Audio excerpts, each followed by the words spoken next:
give my life color, color. Give my life color. You give my life color, color, color. You give my life color, color, yeah. Blue is what you do. You give me yellow eyes and orange skies. Red, I'm seeing red.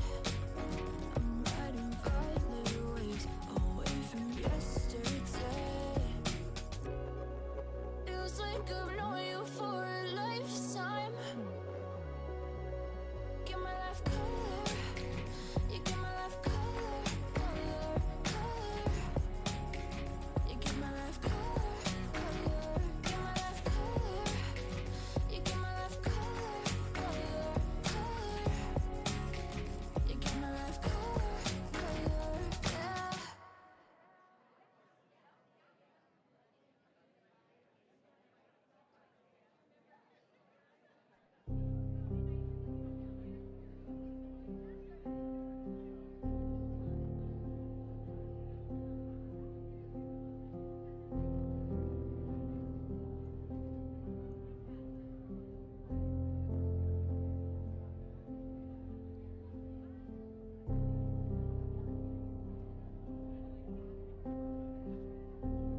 Good evening, Vacaville. This is a special City Council meeting, November 15th, 2023. We're coming to you from the Ulatis Community Center. It's 6 p.m. Do I have a roll call? Here. Here. Councilmember Silva? Here. Councilmember Chapman? Here. Councilmember Roberts? Here. Vice Mayor Wiley? Here. Mayor Carley? Here. And if you're able, will you please stand with me for a moment of silence?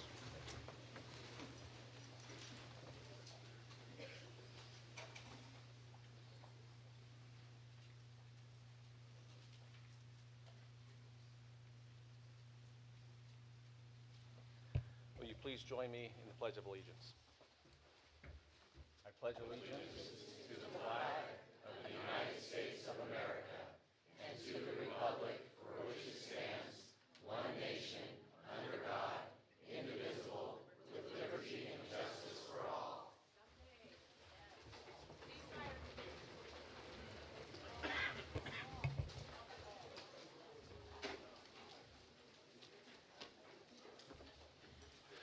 Well, I appreciate you all coming tonight. This has been a meeting long time in coming in the planning, and these do take preparations, and different than some of the normal meetings that we will have. Understanding there's a lot of you who wish to speak tonight, and it helps us to know by taking the ticket on the way in so that we can coordinate. Our goal is to let as many people speak as possible. And so there's some guidelines that I would like to be able to provide all of you. This is the opportunity. This is the best form of government that we have, is when we can come together and listen to you and discuss, debate the issues, and come to a resolve. Not everyone will always be satisfied with any outcome, but that is the intent, is that we do get to hear you. And to start with, what I'd like to do is, before we step into the presentation, is make an initial motion. Normally our council meetings by our statute and our code is 3 minutes. Given the number of you who are going to speak tonight, I'm going to motion to suspend the municipal code and council procedure rules establishing a 3-minute time limit per person for public comment and decrease the time limit to 2 minutes per person for purposes of this meeting. And I need a 2/3 vote. Motion to approve. We have a motion.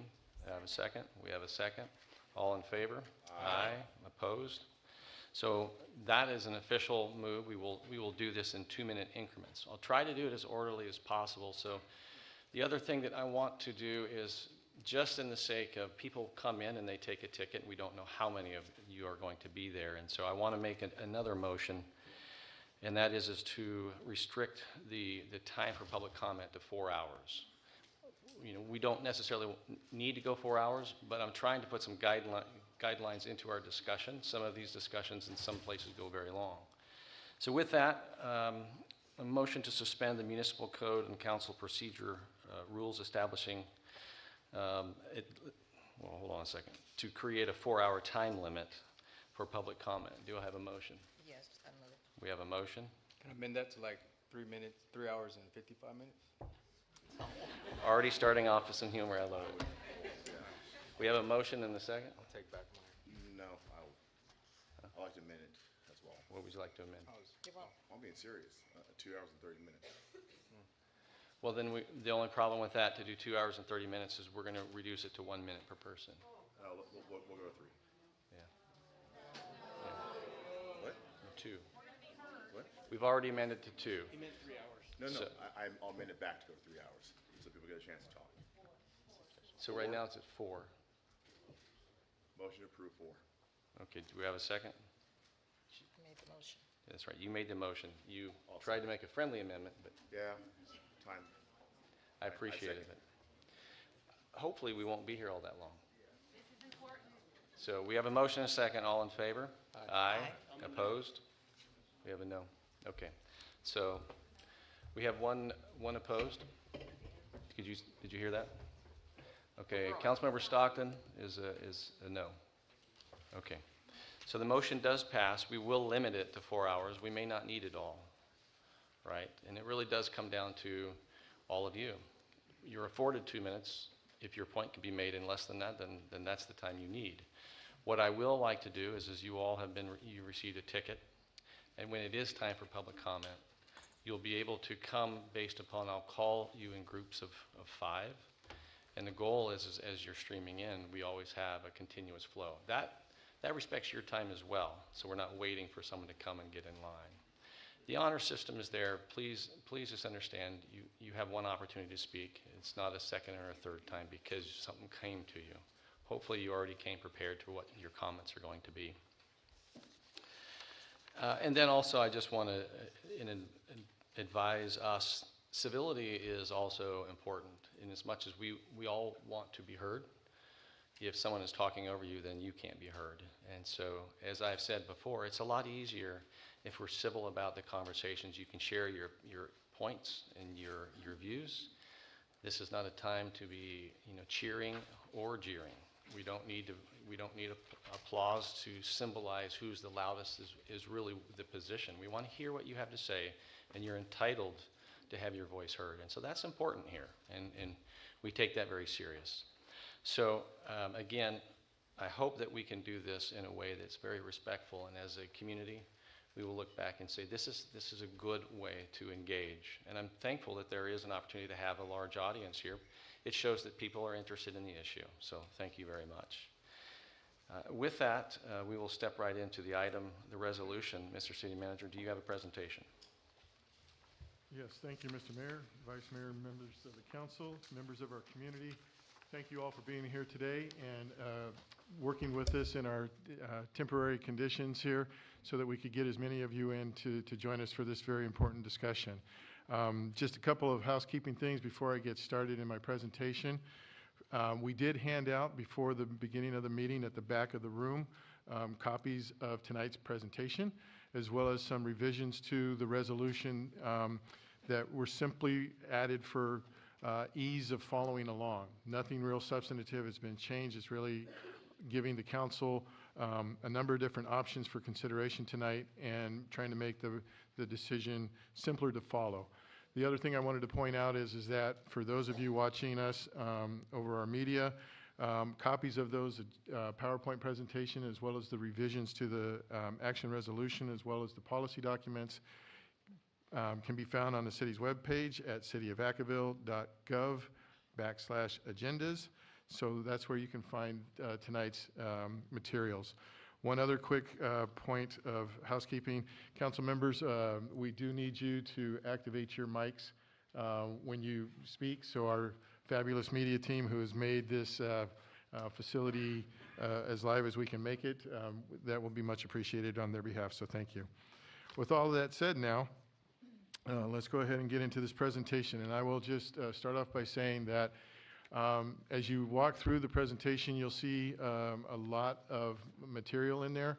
I am going to be a little bit verbose on some of it just because I think it's important. When we get to the final conclusion, it's pretty straightforward. But I think in order, because what we are trying to provide the council with is really the legal review and evaluation of what the laws do allow you to do or not do related to a flag flying policy. And so that is what our objective is here tonight. And so I think it's important to establish the framework of how we got from point A to point Z. So with that said, we'll go ahead and get started. And so let's see. Okay. So for several months now, members of our community have been coming to council meetings to share your thoughts and viewpoints on which flag should be flown in our community.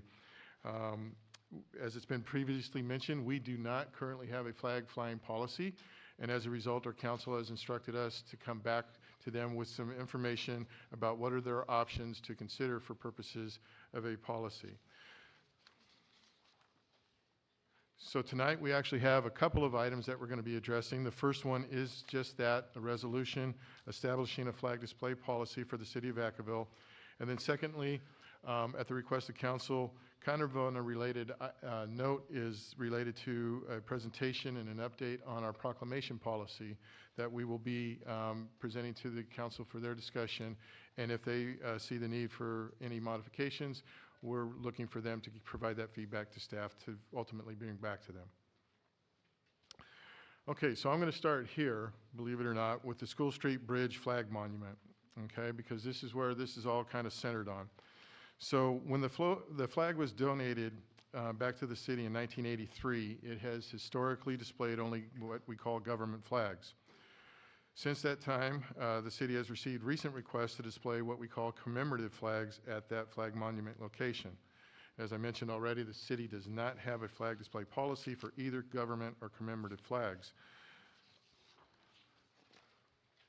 The subject location that we're talking about, hopefully everyone's familiar with that. That is the School Street Bridge Flag Monument. It was, as I mentioned, donated to the city back in 1983 by Mr. Richard Rico. This particular location is in the Vacaville's downtown and at the heart of the community for many of our community engagement events and cultural events. When the flag was installed in 1983, it included 3 flag poles displaying only the 3 levels of government flags, which obviously are the national, state, and the city flag. So I bring this up because for purposes of discussion tonight, for what we are presenting as options for the council's consideration is that if there are to be government flags or commemorative flags, if there are to be commemorative flags, we are suggesting that it would be at this location, not on other government buildings, okay? We'll talk about more about that in the future. All right, so I mentioned a couple of different flag types, and so I want to give the audience a quick definition of that. So I won't read that incomplete, but government flags are those flags which represent the nation, state, and city that we live in. A commemorative flag is any flag which identifies a specific date, historical event, cause, nation, or group of people whereby a government will honor or commemorate the date, event, cause, nation, or people flying that flag. Okay, so with those definitions, and please keep in mind I'll have other definitions to help set the framework of the options that we'll be presenting tonight. So going back to the history of the flags displayed at the flag monument area.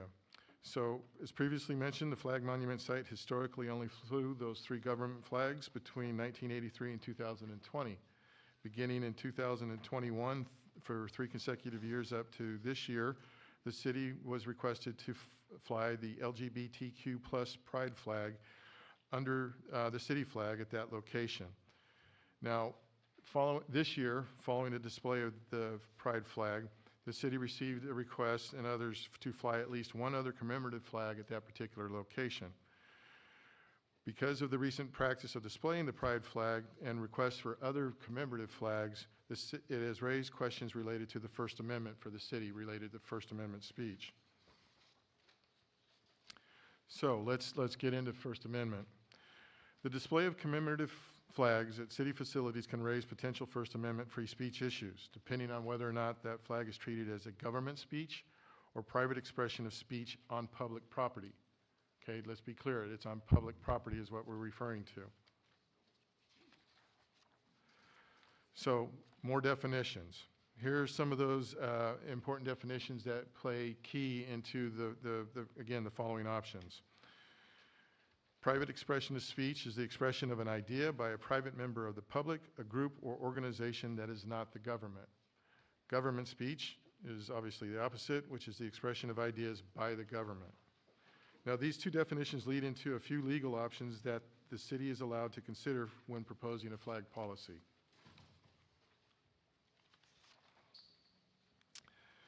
There are 2 important concepts that we need to start with before we get into the options.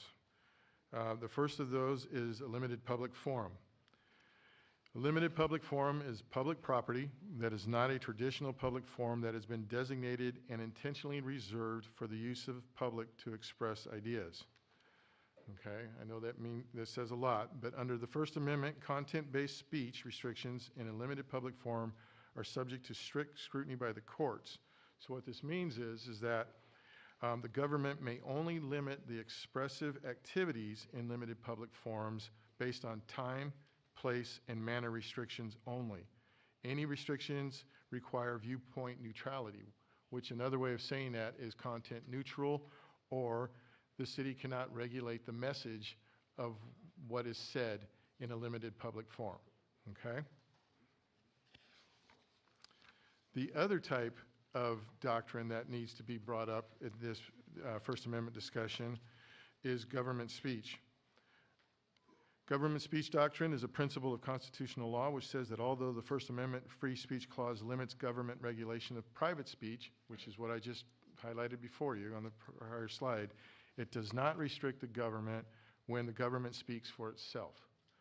So under the government speech doctrine, the government may advance its speech without requiring viewpoint neutrality when the government itself is the speaker. Okay, so now we've kind of set the framework of private and government speech. So how does that apply when we start applying that to limited public forum and private speech and so forth? So again, with that said, limited public forum, if this is now how we're moving from those definitions into what does that mean for flying a flag policy, okay? What type of flag you can and cannot fly. So if the city was to allow third-party requests to display commemorative flags, the city's flagpoles would be considered a limited public forum for private expressive activities. The city would be subject to First Amendment scrutiny for viewpoint neutrality when allowing private speech on public property. And as we already talked about, the city council could only restrict the length of the time a flag is flown, the flagpole on which it is flown, and the way it is flown, but the council could not restrict certain flags from being flown based on the flag's message. So now how does the government speech doctrine apply to the flying of flags? The government speech doctrine allows the city of Vacaville to limit private speech that could result from the display of commemorative flags at city facilities if the city were to take steps to make a policy that limits flying commemorative flags at the site, which we're identifying as the School Street Bridge Flag Monument site, to government speech only. When the government speaks for itself, the First Amendment does not demand airtime for all views. Okay, so in this case, if it's adopted as government speech, it is considered government speech, which is important because the city may advance its own speech without requiring content or viewpoint neutrality when the government itself is the speaker, so long as the city does not show religious preference or encourage a certain vote in an election. And I'll come back to those points in just a moment. So I've given you a lot of background about how these different rules play into getting to the ultimate decision. And so this slide right here just really demonstrates the importance of having a flag policy, okay? Because there's a lot of different directions that this could go. And the purpose of establishing a flag policy is to designate and clarify whether the city flagpoles, in this case, are intended to serve as private expression of speech or whether they're there to be there for government speech. We're also here to determine by policy whether commemorative flags may be flown at the School Street Bridge Flag Monument location.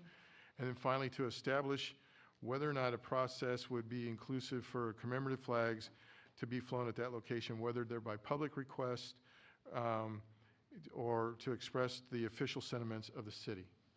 Again, I'll come back to that in more detail in just a moment. So now we start getting into the options, and hopefully everybody's been able to follow the process along pretty straightforward. The first options, and there's 4 of them, okay? And I promise you there's a lot of detail in here. I'm going to get to another slide, and you're going to see that it's very simplistic in its summary, okay? But just to get into the detail, we'll start with these particular slides. So the first option is to take no formal action related to a flag policy, which is what we currently have. Okay, so what that would mean is that the city would continue to operate without a formal flag policy based on our past practices. This option would result in the de facto creation of a limited public forum. Okay, this would result in the city allowing the continued practice of displaying certain commemorative flags based on requests from the public, and would allow the opportunity for other third-party requests to display flags on city facilities. This option would preclude the city from preventing the flag that represents private expression or ideas of the public, including but not limited to religious flags, political flags, or flags found to be tasteful by the majority of the community. Now, for all those different reasons, staff is recommending that the council does not approve this option because we feel that it's important to have a designated policy that everyone can look at and have a sense of direction, what is the vision or the sentiment of the community. Now, instead of taking no action, we're actually suggesting that the council consider adopting a formal flag policy, but there are a couple of different options in that regard to choose from. Now, if the option or if the council interest is in essentially having the same effect of a limited public forum, there is the option to do just that, create a limited public forum for private expression. And I don't need to repeat everything that I just said about what that constitutes, but essentially the flag policy would be that we are choosing to designate this for free public expression on public property, okay? And so all those things about not being able to limit what goes on the flag, it's anything and everything, okay? Option, what we're calling option 2BA on our resolution revisions back there, this is simply government speech with no commemorative flags. So the second option would be to adopt a formal policy that says the city is declaring those flagpoles exclusively for the use of government flags. And in this case, no commemorative flags. So that means that the flagpoles would be limited to the national, state, and city flags, okay? Now, again, as part of our proposal, we're suggesting that that be the case for all other city facilities. So at City Hall and facilities such as the one we're in tonight would be restricted to government speech, no commemorative. However, if there is a decision to add commemorative flags, which is the next option I'll get into, that would be at the School Street Bridge Monument flag site. Okay, with that, so here's the other final option, and this is adopting a flag policy with government speech and commemorative flags. So again, this would keep it as government speech, but commemorative flags would be allowed. However, under the law, the council has the ability or is required to establish which commemorative flags could be flown. Okay, it has that deciding what the flags would be flown on those poles would be an action of the city council in a public meeting such as this, and it would have to be initiated by a member of the city council and then ratified by a majority of the city council to be included as a commemorative flag for those particular flagpoles. Now, I should point out that with this particular option, the city council cannot approve a government speech for flying a commemorative flag which shows religious preference or encourages a certain vote in an election. The reason for that is the separation of church and state, okay? Okay, moving right along. So here's the simple summary that I promised you. If you take a look at it, there's really two options up there. Do not adopt a policy, or option 2, which is adopt a policy, but that's where you break it down into the variable options within a flag policy, which is the first one, create a limited public forum for private expression, or adopt a government speech policy where you have kind of two sub-options, 1, government flags only, or 2, government flags plus commemorative flags. Hopefully everybody's following along with that. Now, I do want to point out that included in the packet, we provided the council with a variety of different attachments. I believe it's items 3 and 4 and 5 include examples of federal and state holidays as well as heritage months that cities utilize for purposes of identifying what types of months or flags that they would like to include as a commemorative flag, okay? We've also included as attachment 6 a survey of flag display policies from surrounding jurisdictions and other cities throughout the state. So, before I move on to the proclamation policy, when we conclude our presentation, we will be giving the council options, and that's what I'm referring to as attachment 7 that we revised in the back of the room there, so hopefully you got a copy of it. And I'll go ahead and go through the proclamation piece now, but come back to that revised resolution so that everybody can follow along. So with that said, let's move to the proclamation policy. So this is a little bit more straightforward because the city already does have a policy. This is a policy that was established, or actually formalized in 2017. The actual guidelines, if you will, associated in that policy have been long-standing in the city for many, many years. And so this is something that was actually formalized in 2017. So there are some particular guidelines for what the proclamation policy can and cannot do. First of all, proclamations related to city-sponsored events or programs or in recognition of outstanding community service as determined by the mayor will be read and presented at the city council meetings. Let's see. These are the different types of proclamations that can be issued.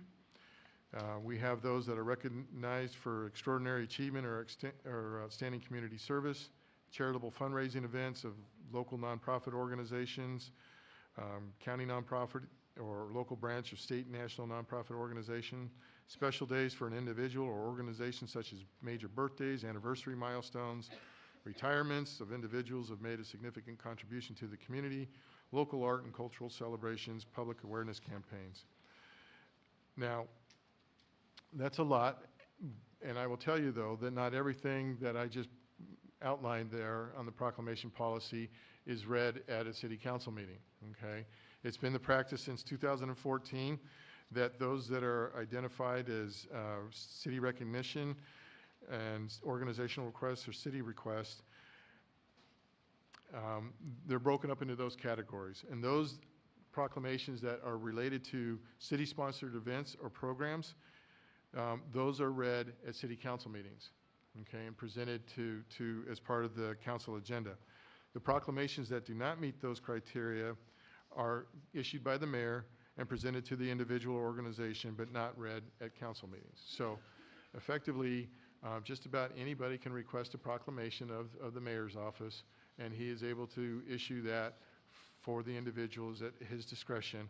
But those that are related more to city programs and events, those are brought forward to the city council as a collective group. So with all that said, we're suggesting that if the council wants to make amendments to that existing proclamation policy, we're seeking the council's direction related to those desired changes so that you can direct us to bring back some modifications for your consideration at a future meeting. So that concludes my presentation. Tonight, we're asking, once again, for the council to explore any of the 4 different options that we've outlined for your consideration on a flag policy. I'll go backwards a little bit.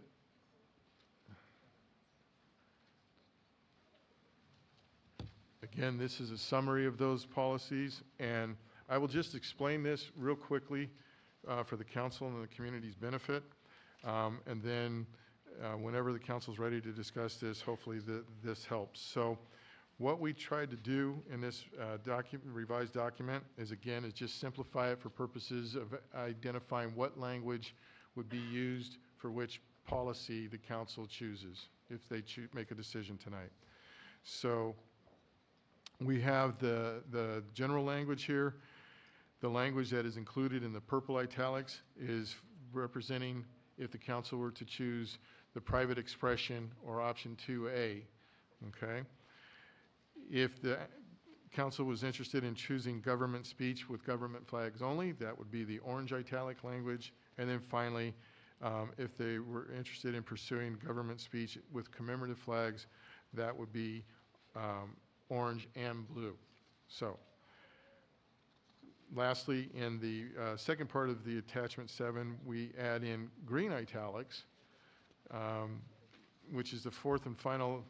It's really a subset of option, the government speech with commemorative flags.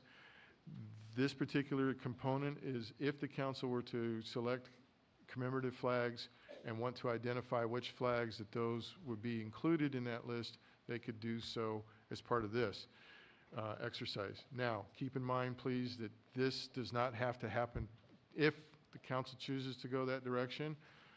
The list of commemorative flags can be initiated in a variety of different ways at different times going forward. Okay? So hopefully that clarifies all the materials that we've provided you. And with that, Mr. Mayor, your staff is available to answer any questions. Well, thank you for the presentation, and I know that there's been a lot of effort put into this staff report and also to understand what the options are in front of us. I'm going to initially just look to the council to see if there are any questions, just clarifying questions to staff. And I don't see any. Clarifying question. Clarifying question, yes. Thank you for the presentation. So the question is, it wasn't clear to me why commemorative flags are not being, why city staff would say if council goes with commemorative flags, why that would be downtown versus not City Hall. Can you please clarify that? So sorry?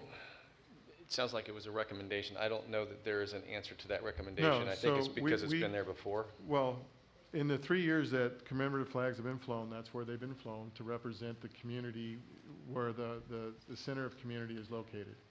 And in doing our research and surveying in other cities, generally that's what we found, is that where there were commemorative flags, they were more at the center of your town, at a civic location where events and those types of things occurred.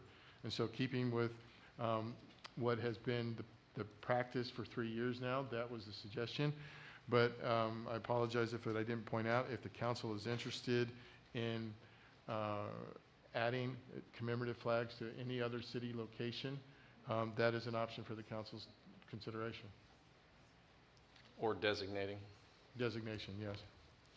Does that answer your question? Yeah. Okay. Thank you. All right. Any other questions from the council? All right. At this point, I'm going to open up for public comment. And again, if you are in the groups 1 through 5, you can go ahead and line up as best you can. There is a bit of an honor system, but I suspect we all understand how to just do it in groups. And whoever is starting first, and then what I'll end up doing is as the line depletes, I'll go ahead as others are coming forward and calling the next group. So with that, what you'll also see is on the podium while you're speaking, there are lights that indicate your time. It helps you to stay on track or get to the point that you're looking for. Sometimes it's hard to formulate that thought, but I mean no disrespect, but when the time is up, it's the only way we can orderly do this. So try to complete your thought as best you can. So thank you. Yeah, you're number 1, sir. Hello, my name is Roger Driver. I'm a long-time Solano County resident, and I've lived in Vacaville since 1978. And I'd like to read a few items out of the most current California Constitution. I just picked this up like 2 weeks ago and read through it, so I've got it here. The preamble reads, "We the people of the state of California, grateful to Almighty God for our freedom, in order to secure and perpetuate its blessings, do establish this Constitution." Section 3A, the people have the right to instruct their representatives, petition government for the redress of grievances, and assemble freely to consult for the common good. Section 7B, a citizen or class of citizens may not be granted privileges or immunizations not granted on the same terms to all citizens. Privileges or immunities granted by the legislature may be altered or revoked. Section 31A, the state shall not discriminate against or grant preferential treatment to any individual or group on the basis of race, sex, color, ethnicity, or public contracting. That's all I have. Thank you. So, just as a reminder, this is not a sport event where we cheer for some group. If you acknowledge that you resonate, that's great. I'm glad that it does, but it tends to slow down the person's ability to speak. And so, feel what you want to feel, and you can just offer that personal support, but not vocally, please. Good evening. Good evening, council members. I'm Audra Orr, and I'm both a retired lieutenant colonel with the Air Force Reserve and a retired police officer, with my first 5 years being at Vacaville PD. I first came out to my coworkers there because I felt welcome. This was how I viewed Vacaville until Prop 8 came along, which showed me the ugliness of bigotry that exists in Vacaville when my family was followed by a carload of young men who yelled homophobic slurs at us because we had a No on Prop 8 sign in our window. I've heard those speaking out against a pride proclamation say we don't need it because they have other solutions for us. We don't want their solutions because I guarantee they include things to stop us from being gay. After all, the churches they represent don't think I should be married to my wife. I know that one of your primary objectives is to ensure the financial security of our city, and you're always looking to bring in new industry because it increases tax revenue and brings jobs. There are Fortune 500 companies such as Apple and Dow that have gay or lesbian CEOs. Additionally, there are 842 companies like 3M and Coca-Cola that earned a 100% rating from the Human Rights Campaign for their LGBTQ equality. When looking for new locations, these companies will be looking at how all of their employees will be treated. Vacaville must send a message that all will be welcome here if we want to bring in solid companies. We're not asking for anything unusual. The packet provided by the city attorney shows the government speech with commemorative flag options is pretty much the standard for communities around us. Issuing a Pride Month proclamation and flying the Pride flag are allowed within that policy, as Pride Month is both federally and state recognized as a special commemoration month. I ask that you add LGBTQIA to the group commemorated list on item 7 of the flag display policy. As you make your decision, some of you may be trying to figure out how to keep anti-LGBTQIA factions happy. I want to leave you with a quote by a Virginia Beach father in a school board address. You are never going to find the right way to do the wrong thing, so do the right thing. Thank you. Hello, I'm Becca Hentz, raised, the challenges of being short. Raised in Vacaville, started here in kindergarten, lived most of my life here, and I love this town. One of my favorite things, many years ago, the council passed a peace proclamation. Peace means we all get to live feeling included and appreciated and valued. And as you look on this side of the room, there are people of a lot of ages. And I know some of these people have gone through some really awful things because of their sexuality. I have 2 children, 14 and 15.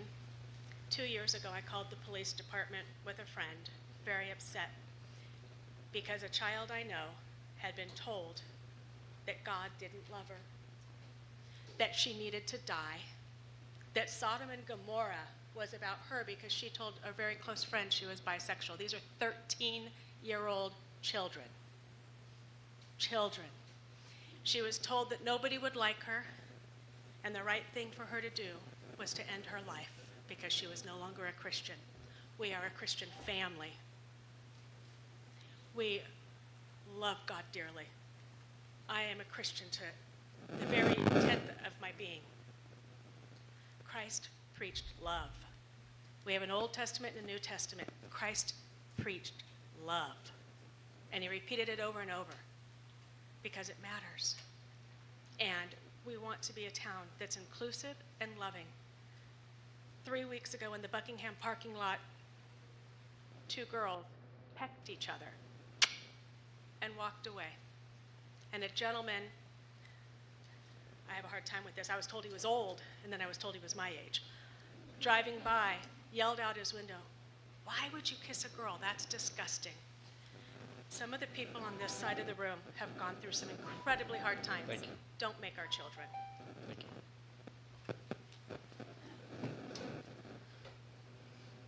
We have some My static. name is Rich. I'm going to hold up your time real quick. We have some static. I'm not sure where it's coming from. I just don't want to disrupt your time. You got it? Okay, we're good. All right. My name is Richard. My family's been in Vacaville for 5 generations, and today I'd like to discuss freedom of religion and how it relates to the flying of a simple, innocent flag in our community.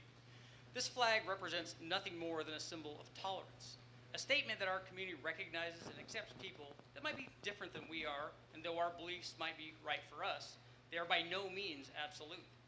I mean, no one would be foolish enough to entertain the notion that their beliefs are somehow universally correct and should be forced upon the community. No one would act in a manner consistent with a far-right political agenda than attempt to shield potentially sexist, racist, and homophobic behavior behind the veil of religion. No one would do this. To better understand the concept of tolerance, we need only look at our founding fathers. Our founding fathers went to war with a country that dictated adherence to a singular religion. After winning that war, those same founding fathers decided that what made America great was the notion that people could come here with a guarantee that they were free to worship the religion of their choice. Such an edict was the very definition of tolerance. You see, despite their own beliefs, our founding fathers realized that the important part was not what you choose, but the freedom to make that choice. The freedom itself was the important thing. Your choice of religion is no more different than your choice of your favorite car or color. No religion is absolute. Like most religions and the Bible, Christianity was devised not by God, but by men. Some would argue not for the betterment, but actually for the control of other men. How do we know that the Bible was devised by men? Well, the giveaway is that there are two Bibles. There's an Old Testament and a New Testament. Had God written the Bible, there would be just one. He would have nailed it on the first draft, and it would have been awesome. I mean, honestly, do you think God cared about where we planted our crops? I think he was too busy to worry about micromanaging agriculture. The fact that the Bible is fallible is actually the good news. It means that we can change it. Thank you. Yeah, thank you. Would the groups 6 through 10 go ahead and line up? Good evening.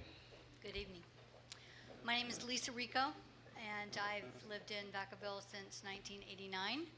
I'm married to Richard Rico, who's lived here a lot longer, as he likes to say, since God was a boy. So I'm here for two reasons. First, on behalf of the Rico family, and there are a few of us here tonight, we just wanted to clarify one thing. The flag monument was a gift from the Rico family in 1983 to commemorate the 100th anniversary of the Reporter. It was gifted without any limitations, any restrictions, or conditions. For the last 41 years, the city has had complete control over the poles and the flags flown. Again, it was a gift without conditions. On a personal level, I would like to add that I believe strongly, as you all know, because I've sent you notes and emails, that I believe the city, the council, and every member of this community should do everything within our power to ensure that all members of our community, especially those that are marginalized and oppressed individuals, people who have been judged, subjected to prejudice, made to feel they are not worthy or welcome, they need to know that they are worthy. They need to know that they are welcome. They are loved just as they are, without judgment, without conditions. Flying the pride flag is just one small step in that direction.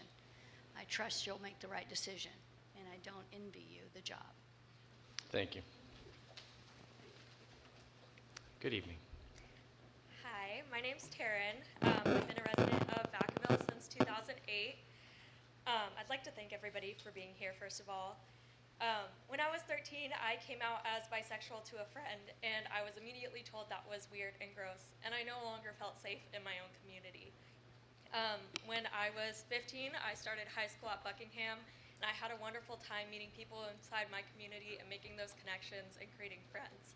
After high school, it was hard to find more connections like that until we had our Pride events here in Vacaville, and I felt safe.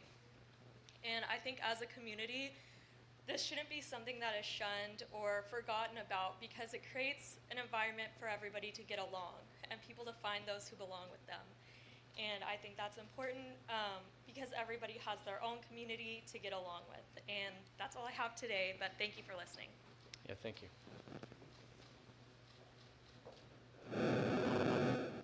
I think it's the cell phones. You know what? It just very well may be, It could because be. everyone's got their scripts on the cell phone. Right, You on walk our up cell to phones, every one of us. some wireless. Well, good evening, council members. My name is Shay Franco-Clausen. I am the statewide political director for Equality California, which is the nation's largest civil rights organization. And I stand before you as a former elected official with Santa Clara County. I served on Open Space Authority, so I protected the rights of farm workers, indigenous people, and preserving a space for everyone to be included. I speak in support today of the proposed and to establish a flag policy. It's very important to recognize everyone in the room, and I appreciate every person's comments. Unlike other city councils recently, your proposed policy allows for a pride flag to continue to be flown and allows to commemorate flags that celebrate ethnic and cultural diversity to also be flown in the city, adding the vibrancy and diversity this city offers. The pride flag is nearly 60 years old, a form of visibility and a form for members from the LGBT community to be symbolized in unity, inclusion, and acceptance and love. It lets people know that they are welcome and that their local government supports them. It welcomes LGBTQ+ neighbors, it welcomes LGBT+ allies, and it really makes people be seen and valued here. But on a personal note, as a former elected official in one of the state's largest counties, I can tell you that it's been hard for me and my family. We are a family of 5. I'm married to a detective with Palo Alto Police Department. My daughter actually serves this country. I have 2 first responder kids, and I will tell you we are no different from anyone else. We all serve this community. We want to make sure that we fight for everyone's rights. And as an elected official, I even fought for the people who didn't like me and gave me death threats. So I stand here today on behalf of Equality California as a person, as my whole person, in support of this policy and values the efforts and thoughtfulness behind this proposal that works towards our mission of creating a world that is healthy, just, and fully equal for all LGBTQ+ people. Thank you. Thank you. If you just give one, I'm going to hold you up for a second. We're going to help everyone by trying to replace a microphone. It's what we're realizing, there's a technical difficulty, and so that it's a lot clearer for everyone, we're going to, if you could step away from the mic real quick, he's going to replace the microphone. There you go. We're going to see if we can't fix this for you. Appreciate our staff that works hard behind the scenes, but as of right now in front of the scenes trying to make this happen. So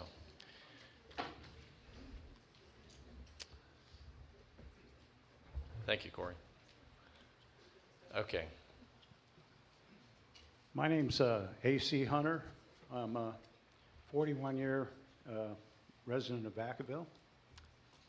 And I am in favor of the option where strictly government flags are flown. That's fair for everybody. Otherwise you've got an unequal treatment under the law. Our flags stand for something. We're all Americans. We're all Californians. We're all Vacavillians. But when you start adding an addendum to that lineup, you're changing the whole game. You're putting somebody else's values and making us live by that, basically. And so I'm opposed to it. And for anybody that claims Christianity and supports that rainbow flag, they need to read Romans chapter 1. Thank you.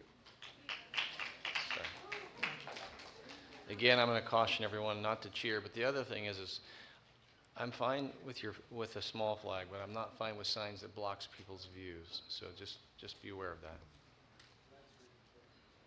Thank you. Mayor Carley and council members, thank you for allowing me to speak. My name is Brad Elder, and I've been a resident of Vacaville for 34 years. I want to thank you for your dedication and commitment to the city of Vacaville and its residents. I'm against a flag policy that would allow any flag other than government flags to be flown. It's unfortunate that we're living in a time when the city finds it necessary to establish a policy regarding the displaying of flags at the School Street Bridge.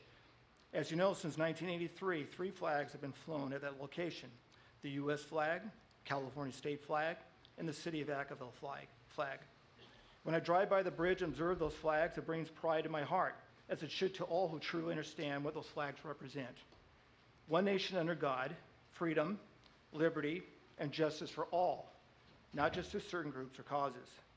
But tonight, The council members have been tasked to formally adopt a policy regarding what flags can be displayed, government flags only or government flags along with commemorative flags.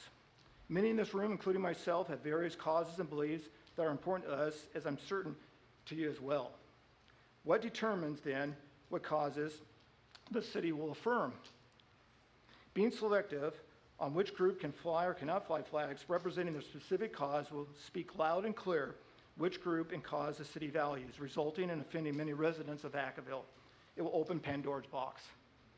So now you're left with an important decision. What group are you willing to offend?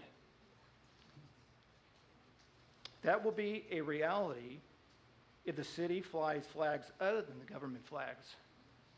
I hope you take that into careful consideration. Thank you for your time and allowing me to speak. I will continue to ask God to give you his wisdom as you navigate through this process. God bless. Thank you. And could the next group, 11 through 15, go ahead and get in the queue? I appreciate that. Good evening. Good evening, Mayor, Council. You look really professional tonight. By the way, we just celebrated Veterans Day, and I believe those of us who served did so that all Americans could have the freedom to believe and to speak their beliefs and to fly whatever flag we desire on our own property or person and choose their lifestyles and celebrate it if they like. But the flags, in my opinion, that fly over the seat of government, they matter.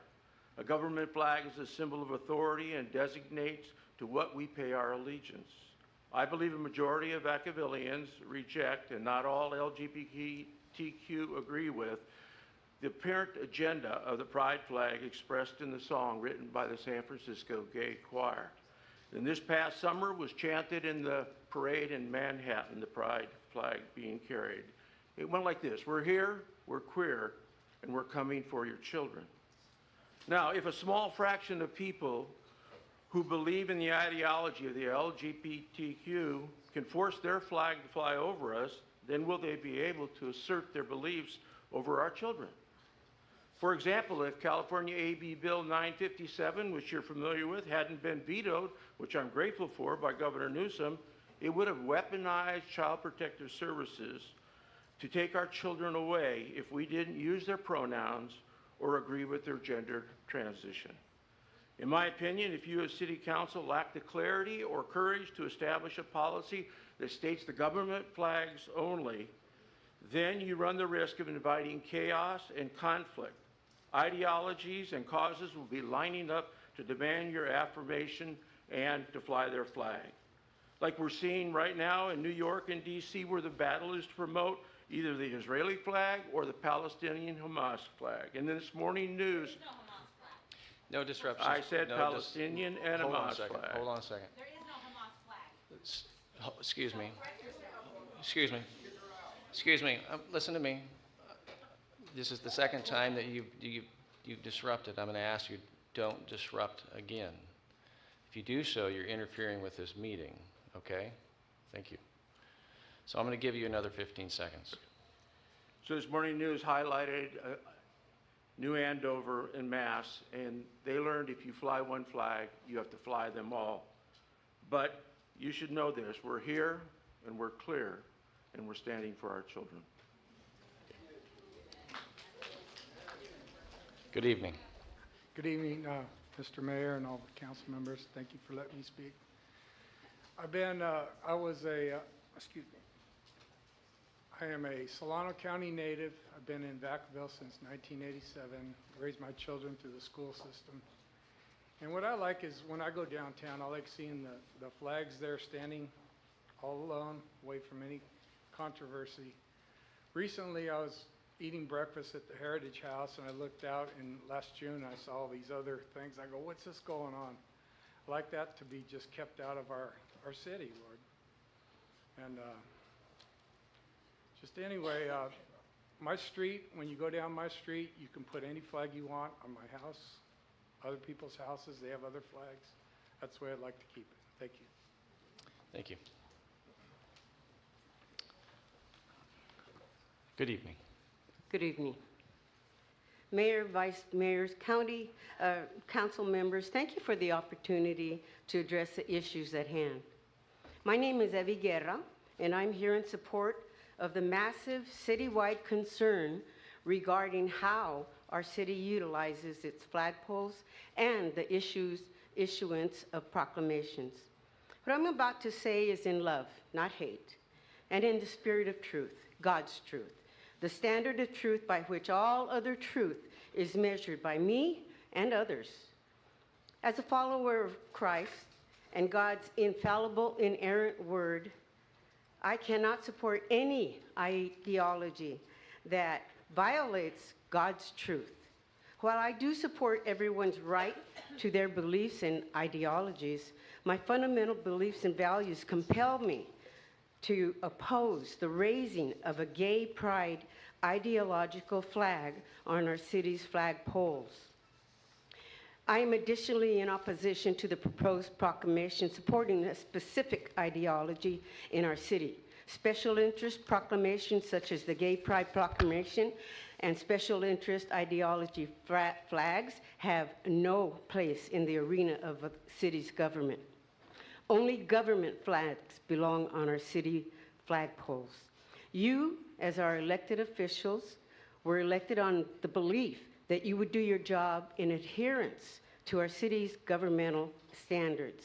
Yielding to the pressure of special interest ideologies can result in opening a Pandora's box of division in our community. What then will you do when another special interest group wants to raise, say, a swastika on our city's flagpoles? What about the countless religious denomination flags? Will you embrace the occult and satanic flags as well? Thank you.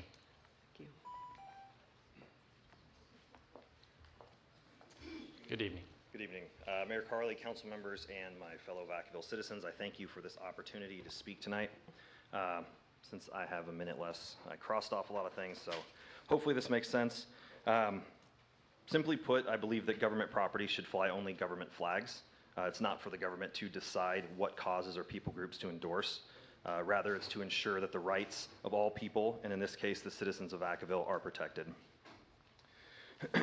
I was looking over the flag policy, and I believe that item 6 is too vague, and I believe a good constitutional attorney would tear that apart, and you guys would have all sorts of issues with being forced to fly other types of flags as well, even though you're trying to avoid religious, political, and flags advocating a outcome of an election.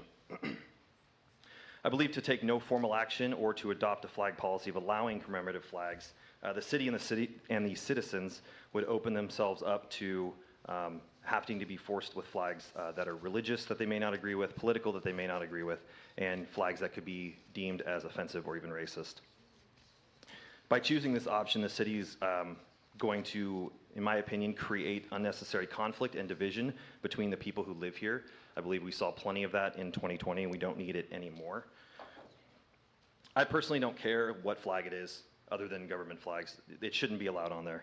I say this as a person who is a person of faith. I don't believe religious flags should be up there. I say this as a person who has many friends, family, and law enforcement. I don't believe that the thin blue line flag should be flying up there. Just to end, I would respectfully request that the City Council formally adopt a government speech policy with no commemorative flags. There already is a flag that is flying that represents all of us, and it's the flag of the United States of America. Thank you. Good evening. My name is Cindy Posen, and I was born in Indonesia. You guys can Google where is Indonesia. So let me explain about Indonesia. There are at least 5 religions, maybe more. 5 religions in my country. They're all acknowledged by the government. Religion, I don't really like religion, the word religion, because my relationship with God, that's the one that it's more important. Religion, special interests, those cannot be, in my country, they're all getting along. There's no one forcing anything, no one forcing. Flag has to be, it's only government flags. So no special interests, become more important than any other, even with the religion. So, government flags only. This is my proposal. Thank you. Thank you. Good evening. Hello. Mayor, Vice Mayor, members of the council, my name is Deborah Horn. Except for the 10 years after I graduated from Vaca High when I was away at college and my first job, I have lived in Vacaville since 1964. I had no intention of speaking tonight until I learned that my presence here could be misconstrued as agreeing with the opposing side. To make it clear, I oppose any flag other than the United States, California, and Vacaville flag being flown from the flagpole on city property.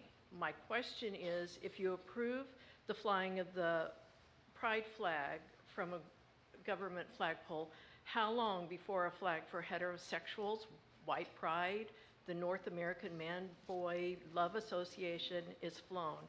Who and where will draw the line? This was the beginning of the law of unintended consequences. Neither should an LGBTQ+ proclamation be made. A quick Google search defines that a proclamation is made to the general public, make it aware of certain events, happenings, birthdays, retirements, etc. that were already gone over. Nowhere on the list is lifestyle mentioned. The LGBTQ+ lifestyle doesn't need any further promoting. Everywhere one turns, it is front and center. TV, dramas, news, movies, cartoons. My grandchildren aren't even being given the chance to grow up thinking about children's ideas. Anything that has to do with medicine, surgery, morals, ethics, and especially my children and grandchildren, the government has no business advocating any point of view. The government's role is to make sure our streets are drivable, that we are able to say it's safe to drive our cars after dark because walking isn't, and that the homeless are warm and safe and things like that. To close, focus on what unites us. Thank you. Mr. Mayor. And hold on, I'm going to ask 16 through 20 to go ahead in the queue. Good evening. Good evening, Mr. Mayor, members of the council. Thank you so much for the opportunity to speak today. Today I want to share with you as a Jewish American, I understand discrimination. My grandmother was an immigrant, fled persecution, can't even visit Lithuania. Pull your mic up. Go ahead. There you go. We're not even able to visit Lithuania anymore because all my relatives were slaughtered during the Second World War. My grandfather, similar situation. My dad wouldn't even tell anybody he was Jewish because he was fearful. I understand fear. But today I want to speak boldly for our children without discrimination because I believe it's our children that are at stake. Patricia Shire, in her groundbreaking book, Irreversible Damage, Yale University graduate, writer for the Wall Street Journal, graduate of Columbia University, also Oxford University. In this, she highlights in her book young girls who bitterly regret what they have done to themselves because of gender-affirming individuals who push life-changing interventions on these young girls particularly, including medically unnecessary double mastectomies and puberty blockers that cause them permanent infertility. Based on this quality evidence, I can list over 20 countries currently in Europe that have outlawed these dangerous surgeries. And my concern today is the LGBTQ as an organization that promotes minors having these kind of surgeries. This is dangerous for our children. We cannot fly these flags or issue these proclamations. We have a responsibility as a community to speak truth to our kids and protect our kids. We have laws against alcohol. We have laws against cigarette smoking for our children. We need to protect our children when they're in their formative years and they're unable to make good decisions. I know that this council wants to do what's right. And I am out of time. Yeah, thank you. Good evening. Good evening. Good evening. Thank you for your time. My name is Patrick Gordon. I'm a father of one. I've been living in Vacaville since year 2000. So yeah, I just recently did notice that you guys were having gay pride parades and gay pride events, and I was not happy about that at all. So my question was, why are these flags even in the park? Why are they being displayed? Why all of a sudden is Andrews Park becoming a place for gays to congregate and celebrate their sexuality? And somebody mentioned earlier that the gay flag represents ethnicity and diversity. I disagree with that. The flag represents a people's group of their sexual preference. Their sexual desires are represented by that flag. It has nothing to do with diversity or ethnicity. So when you fly that flag in a public place where my tax dollars are going to the community, you're saying that Vacaville agrees with the moral compass of the gay people, that their sexuality is okay. And I don't agree that if you don't get 100% of the people in this room to agree on one specific flag policy, then I please urge you to vote against allowing the pride flag to be flown at the school street location, and that you would only allow government flags and state flags or Vacaville flags to be flown there, because you need 100% of the people to agree on one flag policy, and you will be allowing preference to one group over another if you don't. Thank you. Thank you. Good evening. Good evening. My name's Cindy Moore, and I've been a resident here for 3 months, technically, with a house, and we've been renting for a year. But we love Vacaville, and we love our country. Thank you all for your service, all the veterans and everybody out there, first responders, everybody. I urge you to vote on policy 2B, that we only fly government flags on flagpoles.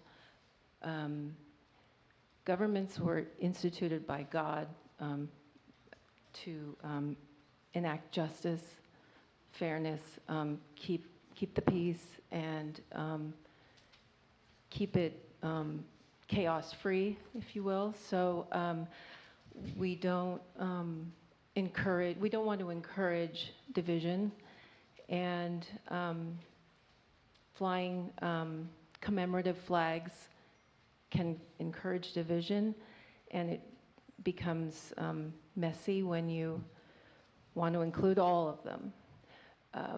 There aren't enough days in the year, probably, to include all the flags that many people would love for you to fly. So if you can stick to just the 3 government flags, I think that would be the best for the community. And we all love each other. God is love. We love each other. And we know that things can happen to people, and we're sorry that people are victimized. There's no excuse for that. So we like law and order and justice and peace.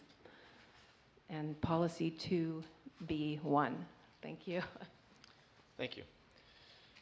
21 through 25, please. Go ahead and queue. Good evening. Okay, in view of the current policy, which is a limited open forum, I delivered the following on June 27th to this council. The LGBTQ+ lobby has chosen locally and nationally to advertise their sexual preferences and proclivities, matters which should be of private concern. The City Council has accommodated that lobby by allowing the gay pride rainbow flag to be flown during the current month of June. It's been June, a long time ago, on Vacaville City property. In response, we of the Christian faith in Vacaville churches hereby petition this council to enact the following proclamation of acknowledgement and inclusiveness of those of the Christian faith as follows. The City of Vacaville declares its support of inclusiveness for those of the Christian faith who extol and honor the biblical definition of marriage as being the joining of one biological male and one biological female in a marital union whereby a family structure is established for the reproduction and nurturing of children. To commemorate this support, the Christian flag will be flown for the month of July, once again, that's been quite a long time ago, on the flagpole at Andrews Park. This proclamation is pursuant to the United States Supreme Court ruling Shurtleff v. City of Boston that the city's refusal to let Shurtleff and Camp Constitution fly their flag based on its religious viewpoint violated the free speech clause of the First Amendment. I've stated all this just for context. I'm the one who had made the second request for the flagpole. Thank you. Thank you. Good evening. Thanks, Council, for hosting this tonight.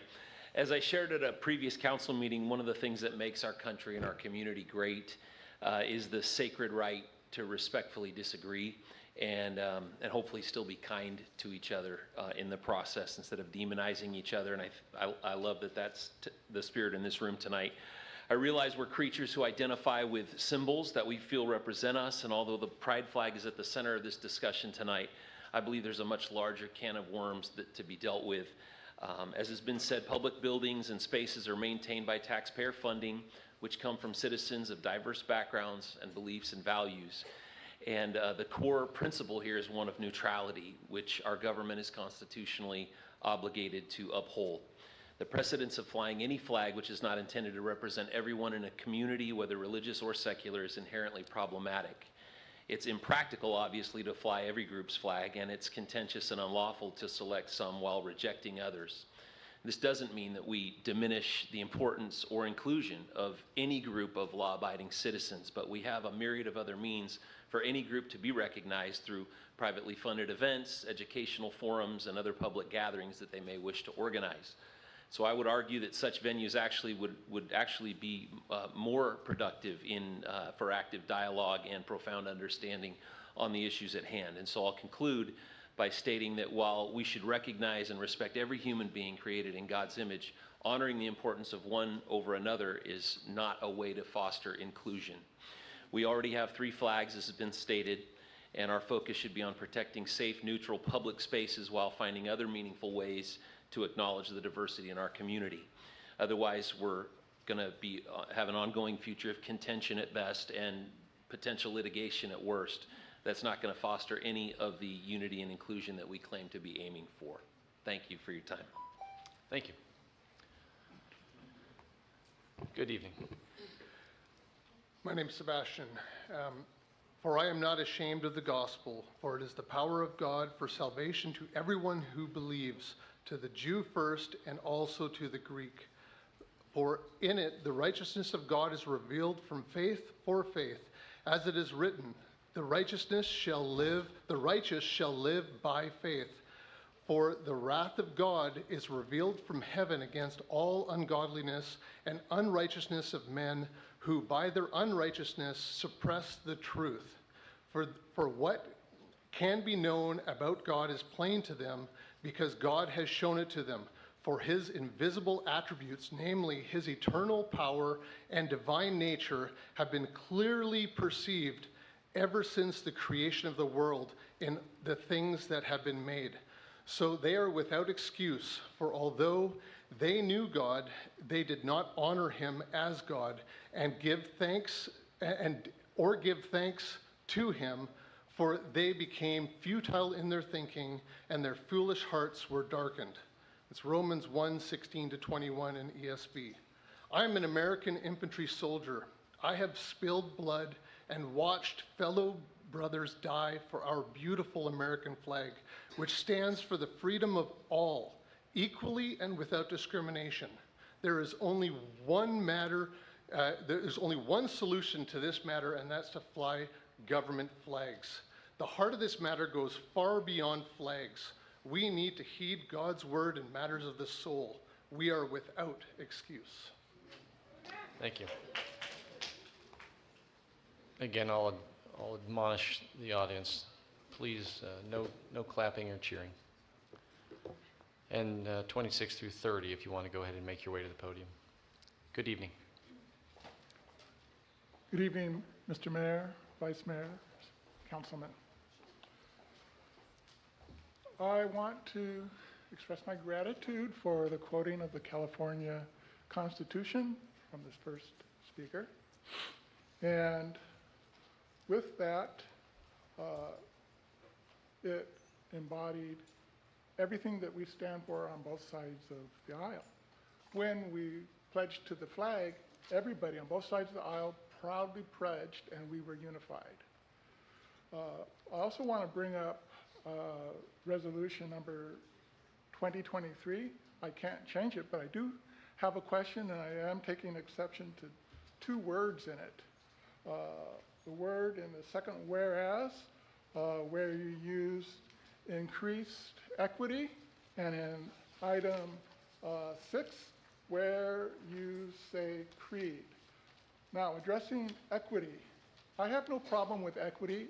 That is used in our Constitution in Article 3, Section 2, regarding equity of law, and that comes from British law and the equity courts, where property disputes and monetary disputes were equitably decided upon, where there was a winner and a loser. I suggest, instead of equity, equal. And creed, lifestyle is defined can be defined as a creed. And you're saying that no creed.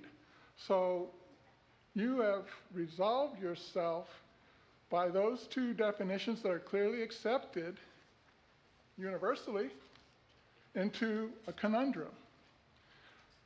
Next, I want to speak on love. Yeah, thank you.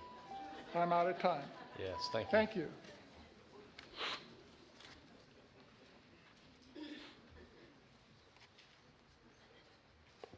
Good evening. Hi, Mayor, Vice Mayor, council members, and city officials.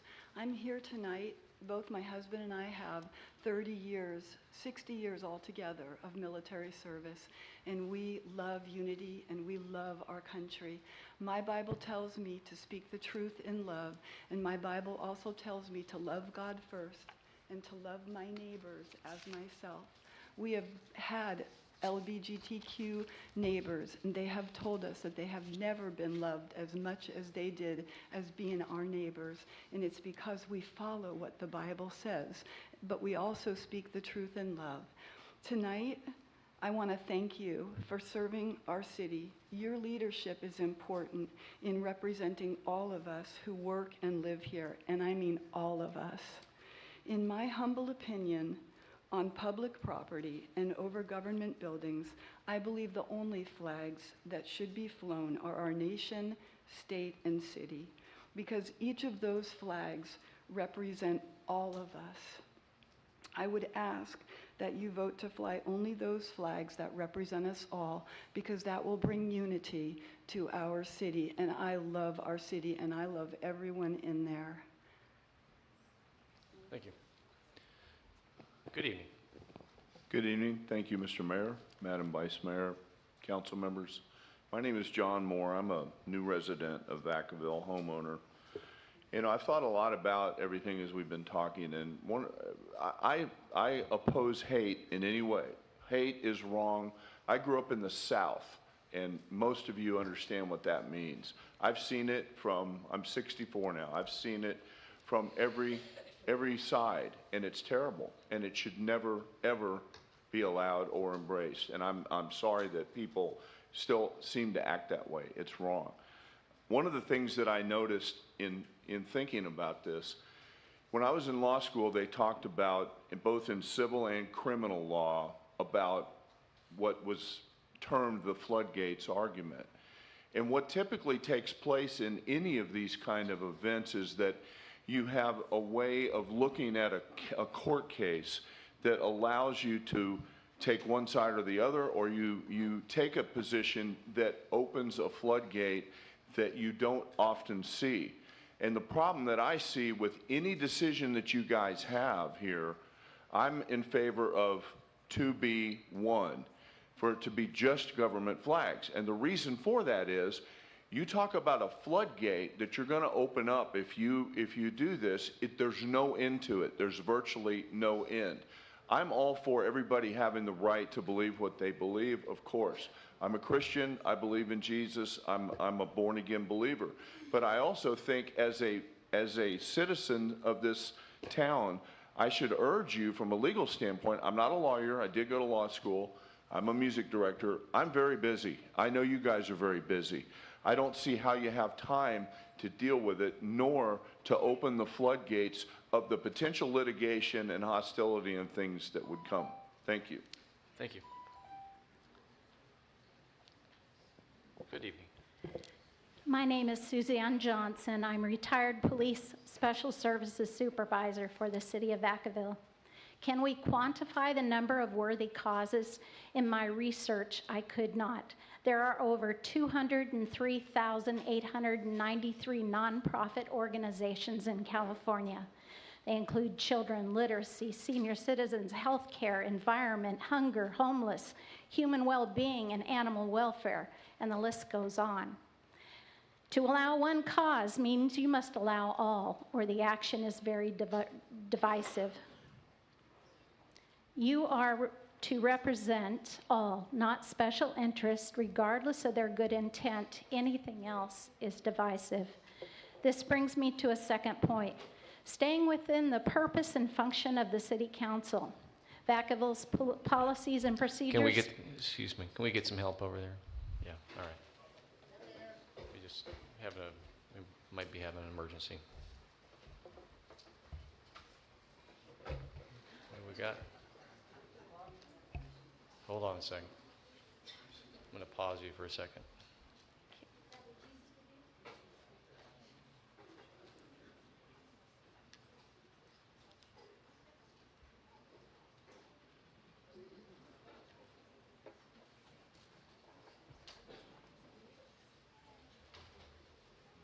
Sorry for the disruption. You had, I believe, about 50 seconds left. So. Vacaville's policies and procedures for City Council, general powers and responsibilities on page 11. Focus in on community growth, taxes, general plan, and improvements.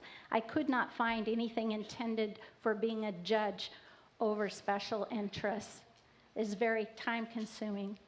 Growing an expensive government, it is easy. It just takes people to start doing things outside of the intended designated purpose. For a good cause, of course. Government starts out working for us, then through overreach becomes inflated and costly. How many hours have you spent so far on this topic alone? Please stop it all now. You represent all citizens. Just allow the government flag to fly. We can't afford to look at all special interest. Let private citizens fly their own flag on their own property. Thank you.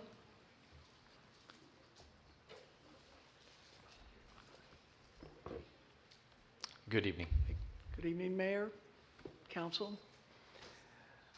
My name is Craig Giannini. I've been a resident of Vacaville for 20 years. I love this city. It is a great city.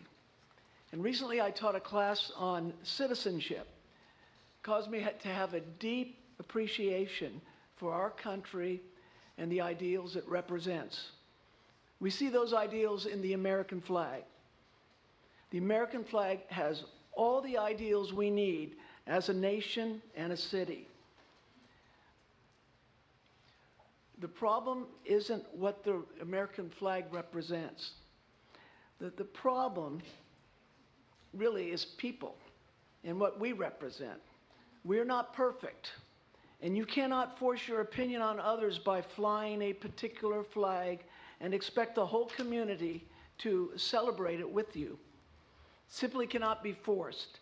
It is like when I tell my son to sit down, and he sits down, but he tells me I'm sitting down on the outside, but I'm standing up on the inside. You can try to force the agenda on all and try to get the community to celebrate it with you. But rather than unifying our city, it will cause greater strife and disunity. President Kennedy, in his inaugural address, said, "Ask not what your country can do for you, but what you can do for your country." Rather than always expecting something from our government with your hands out to get, this is an opportunity to see what we as individuals and citizens can do in terms of works of service to improve our city. Rather than activism, Maybe we could all spend a little more time serving our community, feeding the hungry, caring for the needs of the hurting, supporting the elderly.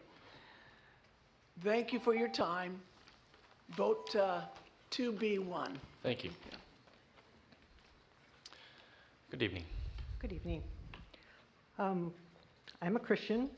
I go to a fine church here in Vacaville. That has nothing to do with tonight. There's a separation between church and state. There shouldn't be hymns sung before city council meetings, and the Bible has absolutely nothing to do with this decision. It's a decision, as goal number 5 in our strategic plan says, to promote community engagement and increase equity and inclusion. She's pointing a camera at me. There's a precedent here. For 3 years, the pride flag has been flown. Flying the flag, having the Pride Festival hurts no one.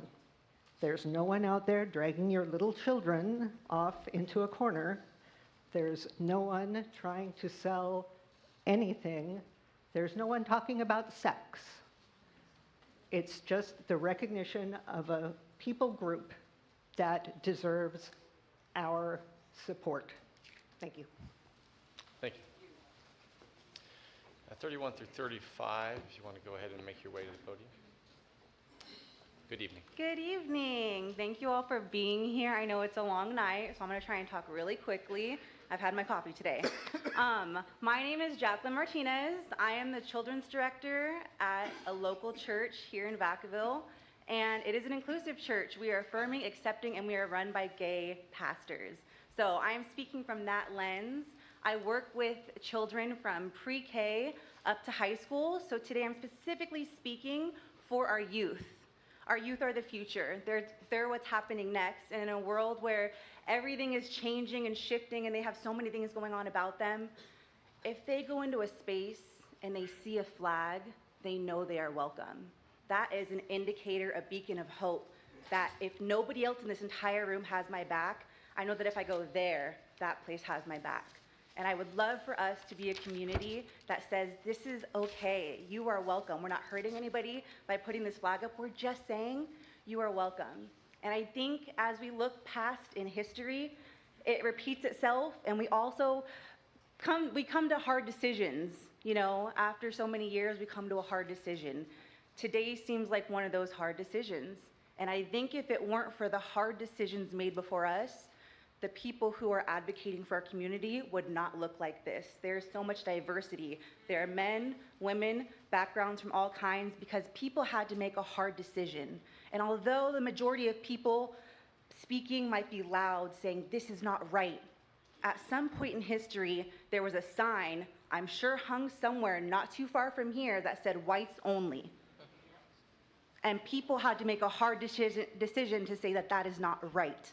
And so today, I ask for you to just understand it's a hard decision, but we have a chance to be on the right side of history or the wrong side of history. Amen. Thank you. Good evening. Good evening. I'm Levi. My buddy Aaron right here. Great speech. Loved it. Miss Rico, whoever, the family who donated the flags, right? Absolutely amazing. I see both sides. My friend right there.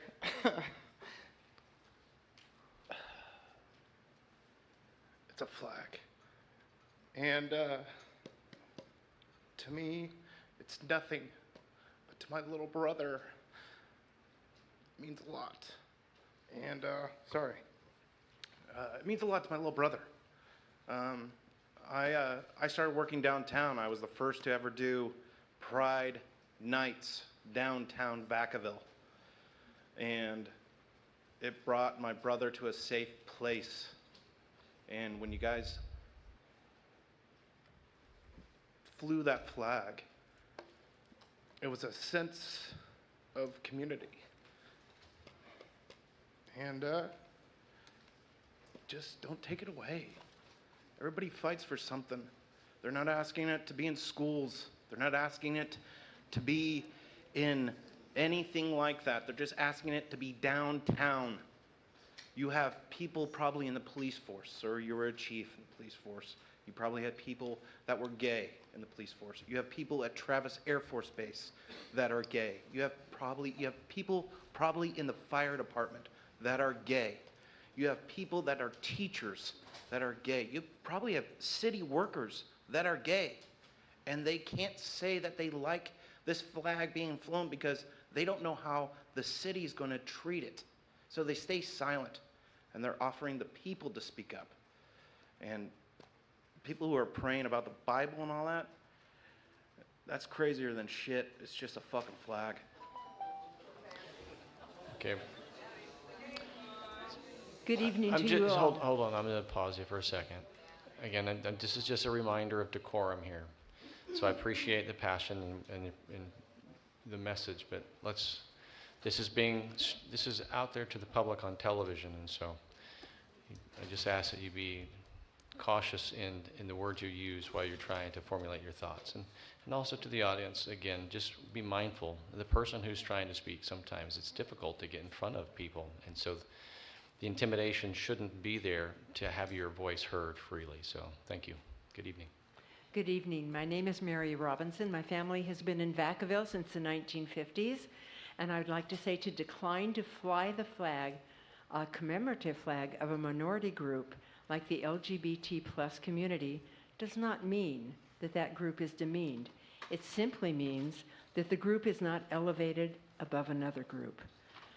I support flying only government flags like the American, Californian, and Vacaville flags from our government flagpole. I also would urge you to vote against a divisive proclamation that, again, would elevate one group above another group. Thank you. Thank you. And good evening. Sorry, go ahead. Oh, no worries. Good evening, Sean here. Clarification for slide number 7. On all 3 cases, there was a promise that no proclamation was going to be made. It was done surreptitiously, and promises were made not to fly the flag, but they were done. Politics, I suppose. Unintended consequences. Well, first of all, you guys know my story. I've shared a home with a homosexual couple for years. My brother was gay. No big deal. Didn't need a flag. We just loved each other. We all love everyone. At least I hope that you do. And you don't need people turned into victims, or if they're a victim, then there's a violation of law, and I better get going here. Unintended consequences. There's a group called Outthought based out of UC Berkeley. Professor Gemma DeCristo from UC Davis, one of their speakers, and they are a trans activist group. On 10 October, this is just so you know, people are saying this group hates that one. 10 October, she tweeted, "One group of people we have easy access to in the U.S. is all these Zionist journalists who spread propaganda and misinformation. They have houses with addresses, kids in school. They can fear their bosses, but they should fear us. Emoji, knife, axe, 3 drops of blood." You shouldn't have introduced this into our city. You've created separate camps and division. Those of us who've love people, period. And their proclivities should not be enforced on anybody. Had you flown that flag over my fire station, I would have sued the city for a hostile work environment. So please go with 2 Bravo, Idaho. Thank you. And I do believe the next group, if I'm keeping track, was 26 through 30 or 31 through 35? How about 31? Excuse me? Wow, we're getting ahead. All right. All right. So up after that will be 41 through 45. So I'm just listening, so I'm trying to keep up with multitasking. So good evening. Good evening, Mayor, City Councils. Thank you for taking the time to do this. My name is Elias. I'm from this community. I have been in this country since 1979. I came from Mexico. I love this country. I love what this country stands for. I love the flag of the United States and the freedom that I see in it. I can tell when there is freedom and when there is not.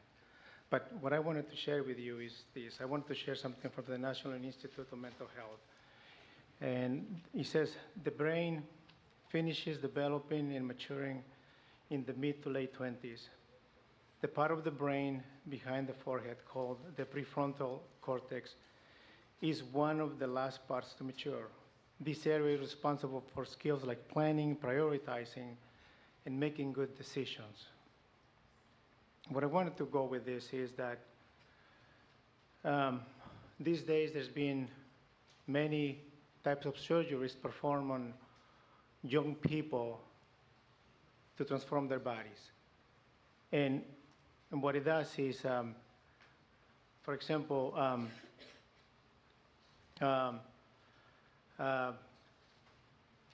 if you allow this flag to fly for a day or a month or whatever it is, this is what you're actually saying. I support anyone under 25 years of age, which is not fully mature, to have a physical transformation through surgery, such as the removal of the body parts of females or males, and all the medications used to transform a young body. So that's what we're really saying. We are supporting that. And I think I am opposed to flying the flag. I support to be one. Thank you. Thank you. Hi, And 41 through 45, if you want to go ahead. I'm Judy Frendo, and I live in Vacaville, and it breaks my heart that people are being ridiculed and oppressed. I've been against discrimination for since I can remember, and I work with kids, and I see really a lot of meanness. Every child who comes to me, and I have a lot, are bullied to some degree. So I think that there needs to be more law from the schools on up regarding that kind of behavior, whether it's to adults or children to children. That's huge. I'm nervous now, so I have to think. I think that if we want to affirm people, we do it by the way we treat them. And I'm not here to judge anybody. I don't want to be judged. But at the same time, to fly a flag that it basically connotes sexual activity is really inappropriate. I think that we need to be loving to people, but it doesn't need to be on a flagpole. And I think if we are going to work with people non-discrimination, we could fly a flag with Martin Luther King or Gandhi or something like that, but I don't think we need to fly a flag that denotes sexual activity. And also, I think the sexual activity has gone down to the elementary school, where they think they're girls or boys or whatever, and I know the autistic community has been really, really impacted by that. Our country came from the Judeo-Christian impacts, and I feel like, I'm talking too fast, I feel like as a Christian, I'm under attack, and I feel as a Christian, I'm judged, and I feel as a Christian, Thank you. I'm discriminated against. Hello, Kirk Hargreaves, resident since 1995. Begin quickly by noting that I oppose hatred. Was a victim of, I guess you would call it racism. 9 years old, I went to my mother and I said, "Why do all these people hate me?" And she said, "Because you're not born in the right race," at a wedding ceremony of family. And so there I was crying. I was very upset. I couldn't figure it out. And I said, "Mom, I think they think I'm odd." And I think she said, "You are a little," no, I'm teasing, but it was a very difficult time. And I personally take a stand against offing any group or separating any group, especially as some of us have experienced that. I'd like to see a flag that would promote vibrant diversity. A flag that no matter who comes through this town would know that they are all accepted and honored beyond question. I think we already have that with the United States flag. Which simply stands for the fact that we are all under liberty and acceptance by all. Liberty and justice for all. Maybe we need more education on what the United States flag stands for than to just run past it thinking that we now need to add another item beside it. Maybe it's a lack of understanding that when we see that flag, it is saying liberty and justice for everybody, and that should warm us when we go by.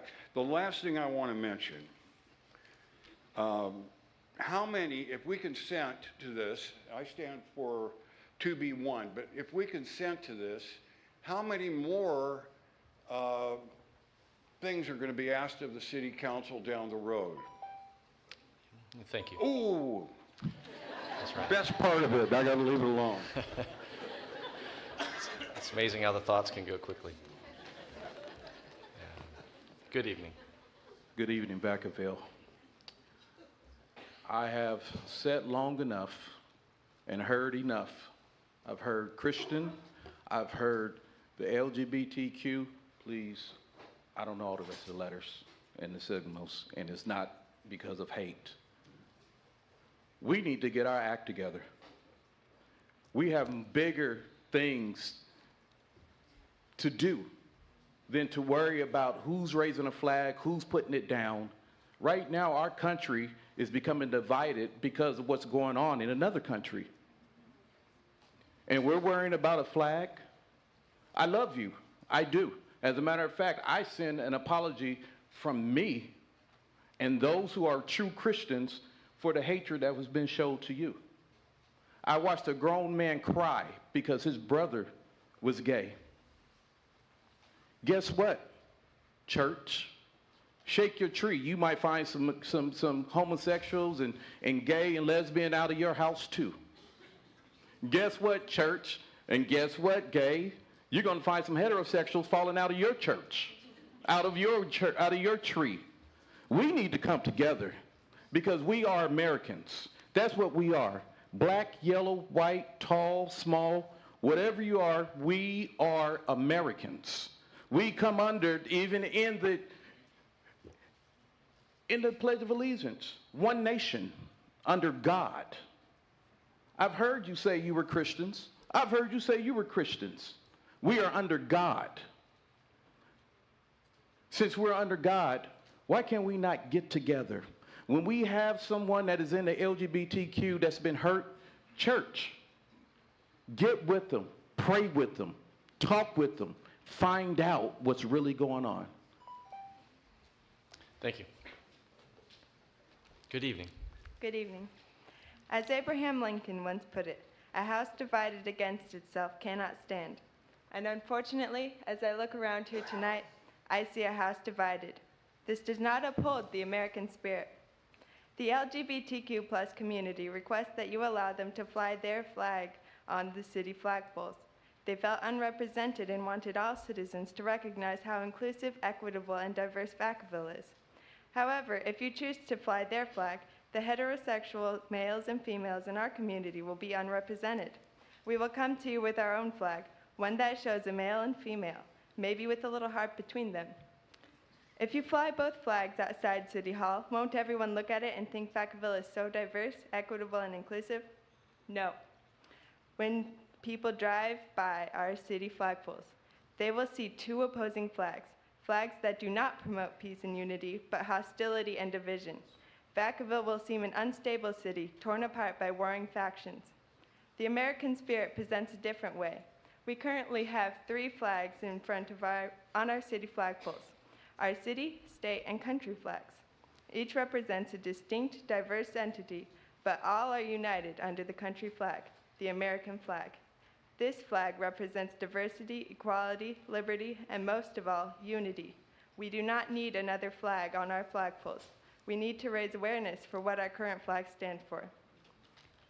Oh, I'm sorry, I thought my time was up. Yeah. We the people must unite under one banner, Old Glory, the red, white, and blue. Thank you. Thank you. Good evening. Good evening. My name is Marion Elkins. I've lived here since 1970. I advocate for allowing commemorative flags and continuing to display the rainbow flag during Pride Month, as our neighbors in Fairfield and Vallejo do. To the members of my community who have given their perspective on religion, I just want to say that every God I've ever been taught about was about loving all beings, regardless, but sinners as we are all supposed to be, regardless. God is about loving everybody, not discriminating against them. And I want to point out that we recognize Christmas in this town for about a month. It's coming up. We're going to have a tree lighting ceremony. We have a huge tree where that flagpole stands. We also have a celebration of lighting a huge menorah.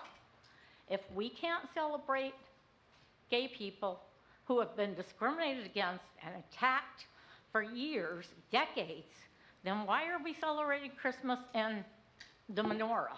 Not everybody in this town celebrates Christmas, and not everybody in this town celebrates Jewish.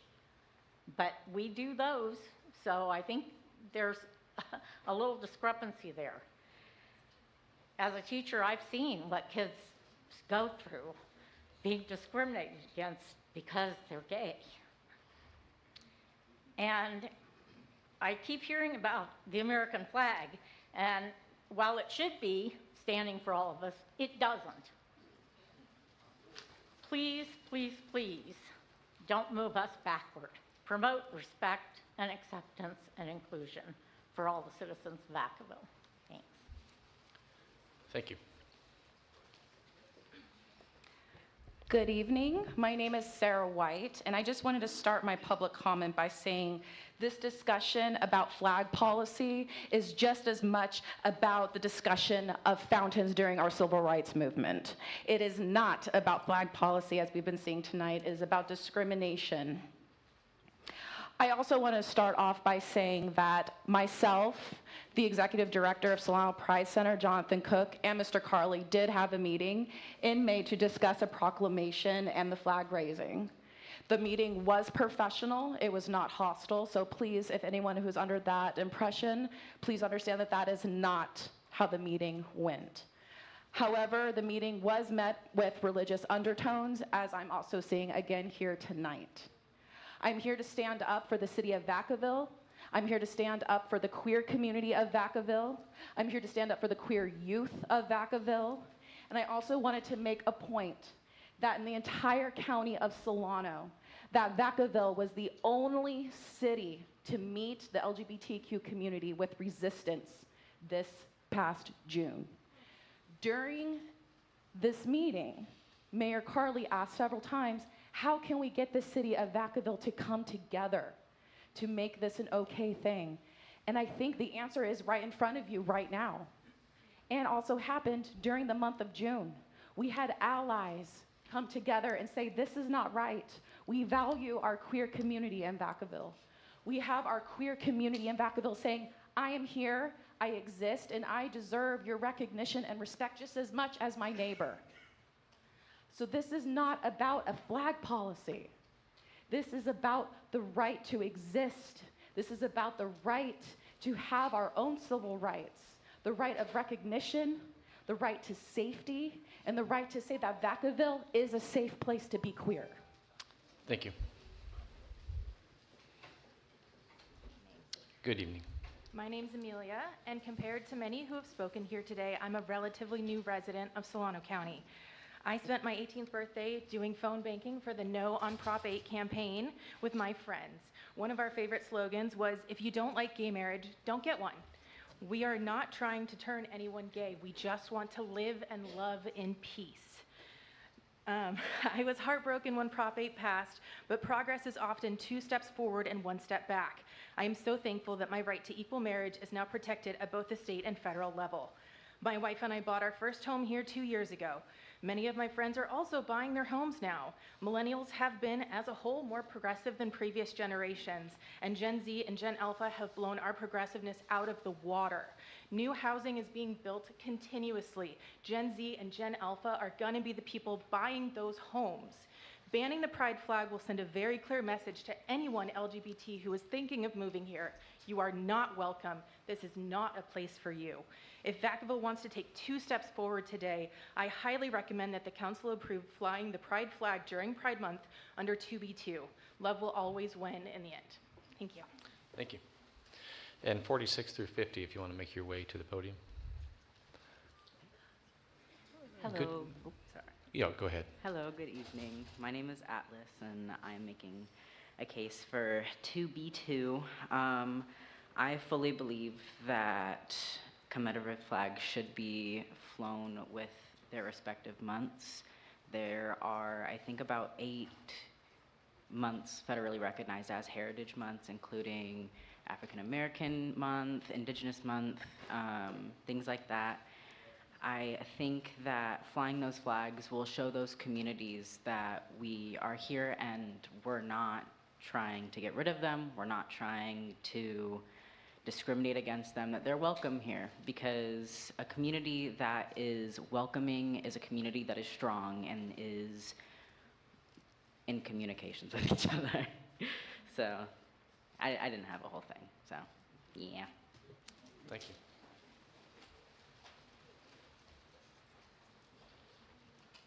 Good evening. Good evening. My name is Kelly. I've been here for over 20 years. I've been raising a family of 5 kids. And I wanted to start out with the Declaration of Independence, which states in the opening, "We hold these truths to be self-evident, that all men are created equal, that they are endowed by their Creator with certain inalienable rights, that among these are life, liberty, and the pursuit of happiness, that to secure these rights, governments are instituted among men, deriving their just powers from the consent of the governed." This is what we all live under here in America. The foundation of our nation is on Judeo-Christian values. The scriptures were the principal book on which many of our founding fathers based their wisdom. Their guidance in crafting the documents we hold today come from the Bible, and we would be remiss to ignore that. Truly, they understood where true freedom comes from. Separation of church and state is not in the Constitution. It's a statement from a personal letter Thomas Jefferson wrote in 1802. The red, white, and blue unites people from every ethnicity. Regardless of culture, background, lifestyle, and beliefs, we are all united under the banner of freedom. There is no need for any other flag. We mustn't be so foolish to assume that a flag flown over the city will change the hearts of people. Isn't that a personal issue? Scripture makes it clear we're all born in sin. A flag representing a certain group of people will not change the response anyone gets from a fellow sinner. Esteeming, celebrating, and promoting a group of people based on their sexual identity is not a healthy or appropriate way to run the city. The pride flag isn't my flag, and it's a very divisive one. Please consider the unity of all people who call Vacaville home, and fly only the flag that unites every one of us, the American flag. When we bow our knee before our Creator Yahweh, we will know without a doubt whether the side of history we chose was the right one. To God be the glory. Thank you. First off, I'd like to thank the LGBTQ community for being so accepting, because what I'm about to say is going to come against what you believe. I'd like you guys to vote 2B1, government speech, government flags, you know, that stuff only. Government speech limited to government flags only, that's what I meant. So, my problem with the LGBTQ flag is the plus sign at the end. It means anybody, any circumstance, bestiality, you know, men having sex with boys, women having sex with girls, that kind of stuff. It's disgusting. And by standing with this flag, flying this flag on the flagpoles, you're saying that you stand by these values. Just the same reason why you won't fly religious flags on the flagpoles is because you would show that, like, Vacaville is standing next to these values and you don't want to be, like, non-inclusive. That's the same reason why we shouldn't fly the LGBTQ flag, because you're showing that you don't stand by anybody else's beliefs, just the LGBTQ. Thank you. Thank you. Hello there. Good evening. Good evening. My name's Jerry, and I was raised in the Air Force. My dad was a pilot in the Air Force. Our last station was Turkey, 1968 and 69, and we got here in 69. And 69 was very divisive here. Vietnam War was on, and I saw a lot of divisiveness, you know, and it was really, really bad. And thinking back about divisiveness I was always raised in a on-base school until we moved to Montgomery, Alabama. And I was 10 years old. It was the first time I lived off base in Montgomery, Alabama in 1962. Okay, I was 10 years old. You want to talk divisiveness? You know, I flunked 6th grade there. I went on to Savannah, Georgia the next year for the next, you know, and I just started rebelling. And that's my story. I just saw the divisiveness. And that's what I see here that is so important to look at. You know, like I said, I was raised in the Air Force. And man, the American flag means a whole lot. I saw people in Nam go away and not come back. I saw them come back and come back not right, you know. So I'm a flag waver, man. And you know what? You know, the United States flag, the city flag, the state flag. I'm small business. I'm honest. I pay my taxes.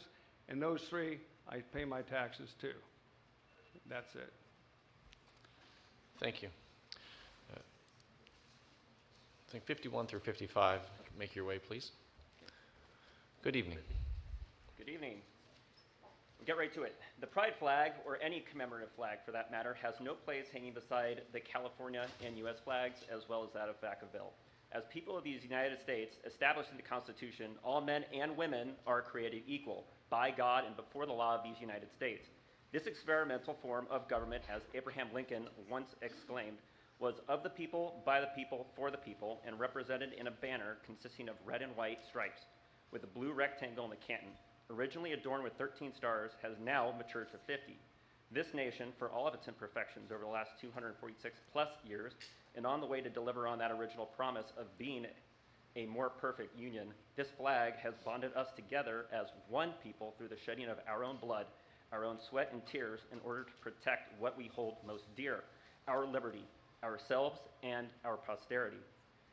For comparison, the Pride Progress flag, which has been around for nearly half a century, has also grown in its representation, but is limited to a mere 7% of the people by our current estimates.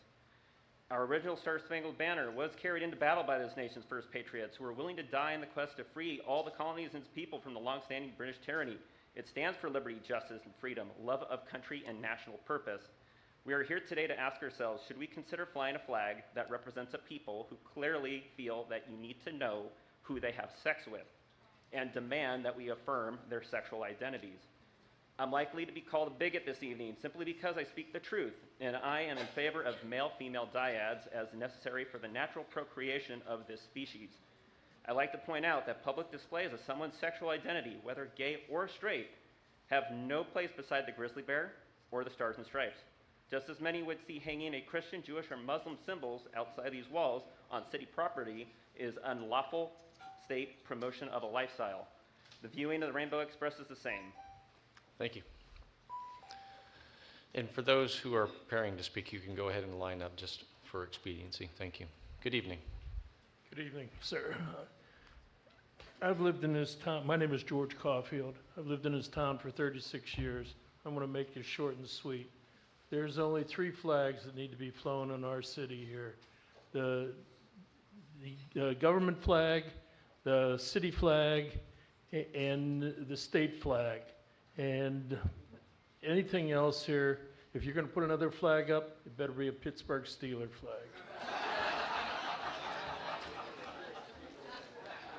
Thanks for bringing some levity. Yeah, sorry. Hi, my name is Sharon. Hold on. I'm gonna give you a chance for the audience Okay. Okay, there you go. All right. Good evening. My name is Sharon, and I've listened to all these people that talked about lifestyles. There were a lot of disgusting things that I heard. I'm not a public speaker, so I'm just doing the best I can here. I was born and raised in Solano County. I raised 4 kids, and they're all good tax-paying adults. One's a minister, by the way. When I first came out, I could be arrested at any time just for wearing a shirt that buttoned the wrong way. Because I had men's clothes on then, and you couldn't do that. You could actually go to jail. I was lucky. I stayed out of trouble. I stayed out of jail. I'm now retired from 35 years as an RN. That's working at the jail, not this jail. And at the hospital. I just don't understand all this fuss, all this stuff about the Bible, all this stuff about gay sex. What is that about? It's more than that. It's much more than that, I'm sure. And what's making me think about is one time a bunch of nurses and I were in Washington, D.C., looking at the wall. What a great thing. But somebody said there should be a statue to nurses. And so they looked into that. Do you know the answer that we got? Well, if we were going to do that, we would have to have a statue for dogs. We had dogs in the service. That's the kind of answer I kind of expected to get. There isn't fair treatment in this country. You all know that. All we're asking for, and actually right now, I'm not sure I even care, just show the damn flag. That's Thank you.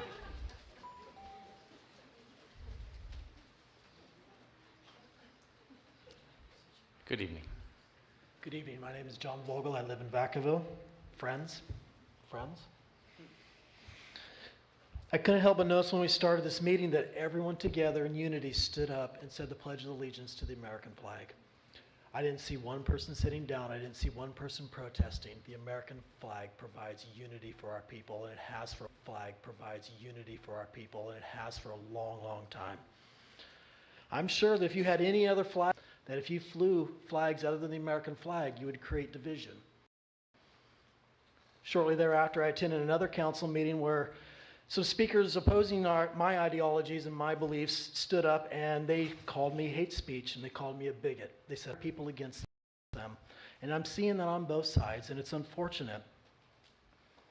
I don't want to be a target, but standing up here and standing for what I believe is right is going to make me and my family a target. 1776. When you listen to the Constitution, some of the words that are hidden, that are not expressed this evening, was that during that time when those words were written, slaves were a fraction of a person, 3/5 of a person. Women didn't even exist. We needed a 13th, 14th, and 15th Amendment to recognize that people exist. We needed the Voting Rights of 1964 and the Civil Rights Act of 1965 to include all Americans.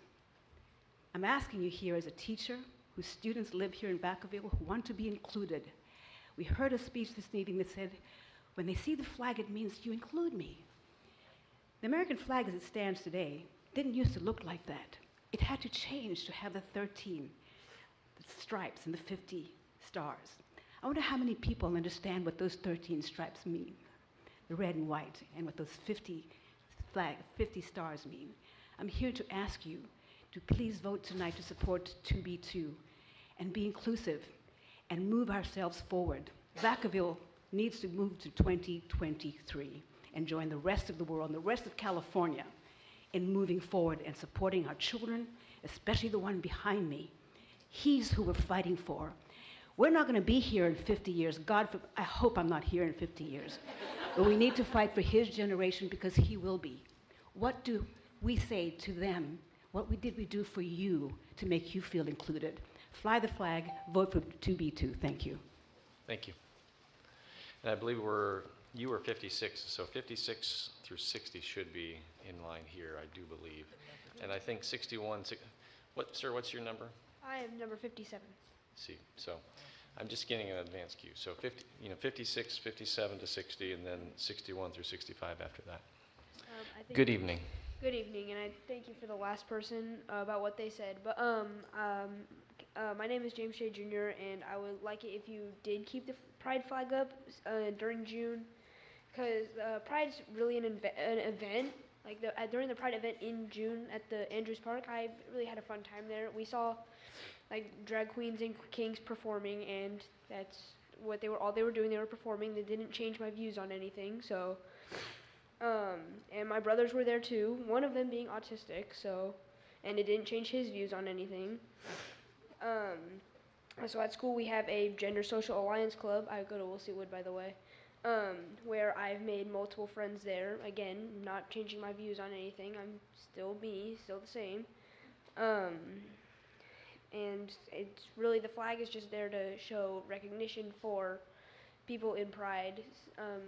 So it would be a help if it didn't go down, since there are people, it would help. Yeah, sorry, I lost my train of thought. Thank you, though. Yeah, thank you. Good evening. Good evening. Good evening, Mayor, Vice Mayor, City Council, and City staff. You all know me, Mary Vasquez, longtime resident in Vacaville. Usually I'm much more composed than this. My notes are all over the place, but after seeing the staff report that finally came through, because it was a little late after the agenda was posted, but I felt an urgency to speak tonight and to speak to you all, because I do believe that you all should be approving an inclusive flag policy that includes commemorative flags.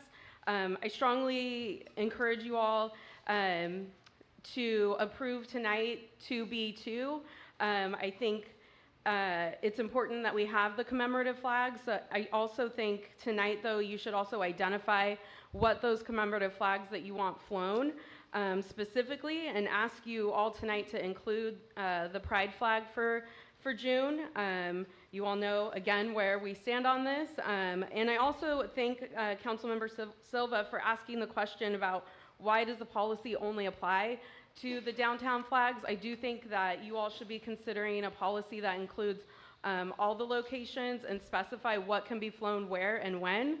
And I also think that, you know, as a longtime resident of Vacaville, having grown up here, having grown up with 3 of you on the council for many years, I could have never imagined Vacaville in 2023, both with the inclusivity that we are trying to create in Vacaville, but also with you know, the challenges that we still face. And so I really implore you to that your resources are being used for important topics like this, but we have so many more things. But I'll just start off with I'm in favor of 2B1.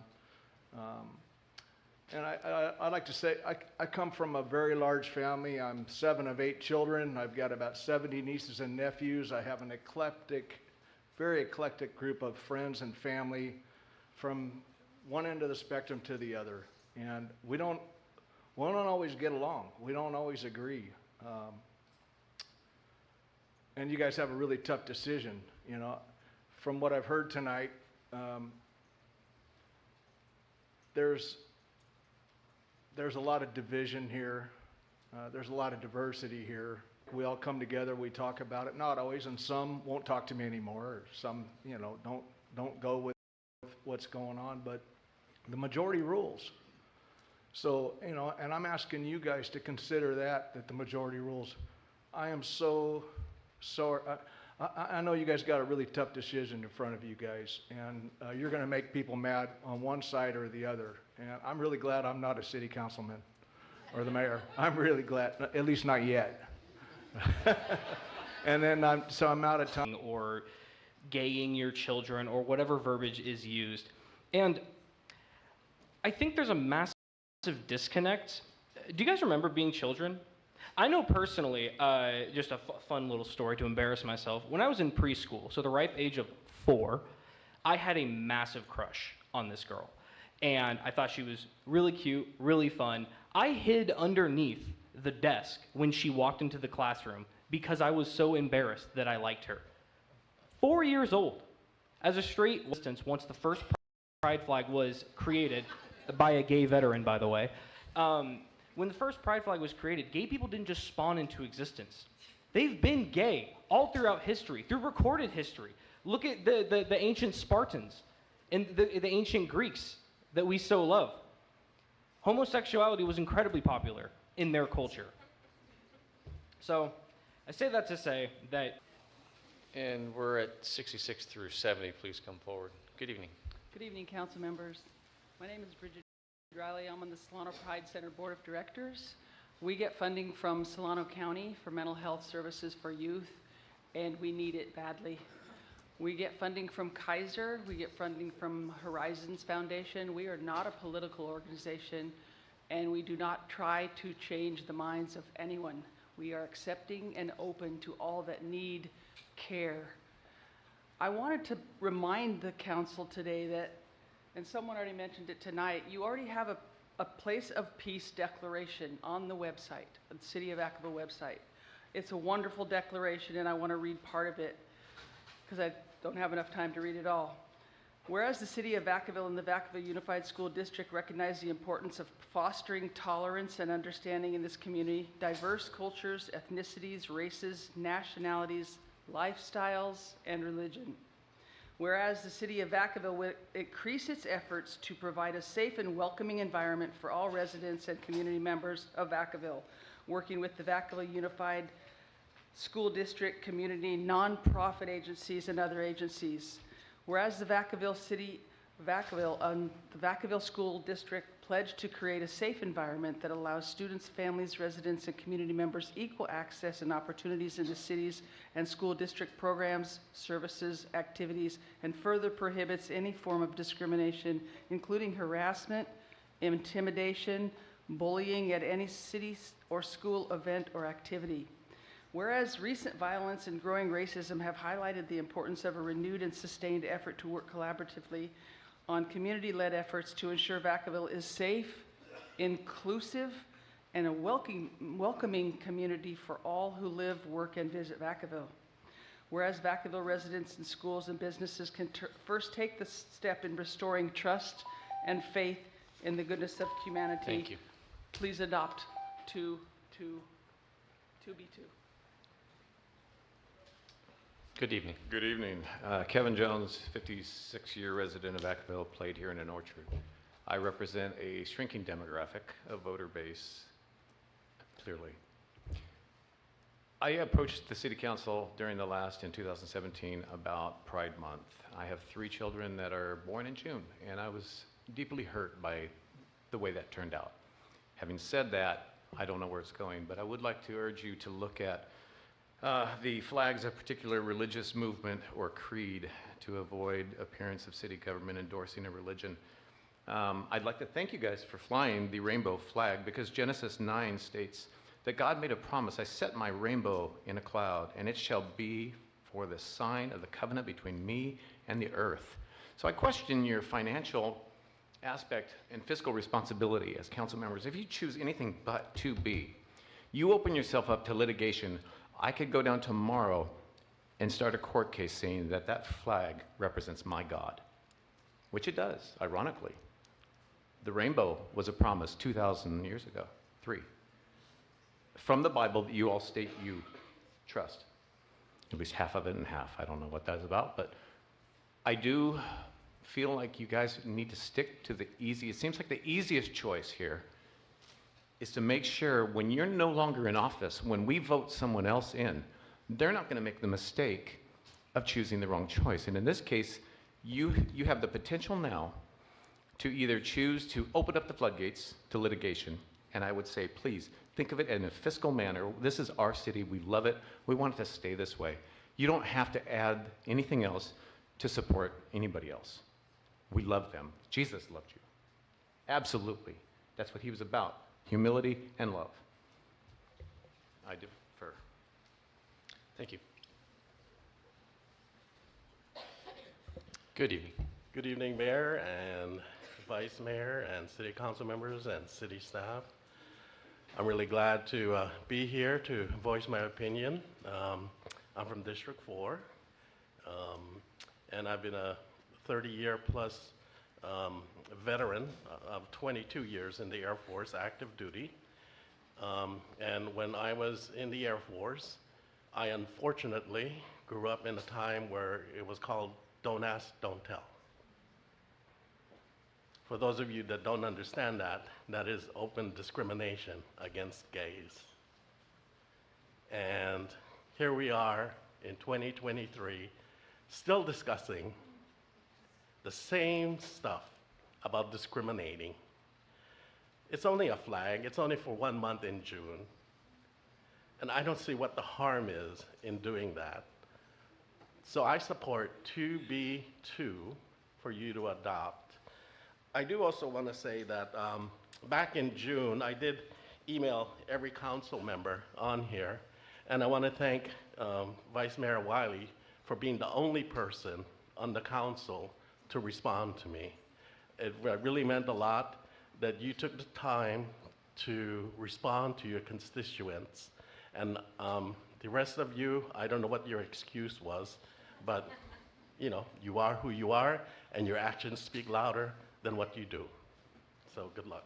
Thank you. Thank you. Good evening, Mayor, Vice Mayor, Council. I want to talk a little bit about history. It's interesting that, like the 1964 Civil Rights Act that was created to remedy past discrimination, it has been hijacked. Even God's rainbow has been hijacked.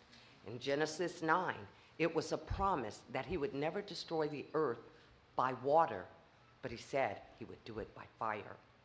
The rainbow is a covenant, and that covenant has been hijacked, and it's being used to change the very thing that God promised to represent sexual behavior and no longer the promise of safety for the earth from a flood. This special interest group has also hijacked the word gay. That word never meant sexual behavior. That word meant, I'm happy.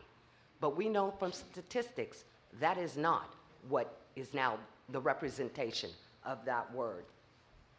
I would ask the council to think, as many have spoken before me, about flags. We need flags. We need flags for adulterers. How about fornicators? How about whoremongers? How about swindlers? How about swingers?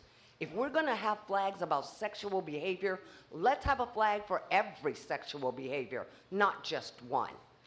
Pride, as I said in a previous meeting, is that which represents anti-God.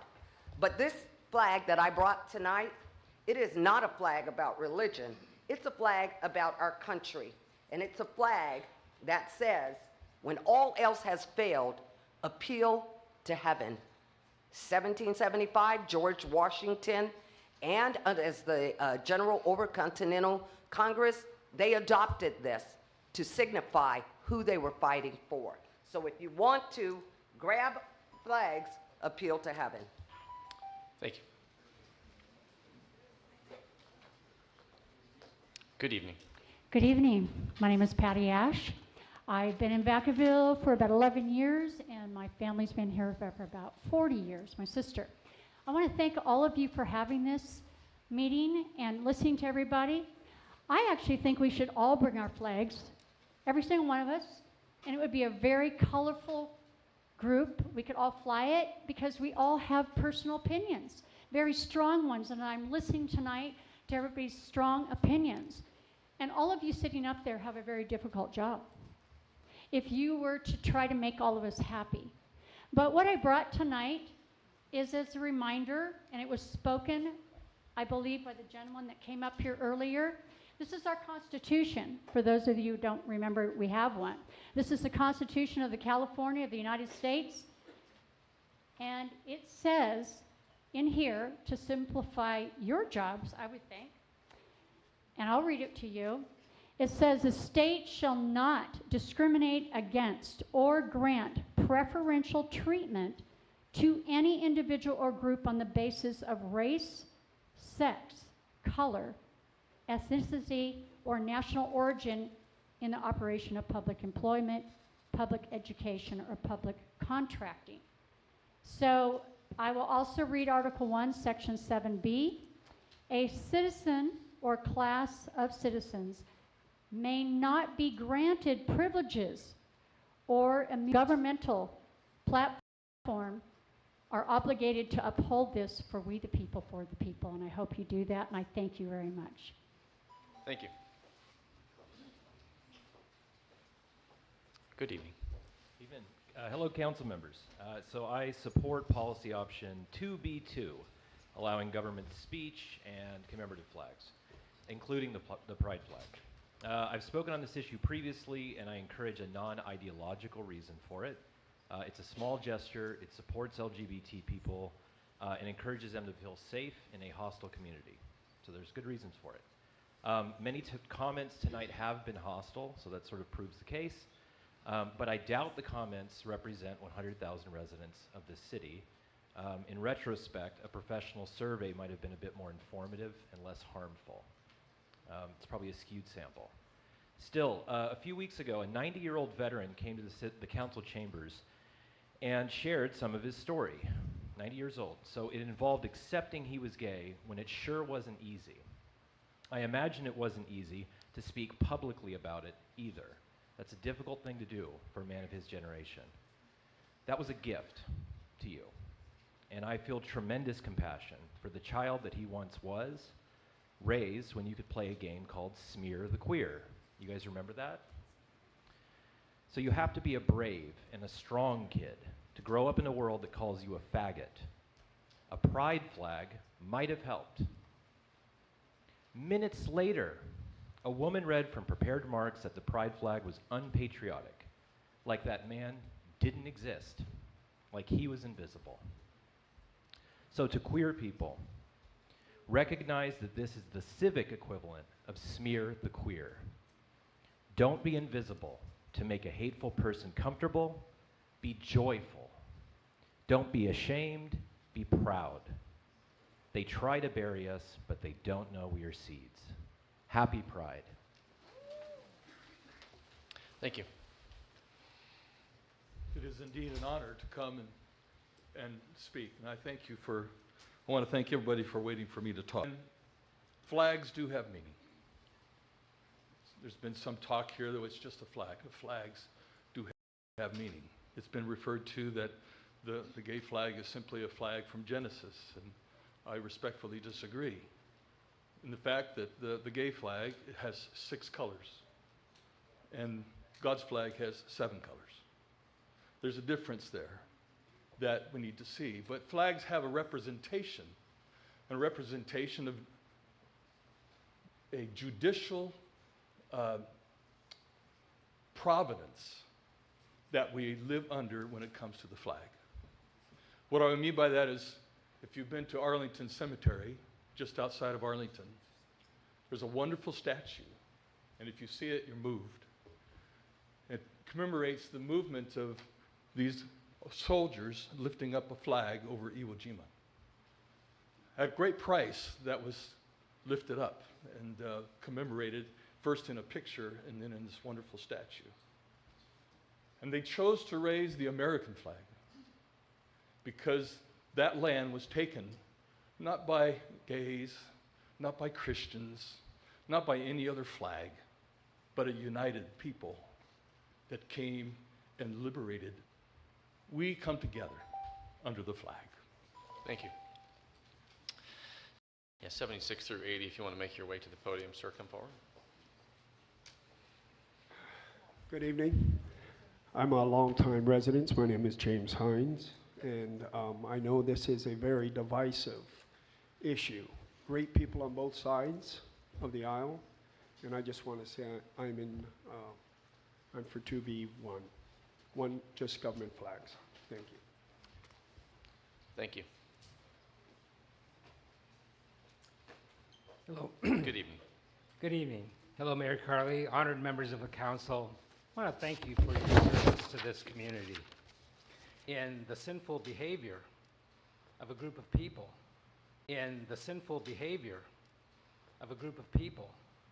I'm against it, and I oppose it. And it's very divisive. And so my recommendation would be, except to honor individuals, that you not make any proclamations at all, because they end up dividing one group against another group. And I am for 2B1. I think flagpoles, the only flag that should be flown are government flags, the flag of the United States. I want to thank you again for your service and openness and listening, your patience, I'm impressed. Thank you very much. Thank you. Good evening, Mayor, Vice Mayor, and council members. My name is Chuck Eason, and I'm here to request that you limit the flying of flags to government flags and refrain from making any proclamations that may be divisive for our community. The role of city government is not to choose sides on divisive issues, especially ones that involve religious beliefs or promote to its residents which beliefs should be celebrated. Here's my reasoning for my request. Some of us may have beliefs that are more conservative in nature, others more liberal or progressive in nature.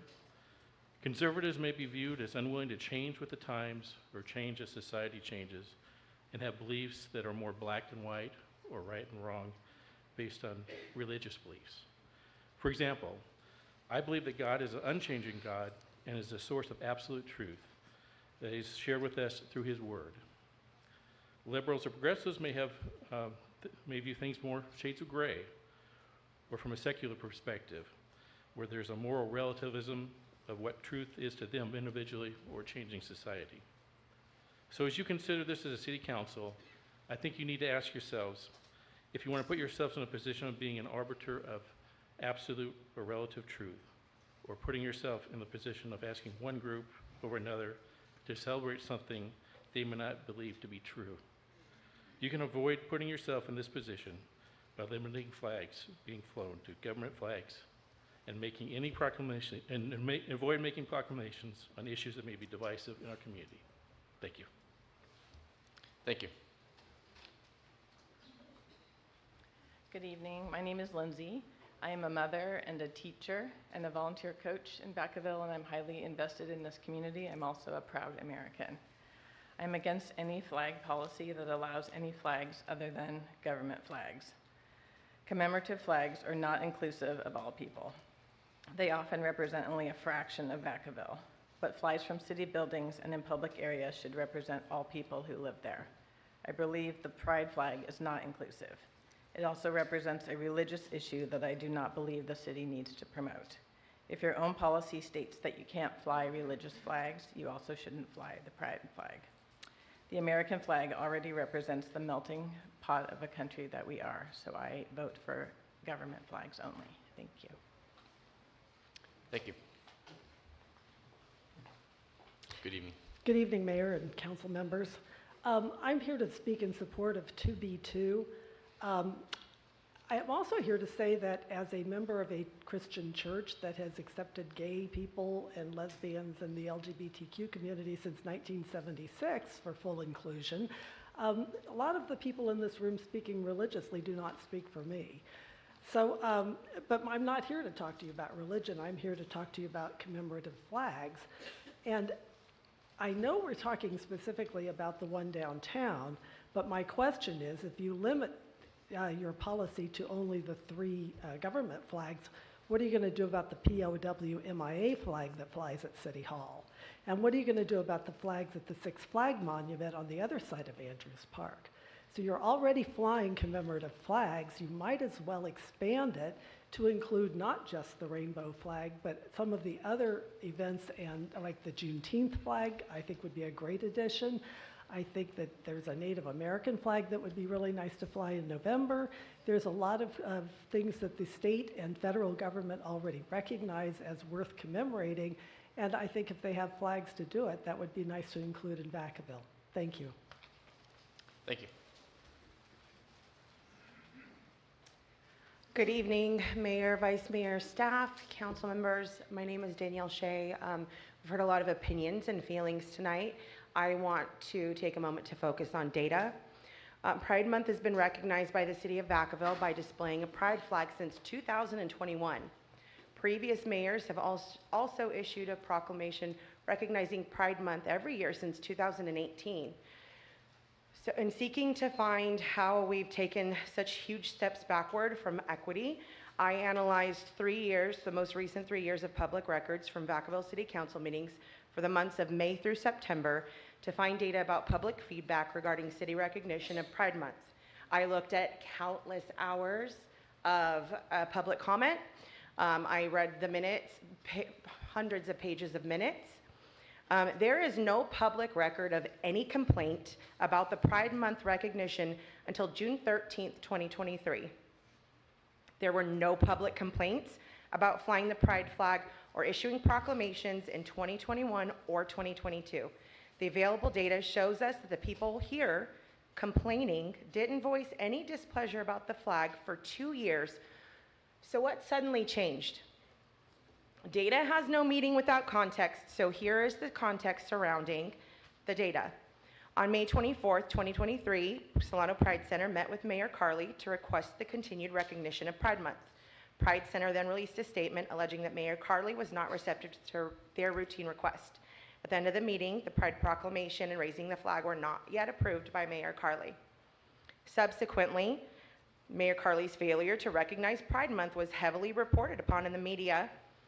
Following the negative media coverage and significant public response to the news stories, the mayor ultimately approved the proclamation and the Pride flag was flown for Pride Month. Thank you. Good evening. Hi there. I'm Tom Turpin. I moved here in the 80s, started a company that went public in 2000. I've launched 4 kids from here in Vacaville successfully. I served on multiple city commissions, including the Planning Commission, and I've been on advisory committees from national to county level. I'm glad people brought up the Declaration of Independence and the Constitution tonight, because the men who wrote that were slave owners and women couldn't vote. So we didn't get here in one step. There's always been an oppressed and marginalized group in our society. They're hard to see, that's why they're marginalized. And it's a really small but very important message of safety for people who don't feel safe, to acknowledge them with the flag. The flag doesn't represent recruiting someone to some lifestyle. It just accepts people for who they are. And we all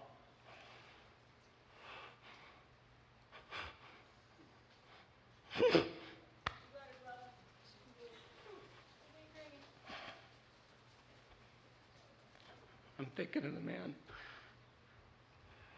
who spoke before and choked up. And what I was going to say is, we all know neighbors, friends, and family who are in this community. And if you don't know them, you might ask yourself, why not? Because they're not that uncommon. It might be you, it might be that they're unsafe in your presence. And it's a small thing for us to do, to send a message that the laws of this community apply to everyone. People brought up the First Amendment. First Amendment's also about separation of church and state, not just free speech. And we need, if you can't find a way to do this, don't fool yourself that it's not from a failure of the separation of church and state. You're welcome. Good evening. My notes are all crossed out, so. Good evening, Mayor Carley, Vice Mayor Wiley, council members, and staff. I'm Donna Harris, and I've been 51 years in Solano County, not Vacaville. Thank you for this opportunity to meet with you again. It's been a long road. People have told you no flag but the USA and the California and the Vacaville flags, because that represents everybody. But not everybody feels they have the liberty and the justice that is promised, especially Latinos, Asians, Indigenous, African Americans, and yes, LGBTQIA. We are not seen and treated equally. And when we all are, then the USA, the Vacaville, and the California flags will be enough, but not until then. People tell you the LGBTQIA cultural flag should not be flown because we are not Christian. I have stated before that I am Christian, and the response was, I'm the child of the devil, not of God.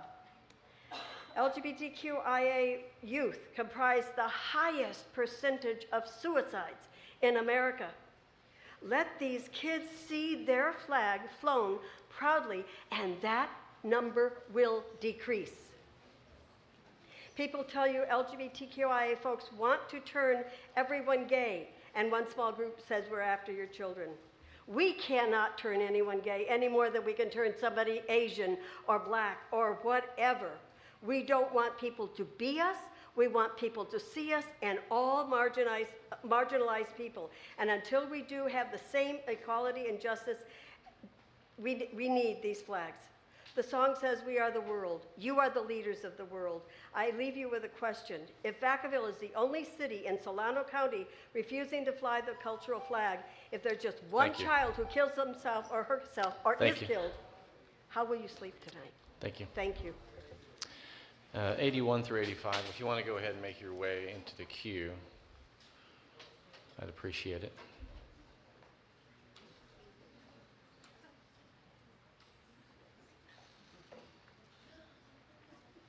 Good evening. Good evening. Thank you very much for letting me speak tonight. I apologize. I'm a little bit emotional. There are several months that are recognized by the United States, such as February, Black History Month, March is Women's History Month, May is Asian Pacific American Heritage Month, June is LGBTQ Pride Month, September 15th to October 15th is Hispanic Heritage Pride Month, October is National Disability Employment Awareness Month, and November is Native American Heritage Month. As somebody who's a member of 3 of these groups, I can tell you these flags matter. They allow for representation. They allow for me to know that I am safe. I am born and raised in Vacaville. When I was born in 1978, I was brought to my first home on Diadera. So I was born and raised in Vacaville, and then I left, and in college time went and teach. And I taught for 10 years in a very homophobic environment, and I have one quick story to display why we need these flags to be displayed. In the last year, there were 3 signs put outside my office door that said, God's going to kill all the gays at this school, including you, and I may help. Repent. I am literally fleeing a homophobic environment, and I fled home. I came back to Vacaville, a place that has the chance to be progressive and not be the only city that refuses to stand up for the marginalized people that are not truly represented by these flags. And for those that spoke earlier, I did sit down during the Pledge of Allegiance. That flag does not fully represent me, nor these other groups that are constantly being marginalized. Please, make the hard choice. Listen, if you address please address the council. Okay, I sat down because I am one of these groups that is not fully represented by that flag, by the 3 flags that you claim represents everybody. So please, make the hard choice tonight. Thank you.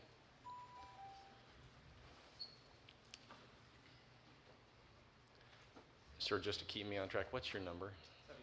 77. A little late. That's okay. I'm just trying to make sure that I'm allowing people to queue. Right at the end here, actually. Good evening. Good evening. I wish I'd prepped something a little bit more, but I feel like I had to speak. I wanted to come and listen to what everybody had to say. For the most part, I've been heartened, I think, that people are being, for the most part, pretty respectful of each other and our opinions. I can also appreciate the simplicity of adopting 2B1. A lot of people have brought that up, that we want to limit our liability as a city, and I can appreciate the fiscal responsibility in that. There's something to be said for that. That being said, just because it's maybe the easier decision doesn't make it the correct decision. I grew up in Vacaville, so I've lived here my entire life, 40 years. Aside from college, I came back here right after for a job, and I'm now a business owner that employs several people and also is a catalyst that creates millions of dollars in other work. So I feel like I'm a valuable, financially valuable, if anything, member of the society. But I also think something like the flag flying when I was in high school would have been so valuable to me as a human being, as a person. I don't know if it would have changed my trajectory. I don't think I would have been as brave as that young man that came up and spoke earlier. I just wasn't there yet, and also because 1993 was a very different time, which is great. I think we are going in the right direction. Also, I just want to reiterate that flying the flag doesn't really ask anything of anybody. It's just a recognition. It doesn't ask anybody to pull over and respect it and to salute it. It's nothing like that. It's just a very simple means to keep children alive. Not to be too dramatic, but that's what we're talking about here. And And your kids driving by a rainbow flag on the street isn't going to turn them gay any more than, you know, a picture of Jennifer Aniston on my bedroom wall when I was 13 turned me straight. It's just not going to happen. I would have chosen the easier route if I had taken it, but it didn't pan out. I appreciate speaking today. Yeah, thank you. It looks, I see that the next group is 86 through 90 if we're on track, but if you're anywhere before that, come forward. Good evening. My name is Richard Whittington. I'm a 20-year resident of Vacaville, and I want to speak tonight in favor of 2BI, limiting the flags to the 3 flags that are flown now. You have no idea what the political winds, how the political winds will blow in the future, and you have no idea what kind of group might come to you in the future and want their flag flown. By limiting it now, you eliminate any possibility of any type of other group coming and wanting their agenda brought to the city. Also, the pride flag isn't flown for 11 months. That doesn't change Vacaville for those 11 months. It's no more violent towards the gay community or the LGBTQ community. It doesn't mean Vacaville is any different for those 11 months. So why fly it for 1 month? It doesn't mean that Vacaville isn't accepting of gays or is not inclusive of gays. There's plenty of pride flags flown all around the city. I just think the government flagpoles should be limited to government flags. Thank you. Thank you. All right, we also have a microphone in the back, sir. I'm Harold Dover, former senator from Montana. I appreciate the job that you have up there tonight. You represent all of us. It's a big decision. And it's a decision once you've made, it's imposed upon all of us. It's a great responsibility. But you, as you stand there tonight, are not faced with something that has never happened before. We've always had to make great decisions, and decisions that affect our society for ages to come. And one that we are talking about tonight has a big effect on our people here in Vacaville. Our flag, what is it going to stand for? I like that our flag is a United States flag, a state flag, and a city flag. I can stand for those because they mean so much to me, my past, my present, my future. Other things I don't want below that flag because they do not involve everybody. I don't want to put a flag up there that would impose some criteria on other people, represent other people. So that's where I stand today. It's a hard stand to make, but I know you can do it. Thank you. Thank you.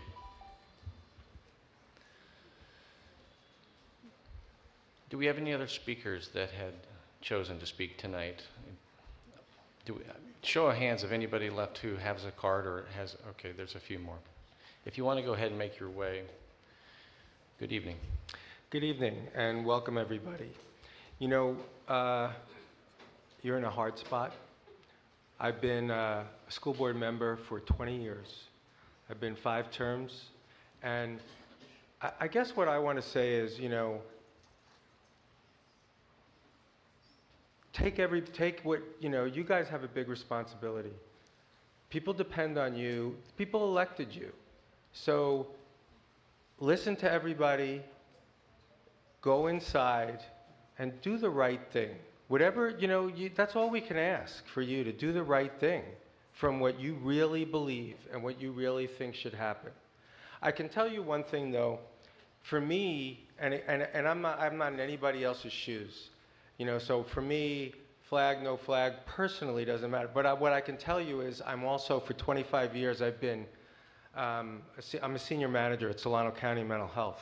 And what I can tell you is that so many of our LGBTQ kids have been suicidal, have been bullied relentlessly at school, have really had a lot of pain. And whether there's a flag, I just implore all of you publicly to say that you support them and you support kindness and inclusivity and love. And you know, we have a sign in front of our house that says, "Hate has no home here." Right? I don't care if you believe in God or you don't believe in God. It's a very personal decision, and I respect everybody's personal decision. But people are human. We're all human, and we all feel, and we all have trouble, and we all have good things. But these people suffer, and that's why people who are marginalized want something special, because they suffer. So whatever it is, come out and be for the people that suffer. Thank you.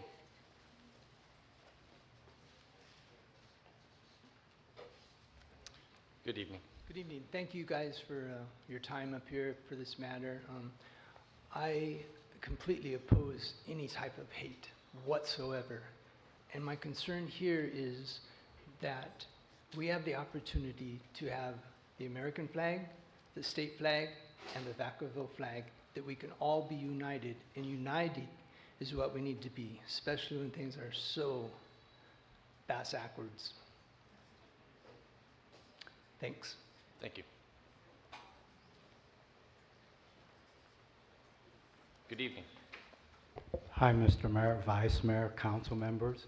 I just want to say, yes, the decisions that you have to make are difficult, but what I've seen and listened to all night is that we need to have unity, and unity after serving in the military for many, many, many years. The flag is important, the American flag, our state flag, and our city flag. And in order to keep the city together, we just need to be one. And so I just thank you and just keep you in prayer. Thank you. Thank you.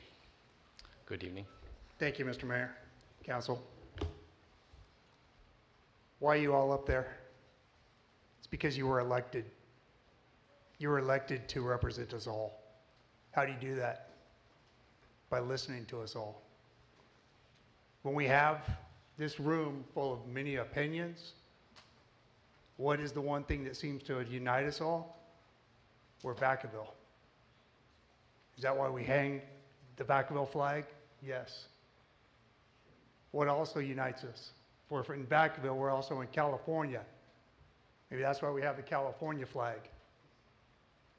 And above all that, we do have the American flag. I've heard some things happen here tonight, heard some things said that I thought were very shameful. Talking about a POW flag or MIA flag, maybe you want to know what that represents.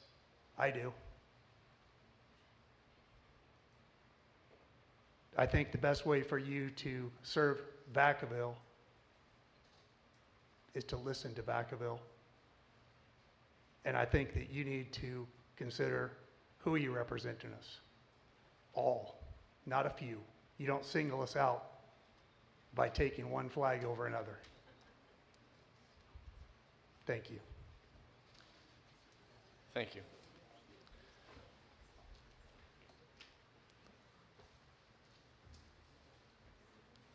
Good evening. Good evening. Thank you for holding this special meeting. This is obviously an issue that is important to our community. I hope that the council will vote to approve a government speech policy that allows for council-approved commemorative flags. Flags are a simple and powerful way to show support for the diverse members of a community. When I see pride flags, it signals that I am safe and valued and protected. By approving a government speech policy with commemorative flags, you are creating opportunities for the City of Vacaville to support its community now and in the years to come. Looking at this issue practically, the policy proposed by staff would also protect the city from the potential problems that a limited public forum would cause. There have been a whole lot of slippery slope arguments tonight, and I appreciate that this policy would give the City Council control over what is displayed. Please vote to approve the government speech policy allowing for commemorative flags to protect the LGBTQ+ community and to protect Vacaville as a whole. Thank you. Thank you. Mayor Carley and the council members, everybody here, I'm certain, thanks you for your time. I've spoken before here. People say, well, I've lived here in Vacaville for a while. Well, I've been here, I don't know, 45 years about. I was born in Fairfield, so I didn't travel too far. My family in 1880 had a dairy farm on Grizzly Island. This hat tells you where I come from. A lady said a little while ago that there wasn't a memorial for nurses. I got news for you. On that wall, some 50-some thousand men died in Vietnam. I knew a lot of those guys. You touch the wall, you touch their name. If you go over to the monument that we have at City Hall, they represent the people that were from Solano County that died. That flag was for everybody. The flag that was raised on Mount Shirabachi on Iwo Jima by the Marines wasn't for just the people that say, I'm an American. It was for you people that if you want to raise that flag, you raise that flag. But it doesn't belong on our flagpole. We got 3 flags. The city flag, the state flag, and the American flag.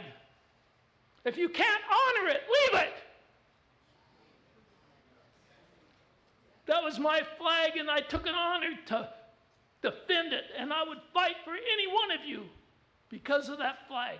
I love it. Bye-bye. Thank you. Hello, thank you for giving us the right to voice our opinions. We have many opinions here, and I thank God that I have that right to be able to address you today. There's a lot of opinions, I don't agree with all of them, but I agree that they should be able to say what they want. Yet, if they want to raise a flag at their home or whatever, let them do that. I believe that we should just have government flags flown in Vacaville, and including the school street bridge or whatever that's called.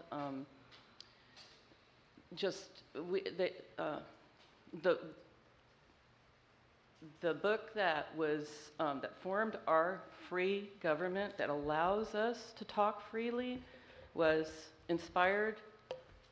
The government that was created was inspired by the Bible, this Bible. Jesus shed his blood for us all. We're all sinners, every single one of us. I'm a horrible sinner. I'm saved by his blood.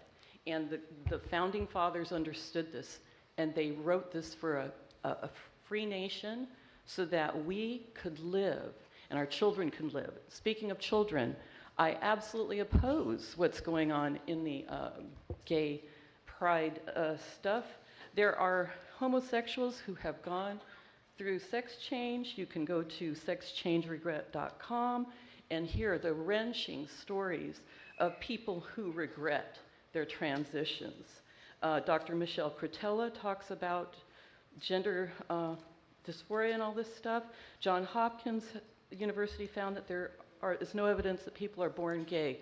Please do not divide our city over something that's very harmful to a lot of people. Thank you.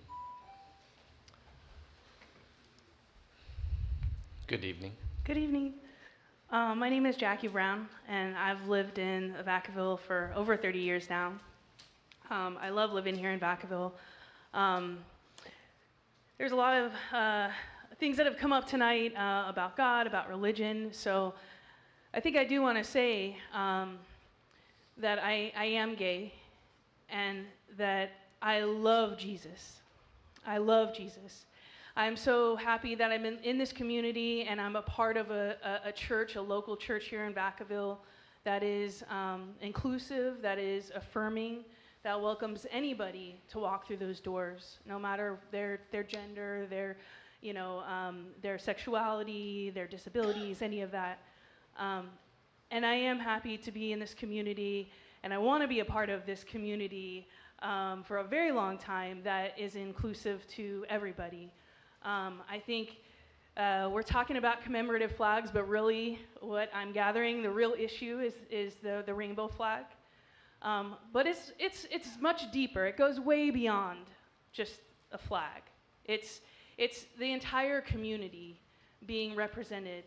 It's the entire community and just people that are marginalized being represented in different ways and being loved on. And that's what I would hope for people that walk into my church personally and for people that come and visit this community or live in this community, that they feel seen, that they know that they're deeply loved regardless of their sexuality, and that they are welcome here to visit, to live, to raise children, that they are welcome here. And so I'm for commemorative flags. Thank you. Thank you. Good evening. Good evening, council members and Mayor Carly. Thank you very much for this opportunity to speak, and I commend you on your courage to be up there and listening to everybody up here that has come to you with their opinions. I respect all opinions. My name is Rudy Rosselli, and I would hope that one day when I'm representing our people away from this country, that I would have the same courage as you to stand up to all people that are coming attacking us and doing what they did. I served in the military for 26 years, and this flag that I wear on my shoulder and that I served under was very, very important to me. I served overseas for 3 years, and when you're overseas, you yearn for the United States. You look for other Americans, and the way we find each other is through our flag. And that flag is very important, and when we see that flag, we gather underneath that flag, and we are happy to see any American, regardless of race, color, creed, wherever they came from. But if you can say that you're proud to be an American and you are there, you feel comfort because you feel liberty, because that's what we have in our country. Our flag has 3 colors, red, white, and blue. The red stands for the hardness and valor, as well as the courage and readiness to sacrifice. And it's that sacrifice which has shed blood to give all Americans, regardless who they are, the freedom to live in this country. Blue, the color blue signifies justice for all people, vigilance and perseverance, a reminder that we must remain watchful and strong. White, white stands for purity and innocence, pure because we are independent from other countries and hold true to our ideals. People in China were holding our flag because they are not free. And our flag represents our freedom, and it represents all Americans. Thank you for your time. Thank you. Good evening. Good evening. I like to voice my opinion. I agree with the young man that just stepped away. I, too, am a retired military, and I respect my flag, American flag. This people are trying to hijack. We got Palestinian flag flying in New York right now. They tore down the American flag to put up their flag. San Francisco. Today, they were flying China's flag. So I'm an American, and I believe in the American flag. Like he said, go overseas. Go overseas. When you see that flag, you respect that flag. And when we overseas, we don't see any color. We don't see anything We respect each other and we love each other. When you see another American, you're happy to see another American. And, you know, being a black female coming from St. Louis, Missouri, I know what racism is. Have you ever had a homemade bomb thrown in your in your living room? Have you ever had someone tell you you can't go in, you can't go into this building because you're black? And then have you ever been told you can't sit up in the front of the bus because you're black and you got to sit in the back of the bus? Excuse me, I'm a little nervous. I haven't seen, when we did the march, where were you? When we, you wasn't flying no flag. I didn't see those flags. When we did the march, civil rights march, I didn't see these flags. Thank you.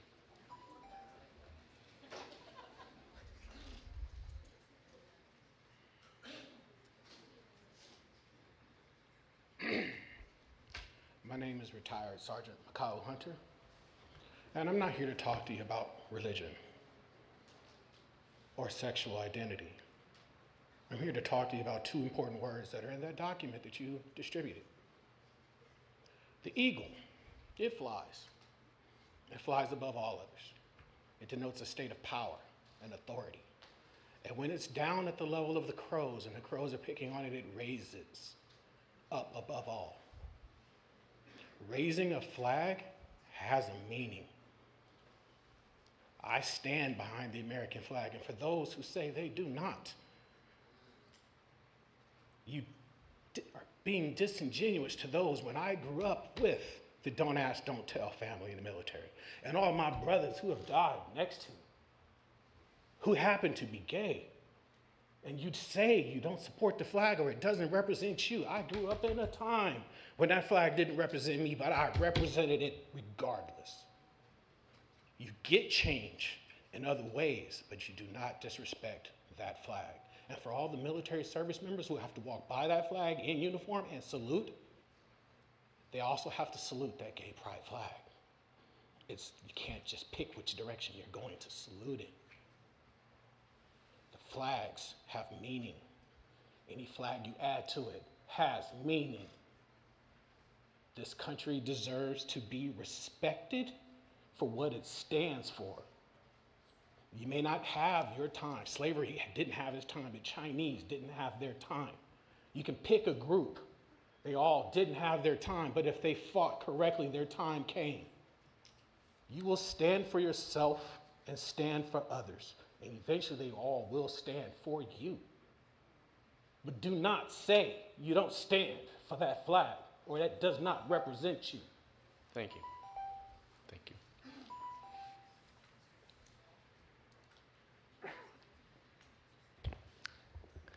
Good evening.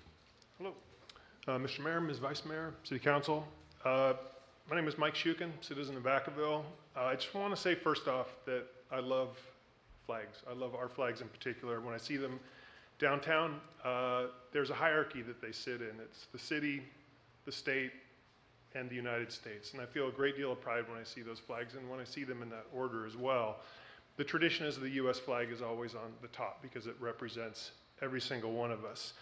And actually, when I see that American flag, I do get a lot of times that feeling in my chest that I know a lot of us here get when we see that flag. I feel a great deal of pride in that flag. But I also have to recognize that under the authority of those flags, a lot of groups in the history of our country have suffered. Whether it's groups that were enslaved, whether it was groups that were sent off to camps during World War II, or whether it's the gay community, which has suffered greatly from laws that were written under the authority of those flags. Some of the discriminatory laws that we've had on those flags have kept gay people from being with their loved ones when they were dying, that have prevented them from having their kids taken away, that have actually put them in jail. And as an enlightened society, we've moved on from that, but in a small way, flying that pride flag with those other flags acknowledges this and says, you're now welcome here. I urge you to maintain the authority of you to approve commemorative flags because you will also be able to approve flags for other things that are important: Ukraine, Israel, POWs, Martin Luther King, and the Pride flag.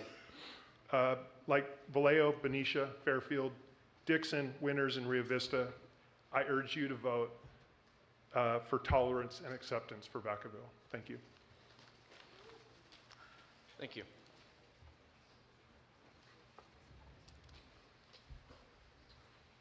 I believe this concludes the public comment portion of this, unless I missed anyone. Was anyone missed?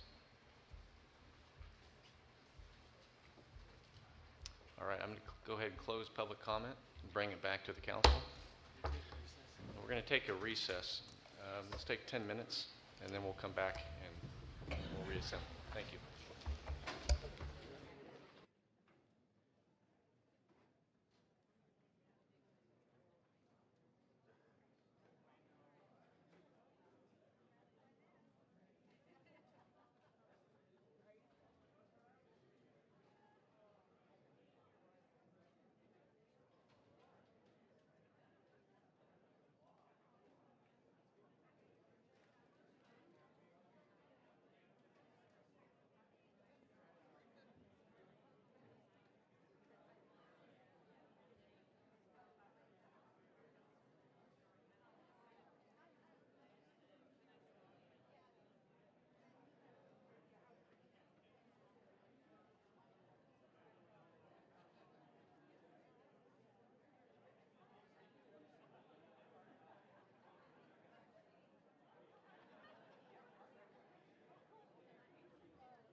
Well, good evening. We're going to go ahead and bring this meeting back to order. We have completed public comment and had a short intermission, so I appreciate your patience through all this. I also believe for those of you, you never know how long a night goes. This has been fairly smooth up to now, but it's also being streamed online. It's always channel 26, and the website also has a link for streaming. So just want you to know that. With that, part of what we're going to do in our discussion back here at the council is it's two parts to this. It's an overall issue, but months ago when it was asked by the council to bring this back, it was the fact that it was a question about the proclamation, and some of the comments tonight were about proclamation. Most of them were about it. What was absent was a flag policy. And so many of you voiced your concerns, your opinions, and we do value them. We've been hearing this for months. We really have. And while we could not return the comments in the moment, don't think for a minute that as you came, for those of you who did come to the podium, that we weren't listening, because we were. Don't think for a minute that your council and your staff haven't been working behind the scenes trying to understand what are our options, what is best for our community. And I heard something tonight that resonated, and that is it was a comment about it being easy or simple. And none of this is easy, and none of this is simple. It weighs heavy on everyone, because this is a question that I raised, and because it was brought up, I want you to understand that there's a lot of passions in our community about how to be inclusive. And it was the very question that I asked when I did meet in May, was how can we have such diversity and at the same time, while we're trying to achieve a more inclusive community, not become divisive? It was a serious question. It wasn't trying to divide. It truly was from a place where, for all my years of service, serving our community, understanding that the rights of everyone needed to be protected, but also understanding that sometimes people have been trampled on. And how do you balance that? So with that, I just want you to know this is not taken lightly. And with that, I would like to open it up for discussion on the council.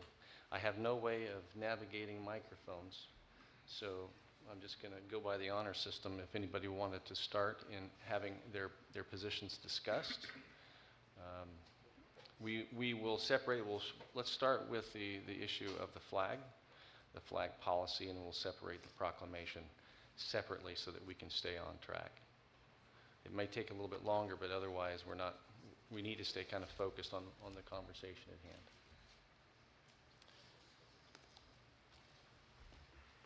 You can see how easy this is. All right, you got your microphone. So first of all,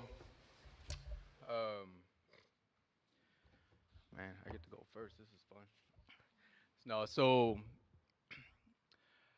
I've had a lot of feedback on this particular issue, and not just pride, faith-based flags. Heard a lot about religious beliefs and interpretations, particularly as it pertains to Christianity. I heard a lot about the sacrifices of our military folks, many of those who are no longer here with us. To one of the last gentlemen that was talking about putting the hand on the wall of the Veteran Memorial Wall. I was fortunate enough to be there a couple weeks ago. I'd never been in DC before. It was a truly remarkable experience to see these monuments that represent a lot of the struggles, a lot of the sacrifices of people's names who we may never know, who some of those are memorialized on the wall, and then there's others from years past that we don't know, and that's symbolized by the Tomb of the Unknown Soldier. And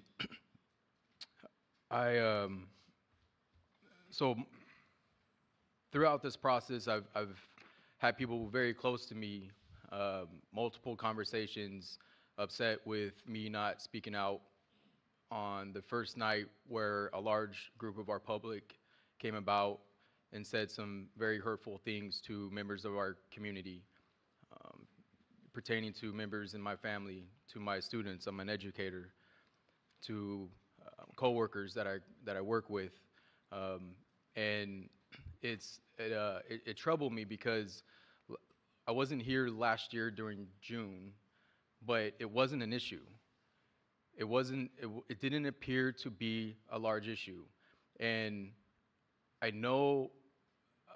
And then, as things move forward, it's interesting when we talk about what's divisive.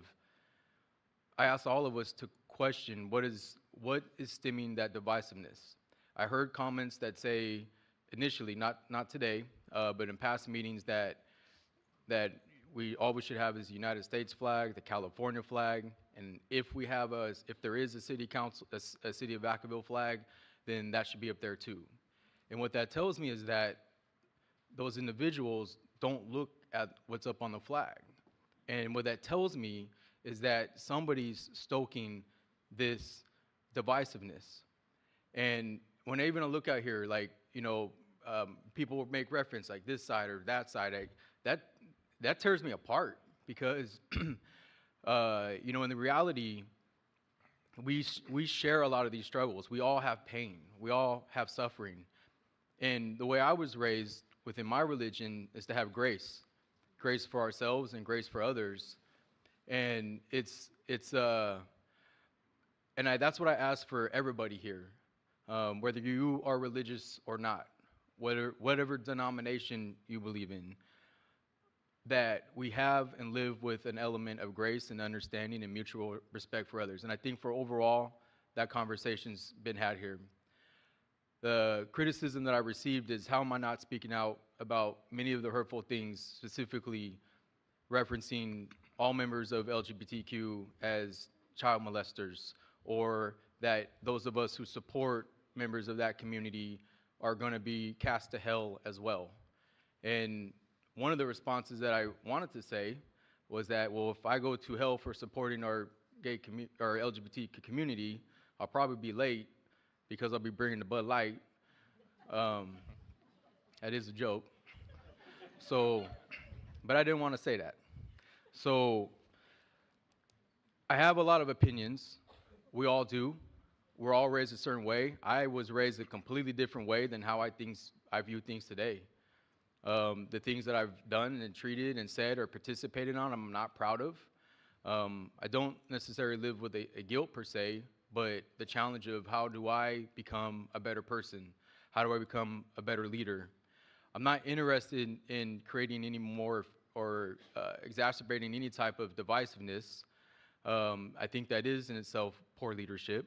I do have an odd sense of humor, but that's how I deal with the struggles of life. That's how I deal with my own, I guess, challenges, so to speak.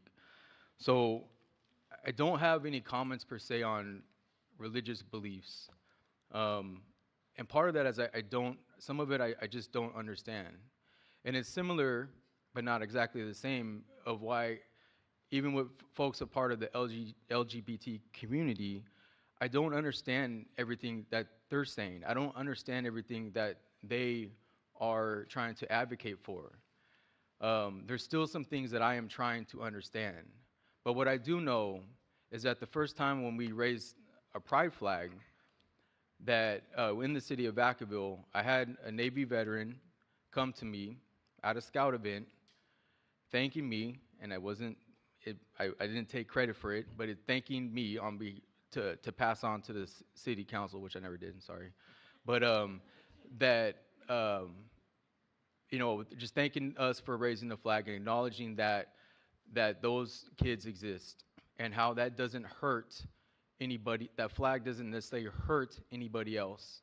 And that, and I said, yeah, it's just, I'm always concerned about divisiveness because I truly do believe that while many people do not feel the United States flag represents us all, that it needs to.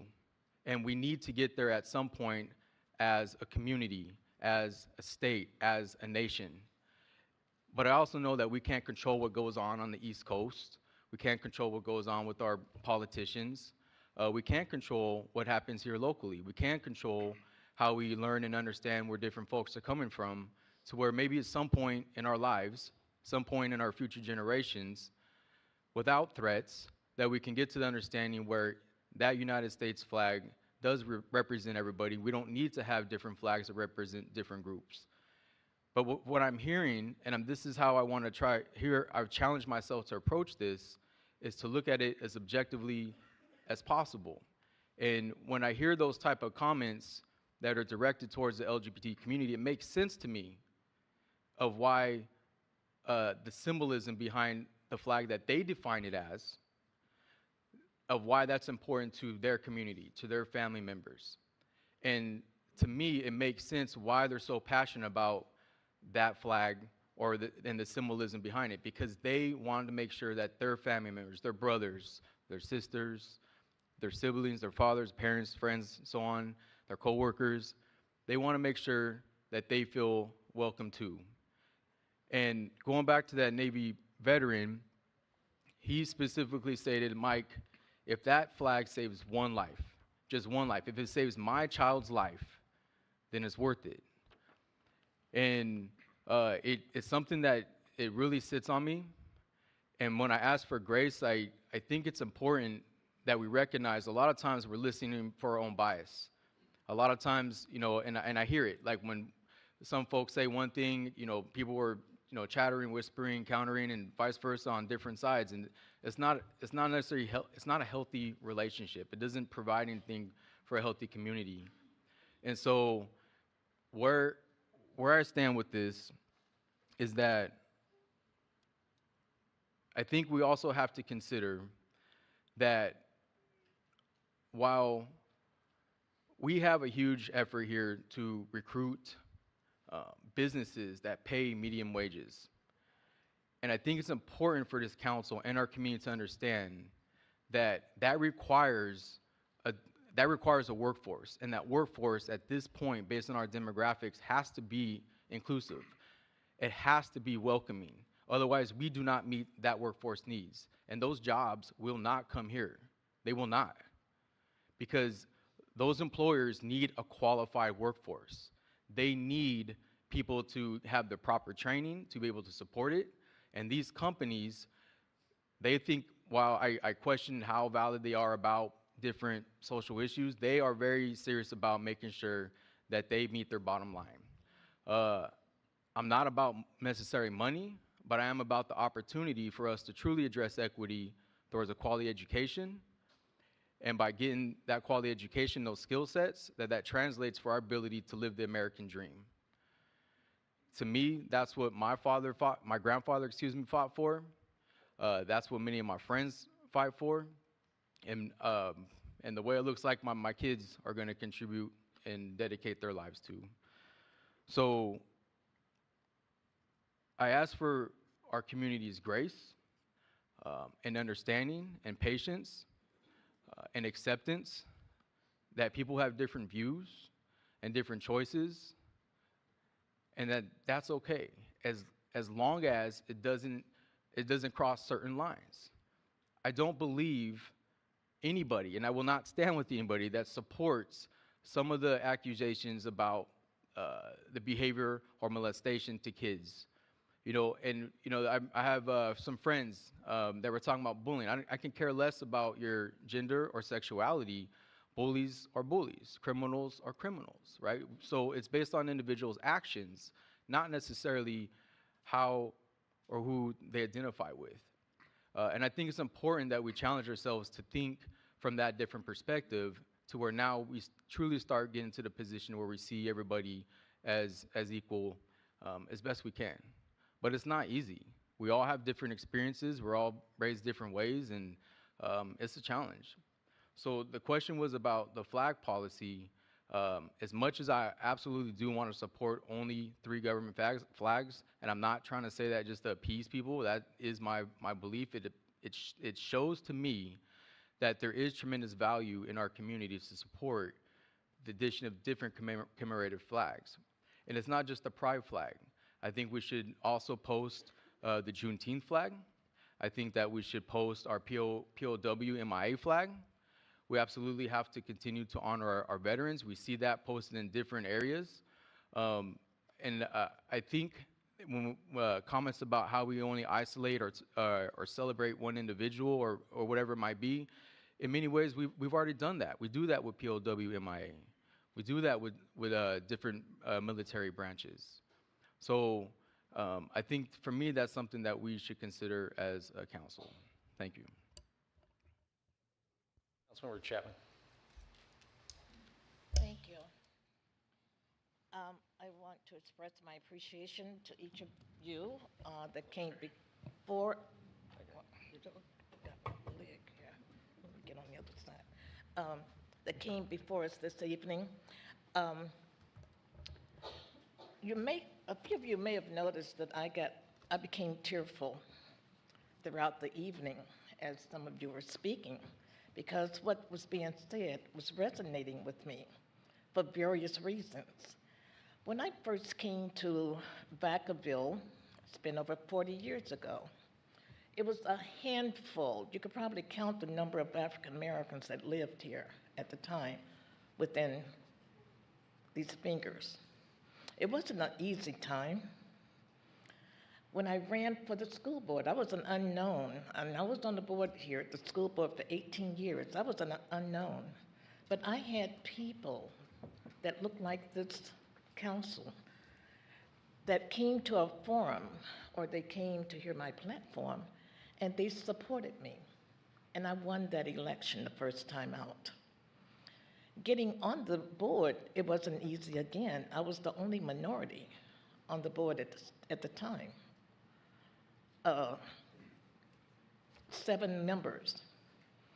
And they all didn't accept me. They tolerated me, but they did not accept. I didn't want to be tolerated. Accept me for what I bring and for who I am. I've learned a lot. Vacaville has taught me a lot. Vacaville, I think, was like 35,000 at the time, and half of those were prisoners at CMF.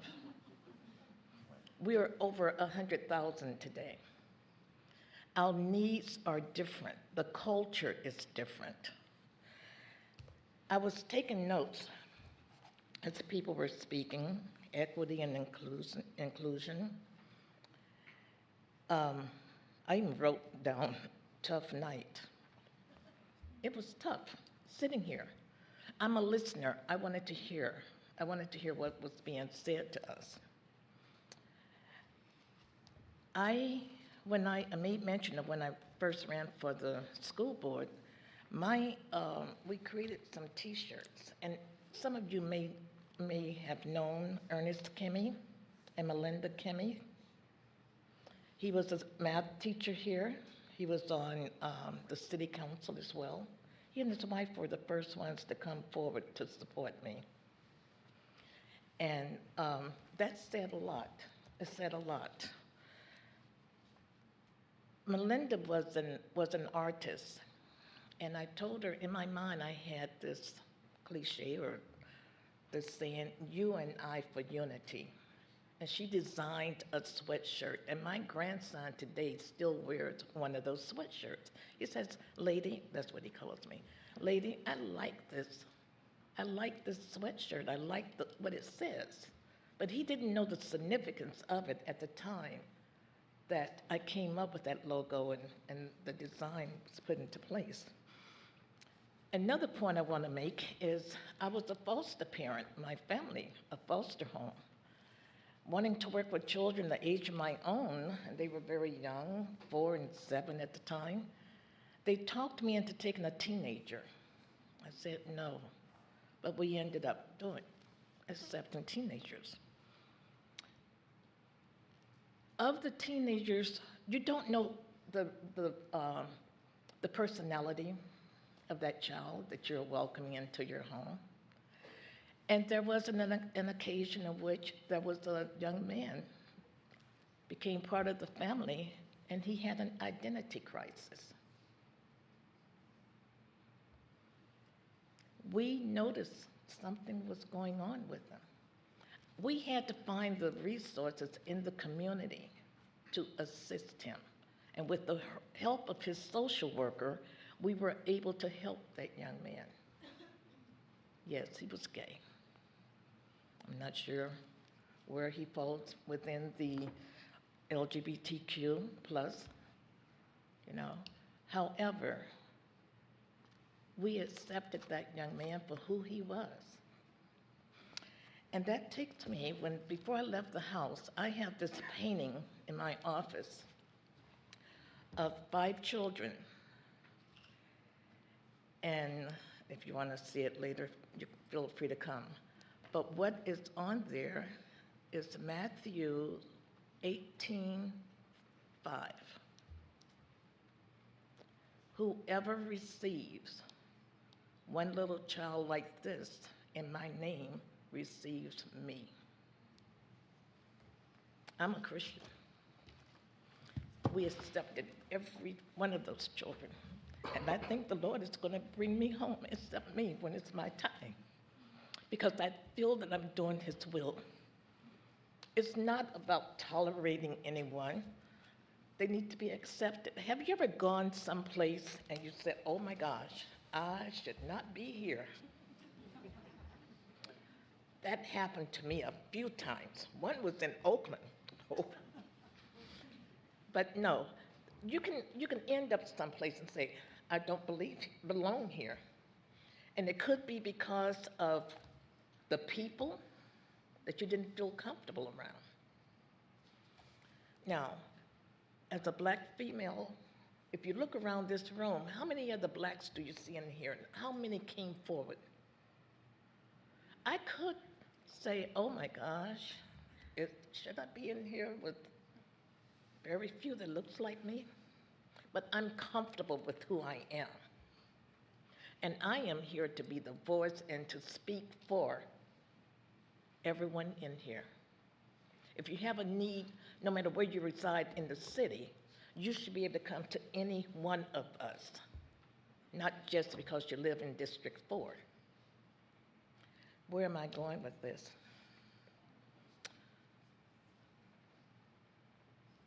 When I made mention of whether you have ever been someplace and said, I don't belong here, but yet you got out of there, but you were still looking for this certain place, someplace you were supposed to be. And you would search or travel until you got there. And when you got there, it was a relief. Sometimes you need a place like that in the area where you live. Sometimes I want to just escape from my home because I haven't cleaned it lately. And if I wanted to go, okay, where can I go and just be me, just sit and be me and feel comfortable? We all need that. We all need a place where we feel comfortable and accepted. And I don't mean, and I'm not saying what my position is right now, but you may gather, I can see individuals showing up, coming in, and not being from here, but then seeing something familiar and said, you know, I'm okay. I'm okay. It's a relief. Something comes over you. So tolerance, and that was the key word maybe about 30 years ago, tolerance. But tolerance is not, for me, the right word. It's acceptance. I don't, I'm gonna shut down and let others speak. Trustee Silver said quite a bit that resonated also with me. But when I said I became emotional tonight, many of you did hit me. You hit me hard with your words. I am a Christian person, and that scripture that I read about receiving, they were children in the picture, but those children grew up to be adults. Some of you in here might have been one of my foster children. It's possible. I'm old enough to be a few of your parents. Just a few. So with that, I'll yield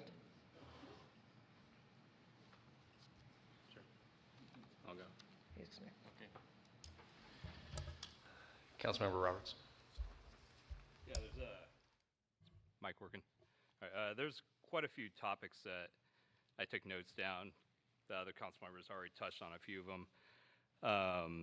But one perspective I have that is brought up quite a few times, and I've been in the military almost 18 years. 2 deployments to Afghanistan. I served on honor guard, so buried a few friends. And yeah, there was quite a few times, tell a couple stories. One, I was on a way back from honor guard, from doing something in Arlington, and yeah, got stopped by PD and was harassed as actually state troopers on the East Coast.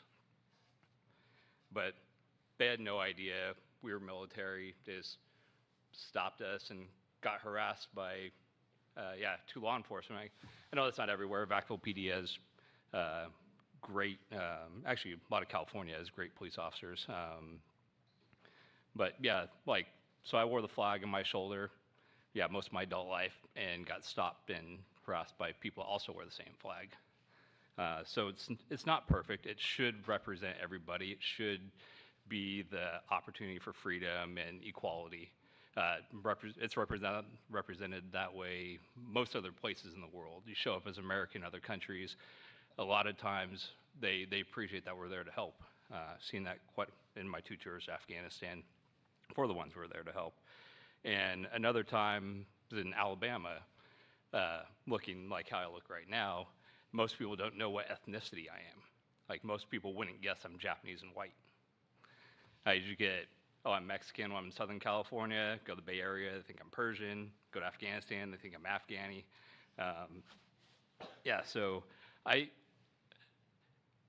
While the American flag stands for freedom, liberty, pursuit of happiness, all that stuff, it's not innate quality just because that flag's there. That's what we have. We have to fight for it. We have to stand up for what is right. And that's why a lot of the civil rights movement, they carried their American flag. And I think having representation and supporting other flags also display support, because I can't go to every single person in the LGBTQIA demographic and say, hey, I have your back. Flying under the flag allows me to show it to everybody in the community, because not everybody is comfortable coming public for me to even go tell them I support them. So having that flag does show that, hey, this is my support, showing that I have your back if anything goes wrong. And yeah, I know it's controversial coming from a military member that, I hopefully get to the point where we don't need that flag. I know that was mentioned earlier. I don't want this to be a permanent thing. I want it to be a part where we don't ever have to fly any other flags but those 3 flags. And it's just, and another thing about the flag, a lot of people are just saying pride flag in general. The ones we have been flying, I mean, there are a couple pride flags, and then there's a progress flag, which are 2 different flags. One is for representing all marginalized communities, and that's the one we have been flying in Vacaville. So when they say, oh, it's just for pride, it's the ones we've been flying have not been that flag. And then going on to a couple other things that were brought up, it's more of my science and biology background and physiology background is, it's brought up ideologies, lifestyles, when in fact it's not. If you read a lot of science literature, it's not just humans. About 7% of all mammals show characteristics other than heterosexual behavior. So they originally started that with sheep, I believe, and it's across almost all mammals. And another percentage that a lot of people don't realize is, I think it's 1.5 or 1.7% of all births are intersex. So most people don't know their entire lives. So if you have a group about 100 people, about 2 people in there don't fit in the male or female gender. They have both.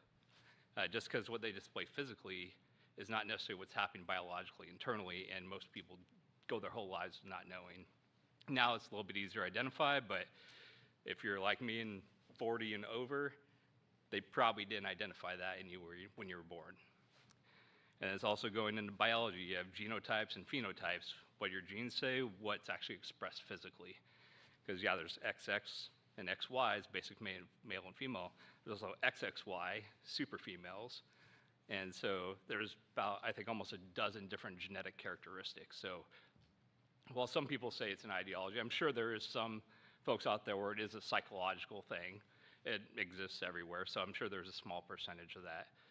But just saying it's ideology isn't completely accurate.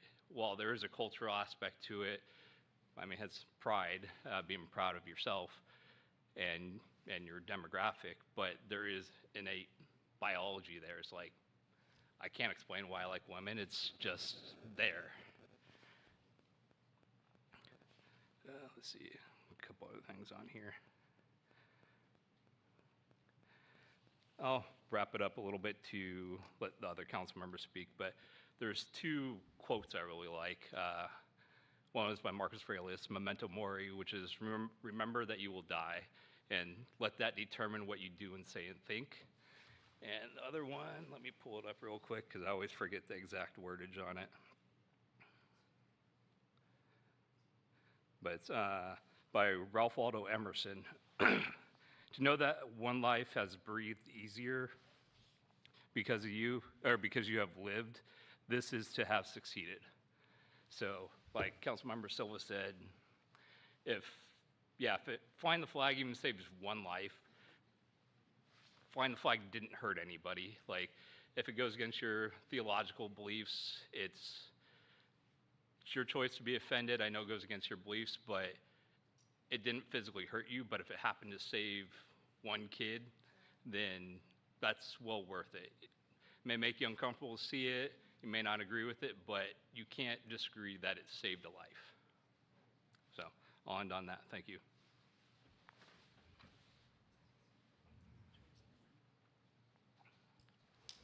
Councilmember Ritchie. Thank you so much. So bear with me. Hopefully my voice makes it. I might start out sounding like this and end up sounding like an 80-year-old smoker. It's been interesting. It's been months and months of listening. It's been really hard to sit here and not be able to kind of interject and give opinions and give kind of my response back. Half the reason I lost my voice, I talk too much. I thought of kind of why I ran. This gentleman was a person that actually, it's great, step up. And a lot of people came together at the same time. It was where we were in the country. It was a mess. I mean, we were all in tribalism. Everyone had their little groups, their little niches. Everyone had this flag, that flag. It was horrible. And I wanted to make a change. I saw everyone wasn't together. Everyone was turning on each other. Everyone was having the others. They're the reason why. And I didn't agree with it. Something touched me where, I started my mortgage company on, it's very interesting, like my favorite poem by Robert Frost, The Road Less Traveled. I was 22 years old, the only black, I think, in the whole building in West Santa Monica. And my dad served in the Air Force. He flew as an African-American pilot. When he flew, there's only 0.5% of the pilots in the world were black. So he was a farm boy in Illinois, and he had a passion to fly. He got a scholarship, not because he loved basketball, because he knew he can get a college degree and graduate with a bachelor's and become an officer. And at the same time, he couldn't eat with his fellow airmen. They had to salute him as an officer. But once he went under the flag, they were all one. So I hear the stories about how bad Jim Crow was and stuff they had to live through. He grew up 40 miles from the KKK headquarters in Indiana. It was a mess. I have a Klan knife as a trophy from other stuff that happened. But I look at all the problems and adversity and issues that he went through. And I took his advice. So I started in Los Angeles. And he said, Greg, I made a career of helping my fellow veterans and law enforcement personnel. Because after he did the Air Force, he was an officer for a while. So I was in LA. I started going an hour to the VA and the federal building and helping veterans with their VA benefits. So my fellow employees found out. They started laughing at me because I was this 21-year-old, big, I just got to play football, it's massive, big black guy going to the VA trying to help veterans. They said, that's the last people you should help. Those are the hardest loans. Do something easy. Go find your people in LA. So the boss pulled me over and said, Greg, it's never going to work. There's no way these people are going to trust you in LA. You look like the person they're trying to arrest. They're not going to trust you with their money. I had the choice in my life to kind of say, yeah, you're right. I'll go deal with my people. I'll go down to Compton, where I was going every weekend. I'll go down to Inglewood. I'll find my people. But I chose to stick with my guns and follow my dad's advice. And there's a biblical verse about that. And I kept going. And I kept going. And I noticed something, that I became a career of helping the people that are supposed to hate me, the people that are supposed to not want to work with me. I came up here, and I saw how bad the Black Lives Matter movement was, the Blue Line, and all this division. Like, that's not who we are. In my heart, I spent a career of helping officers, first responders, and educators and healthcare professionals. I'm like, that's not who America is. I just passionately knew that if you sit back, and it's like a disease. You sit back and let it just keep going. It's like cancer, it'll set in, we can never get rid of it. So I wanted to do something about it. So I ran to make sure that like everyone realized that, you know what, all this divisiveness is not true. We're all the same. Like in my office, I have a huge wooden flag. You know, I wish one day that like my kids are Jewish. My wife is Jewish because you're the woman. I wish one day that I would not have to be called a African American. Like I'm American. It makes me sick that we saw this stupid like nicknames like, oh, you're African American, you're Italian, you're Mexican American, you're just American. Like I went over to Europe for like half a month during the summer, and they don't care I was from California. They don't know what Vacaville is. They can't even say the name, but they just knew I was from America. And it's amazing when you go 5,000 miles away, everything makes sense. But you come back, it's a hot mess. Like when you go over there, you're just an American. And you come back and you have to follow your little labels, follow your little groups.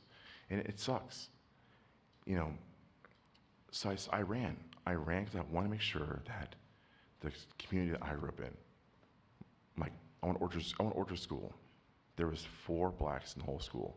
My sister, my brother, me, my friend Joseph. But you know what? I never felt like I was not accepted. I never felt like I was not a part. You know, my dad raised me a little aggressively. He's always telling me an analogy, great. Vacaville is it's like Africa. There's a lot of zebras. They all look the same, but they always remember the lion. You look different. When you come around them, don't feel inferior because they all know you.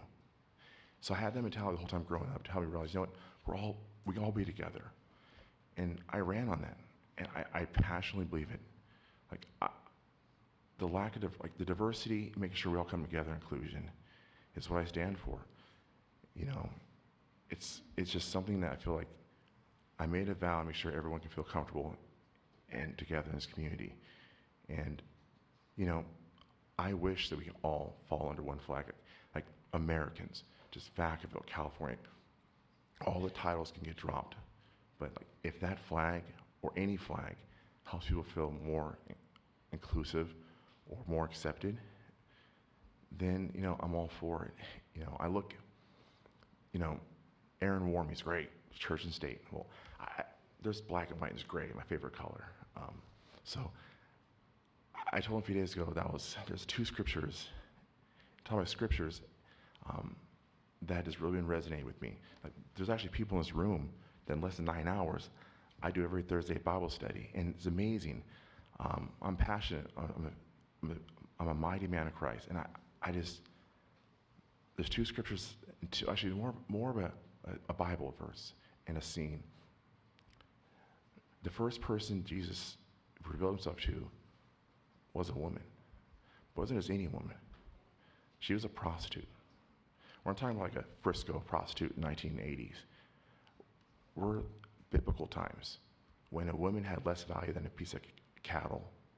There was no voting. There was no rights. And he found this woman who was not only not married, was a prostitute. She is the epitome of an outcast in the other. And he revealed himself to her. And it just, every day, that keeps, it's like, Greg, what does that mean to me? It feels like he made a choice to reveal himself to the most outlier that you can imagine. And I think it's to realize that, you know what, everyone can come under, everyone can find love, everyone can find that sense of belonging. Everyone has the opportunity to find his love and faith, or find a group. You know, and the other one is my life. The meetings we're having, it was a little hot at the beginning. There was a lot of like, the temperature was hot.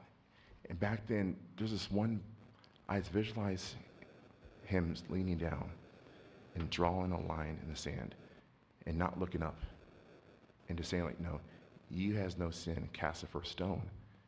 And it's like, we all have problems. Like, no one should be able to get up and persecute, or he said, she said, or point a finger. Like, I mean, it's hard. Like, we're not here to say my speech is better than yours, my reason is better than yours.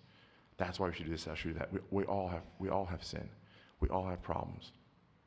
The faster we can all find a way to come together is the best thing for us. Like, no one should have been in that microphone without the feeling that they were like this spotless lamb. Everyone has something. Everyone has a stigma, a bias, a prejudice, something. So like, we all have to be truthful with ourselves. You know, that flag can help one group feel like they're more accepted in Vacaville, where I love the city, then I'm all for it. You know, I wish there's a point where, you know, like, someone that's holding the flag can walk right next to me, walk right into church, and not feel any different than I do. I mean, when I go to church, I'm probably one, I mean 20 blacks, but I feel a part of the group, because I'm a body of the group. I'm not just Greg, the big black guy. I'm another person. I'm another brother. And so I just wish we can get to that point, and whatever I can do to help usher that along, I'm going to be for it. So I appreciate your guys' patience, and thank you.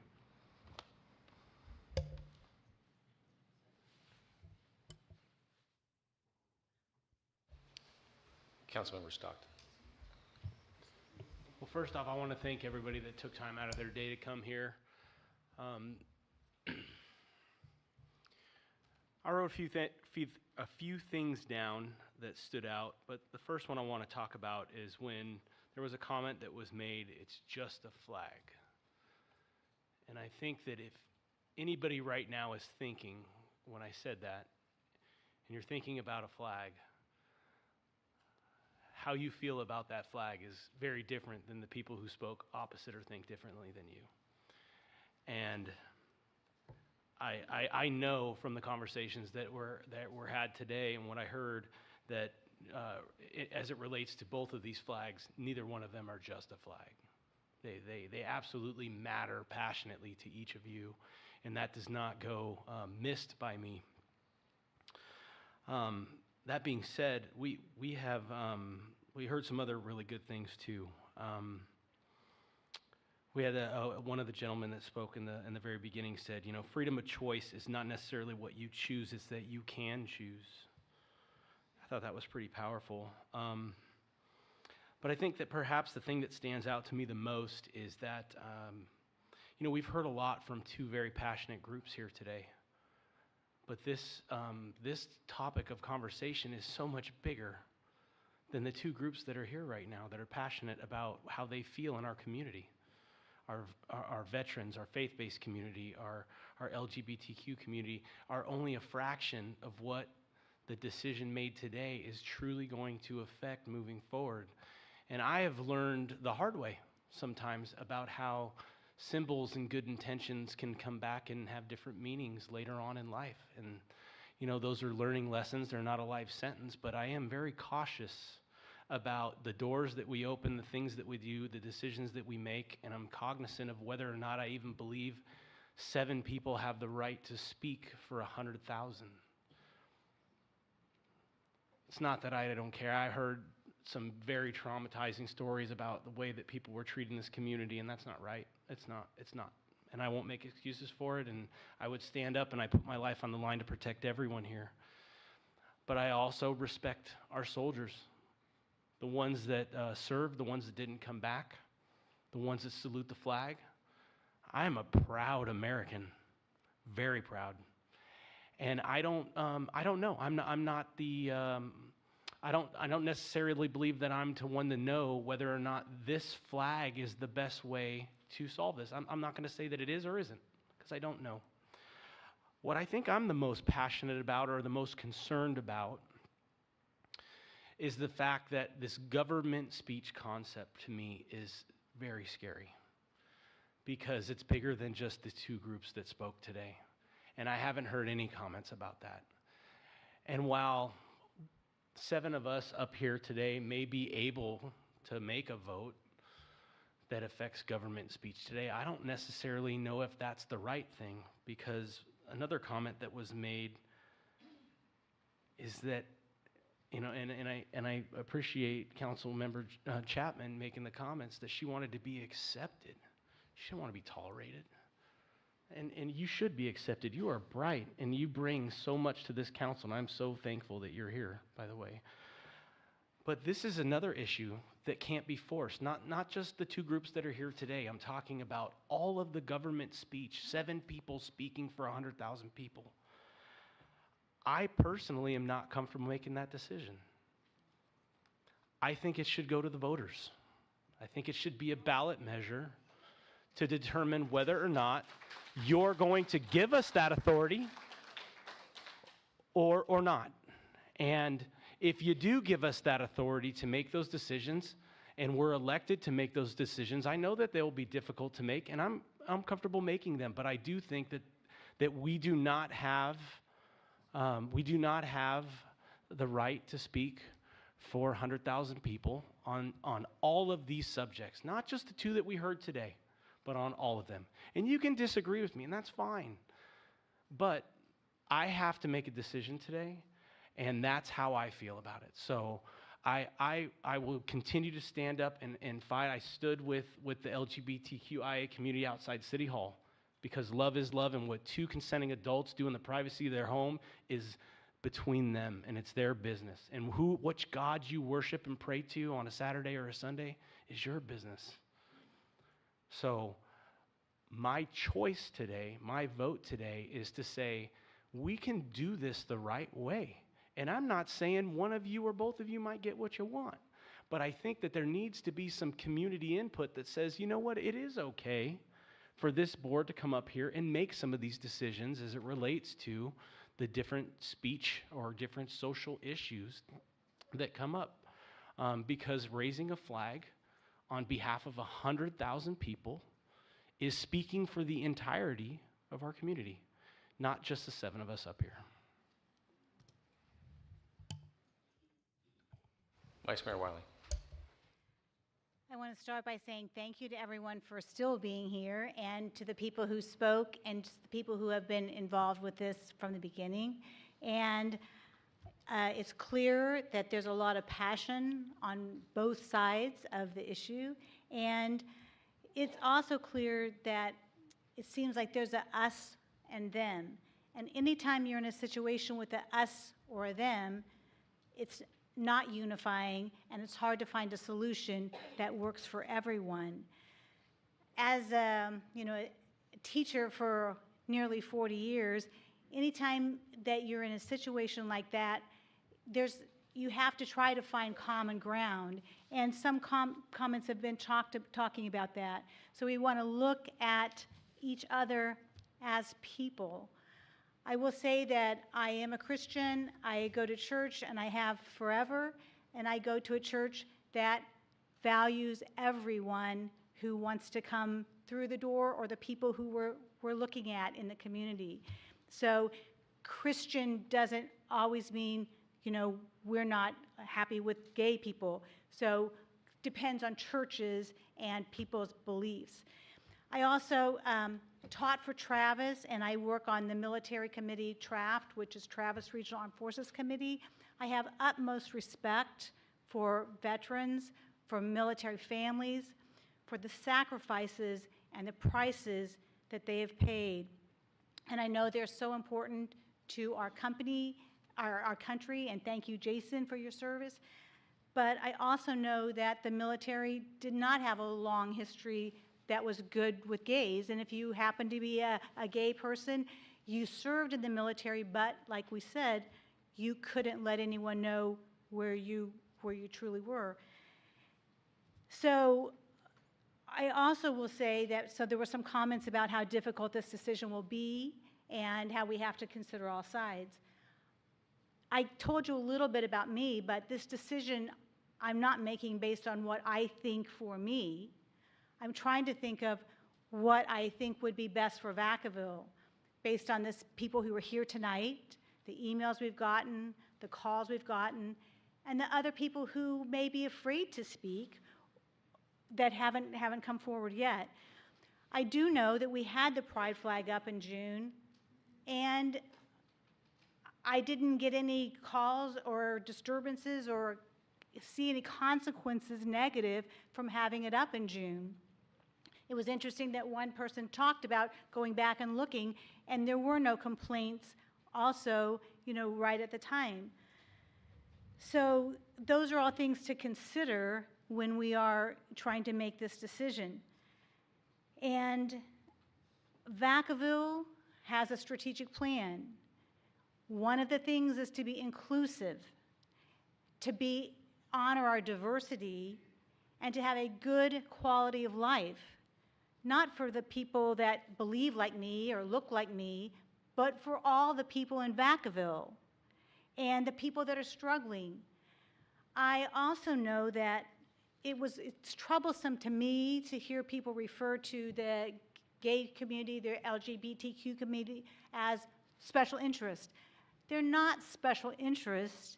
They're people that have been marginalized, people who have suffered, people who are not treated on an equal basis much of the time in the workplace, in the neighborhood, and at the result of that, there's such a high suicide rate and mental health issues. And I've seen that in teaching, and I feel that it's not a special interest. And I don't feel like anyone saw the pride flag and says, oh, I think I'll be gay because that looks like a great thing to be. If you look at the gay community, oftentimes it's not a great place to be. So I do appreciate people who are able to come forward and tell us how it is sometime. So basically, our decision tonight is about the flag and the proclamation. And several other comments were made about the slippery slope that we would be on if we said that we would allow commemorative flags. I feel like the language is tight, and the language was written in a way that would not allow us to have a Nazi flag or a man-boy love thing or whatever people are worried about because of the way the language is written. And the list of these are things that the state of California say we can commemorate, or U.S. says we can commemorate. We're not choosing to commemorate every single thing that people might choose. So I am in favor of 2B2, which is government flags, which honors the government flags with commemorative flags with correct language to protect us from having to fly every flag that someone might fly.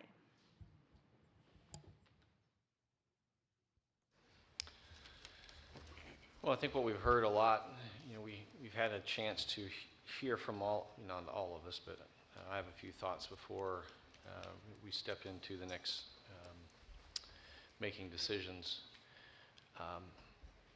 Some of the comments that have been made in previous council meetings over the summer, there were times that it would get heated and another meeting would happen, and then it was a sense of, is this hate speech? There's the freedom of speech Um, it is absolutely one of the things that we have here. There's no other country on earth like the USA. The United States of America is not perfect. But what it is, it's a place where there's an opportunity for hope for everyone. Now, in that, we also know that we get into details, and that is how do we help those who can't help themselves? That level of compassion, I sense in all of us. I believe that anyone who is decent and human desires to help their neighbor. I'm no different. I spent the majority of my entire life, over 30 years, serving and safeguarding the city of Vacaville, whether as a police officer or leading it as the police chief. I, day in and day out, ensured not only the staff that we had felt that they were supported, and I also understand that there is always an evolving side of society that feels like there's progress, and I believe that there is. And the way you do that is you look back 5, 10, 20, 30 years ago and you say, have we changed? Have we improved? I start with a lot of questions, and one question is, and I heard somebody say it, when will we not need the pride flag? It raises the question, when are we going to be at the table and actually say, what are the issues? It's the way I view life. When are we going to need what we need and stop needing what we think is representing that which we feel we don't have? That's a tongue twister. But the reality is the longer we feel we need, let's say, a flag to feel safe, or what the flag represents. My entire career, the one authorized flag on the uniform was the American flag. I've been in discussions, philosophical discussions, especially when we were dealing with all that we were dealing back in 2020. There were a lot of flags being waved on the streets of Vacaville that represented interests that were, in some cases, believing that it was helpful, and others felt that it was hostile. Flags can be divisive. We've had people come to city council meetings who say, the American flag, that doesn't represent me.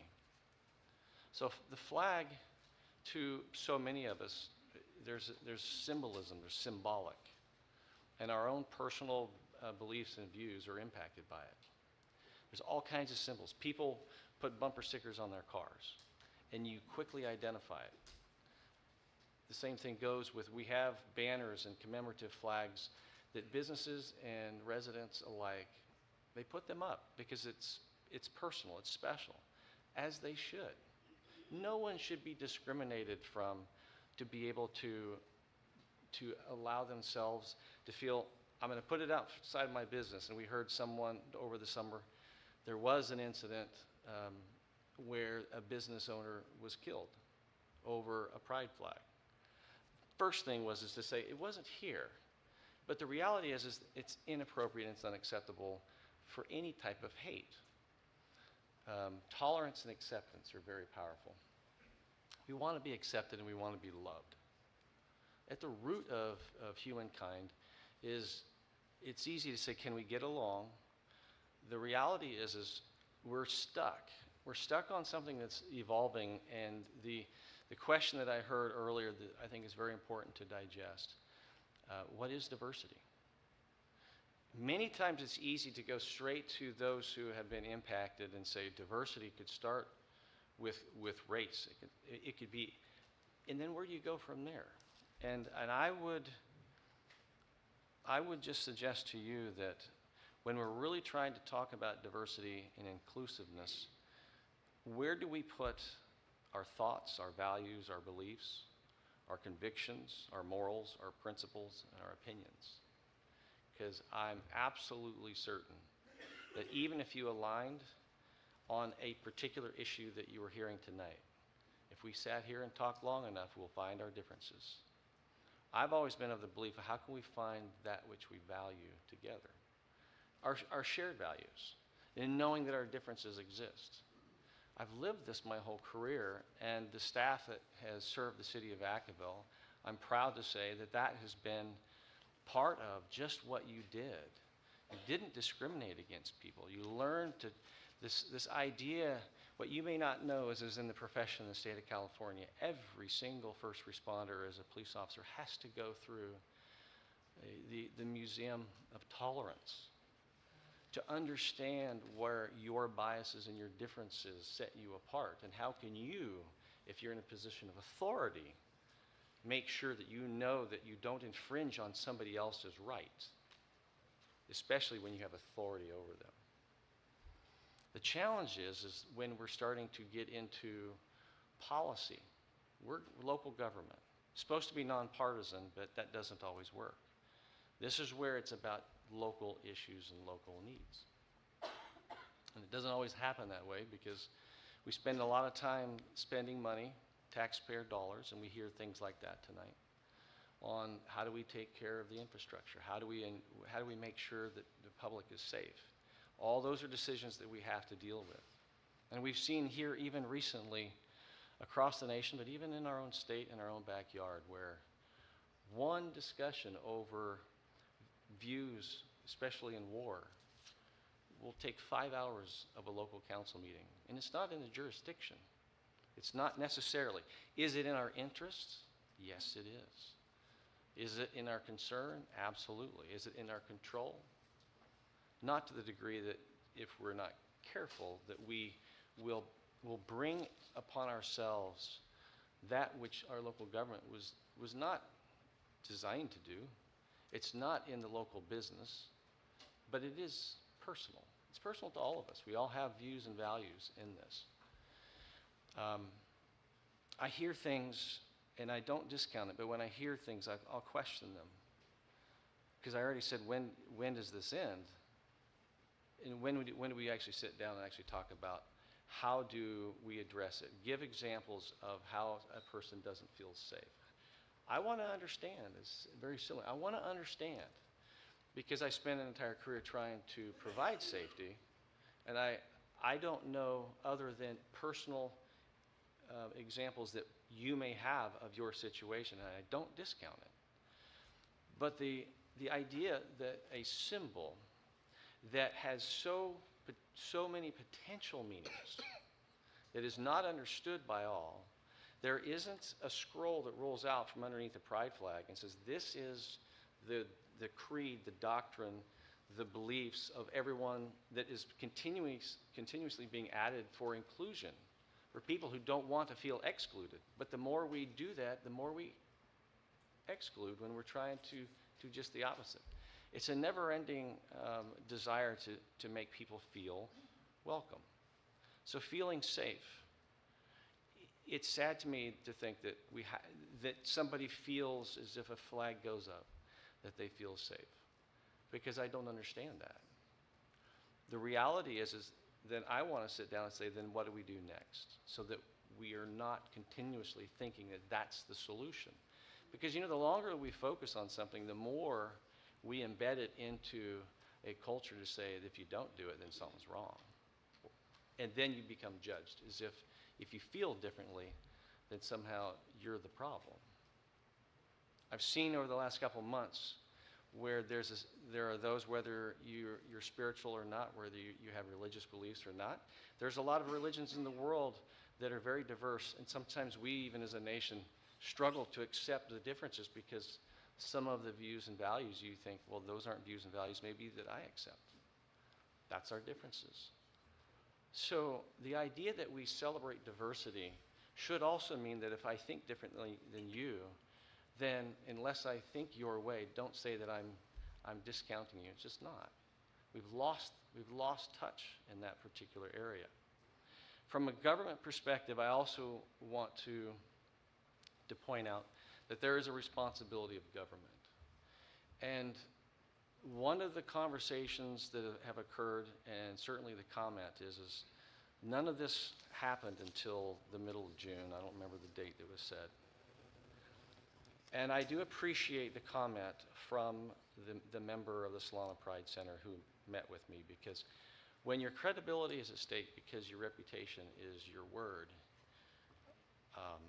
within 24 hours of the meeting, it was sent to the national media with Mayor Carley refuses. I did no such thing.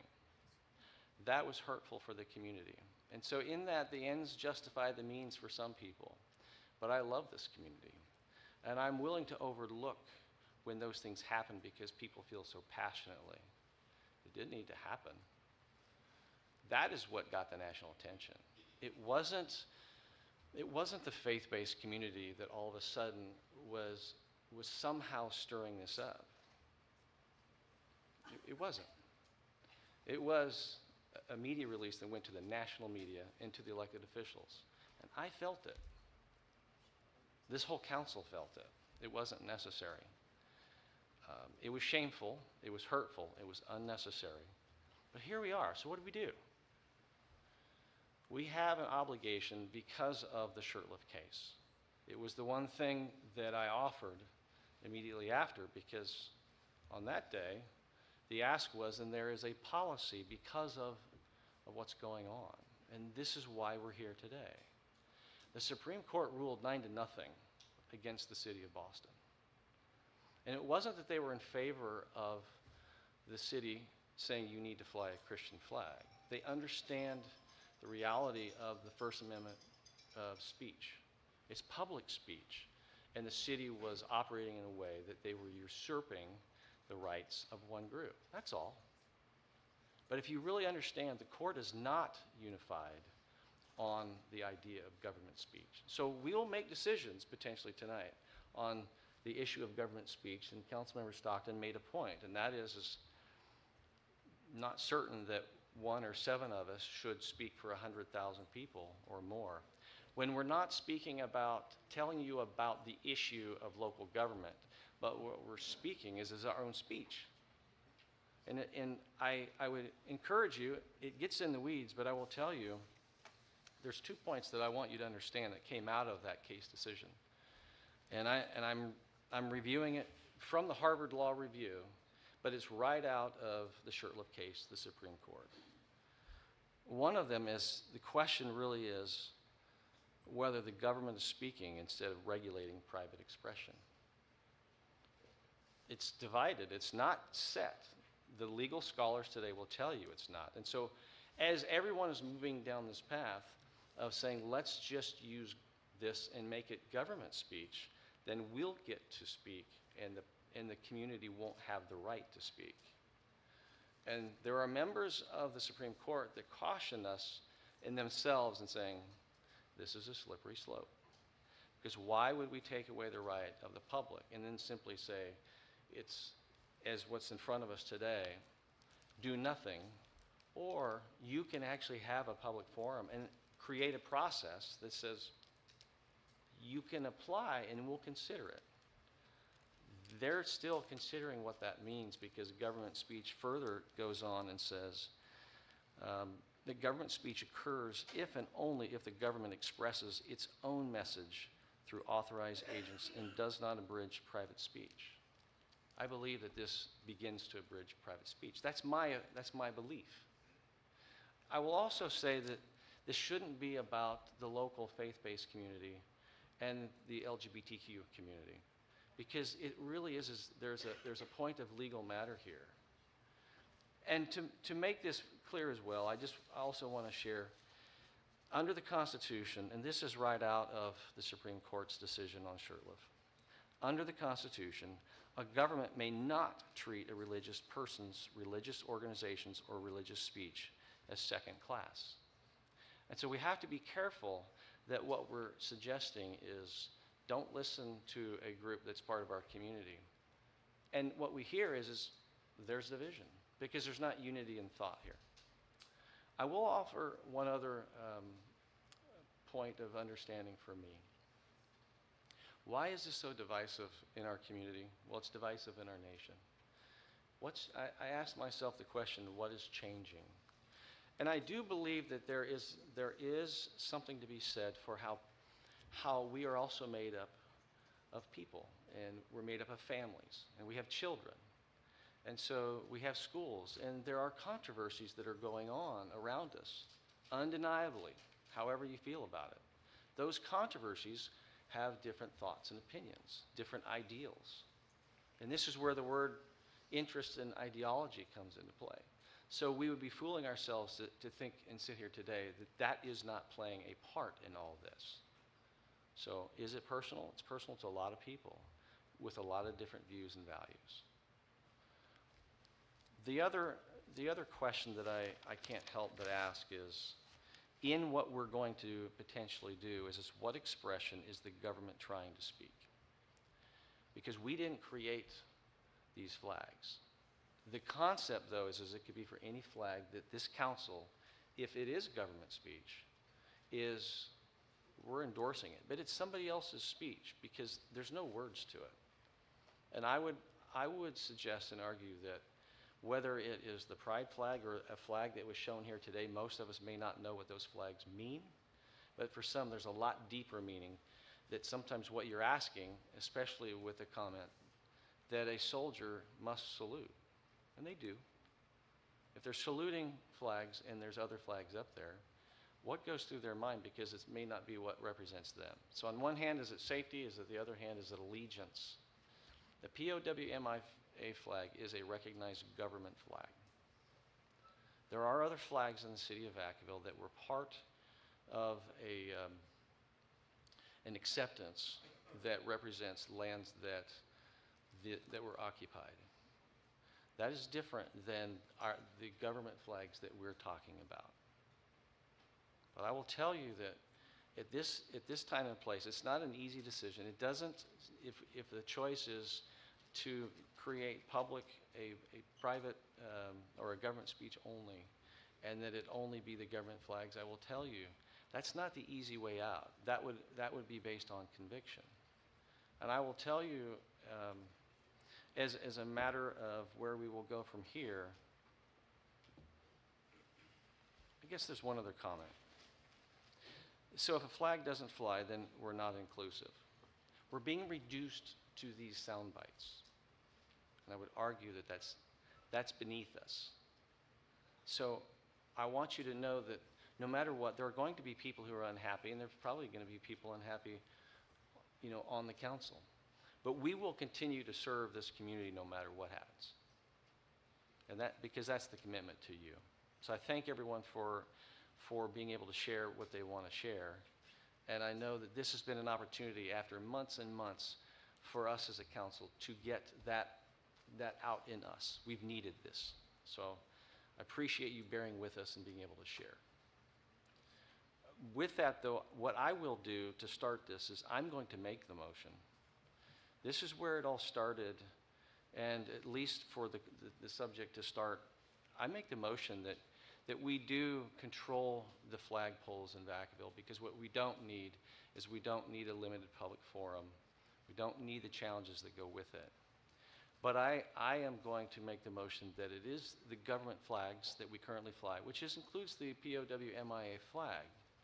And it doesn't preclude the fact that there are banners and there are Pride Month occurs, Pride in the Park occurs, and the banners are there. But on the monument flagpoles, it is those flags, and that's the motion that I present tonight. Do I have a second? I'll second that if you include the ballot, that it goes to a ballot if the community wants to change it. Well, is that a friendly motion? Yes. I just want to go with the motion. I don't accept the friendly motion. Do I have a second? You have to hit your mic, sorry. So I don't accept Will the community still have an opportunity to put it on a ballot if they wanted to? City Attorney. In other words, could the community, if they so choose, besides anything that the council does, offer a ballot measure?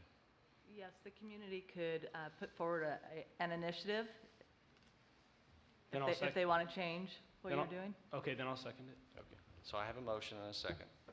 Do I have a roll call? Could you clarify that motion? Which one? Yes. Because we've been calling it 2A, 2B, 2-1. What are you motioning? So you call it just 1 through 4. Well, hold on a second. Let me just. So is it government flags only? Is that what you're saying? Yes. But then you said POW, so are you counting that as a government flag? But I don't think that that's what, because I thought that was just. It's an official flag. It's not a commemorative flag. But to my understanding, that motion was just. Well, that's fine, that's fine. I'm including it because it is an official government flag. It's recognized as an official, not a commemorative. So he's going for 2B1.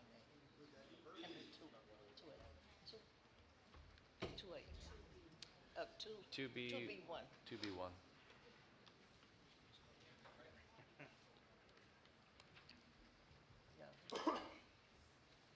So, yeah, that's the motion in a second.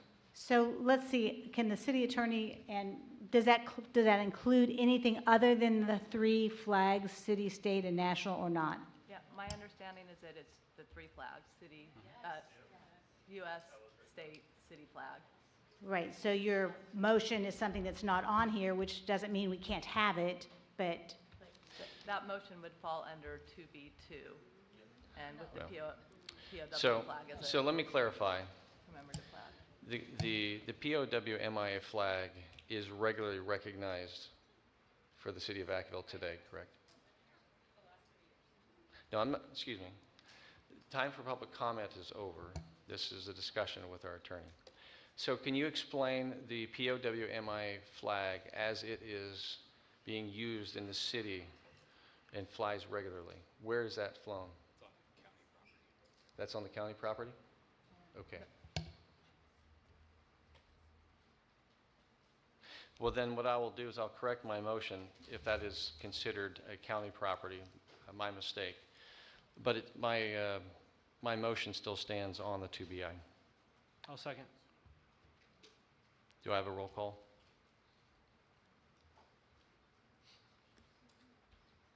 Councilmember Ritchie, Clarification, are you doing? It's 2B1 2B1, yeah. No, with nothing else. Yeah, it's just 2B1. no. You have to turn your mics on, please. No. Councilmember Silva, Nope. Councilmember Chapman, No. Councilmember Roberts, No. Vice Mayor Wiley, No. Councilmember Stockton, Yes. Mayor Carley. Yes. The motion fails. I have questions for the attorney. Is that okay? Sir? Yes, you have a question for the attorney. Questions for attorney. So, is it within our legal purview to make these decisions? To make, these decisions on these flags, yeah, our flag policy? yes, it is. Okay. What, so I guess just another comment. It continues to come up, and this is just my opinion. I respect different folks' opinions. It's very difficult for us to make decisions when you have different opinions, different influences within our own right.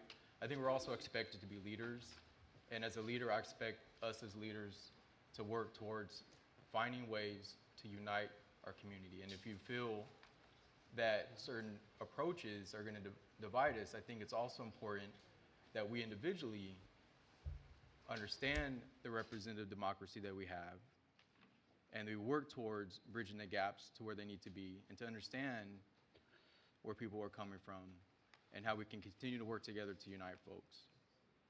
So again, I'm not going to reiterate what I shared earlier. I absolutely feel we do need some type of policy. It shouldn't be a free-for-all, so to speak. I think that this is going to absolutely not be an ending issue tonight. I think this will be a continuous issue ongoing. We can unanimously support one decision, and it's going to continue to come back. I think what our community needs is us as leaders to continue to work with our public and understand what the issues are, and continue to address those as they come up, whatever group that may be, whatever issues there are. I think it's important to understand that, can we please clarify with staff? Nothing would go on the pole where a United States of America flag flies. Is that correct?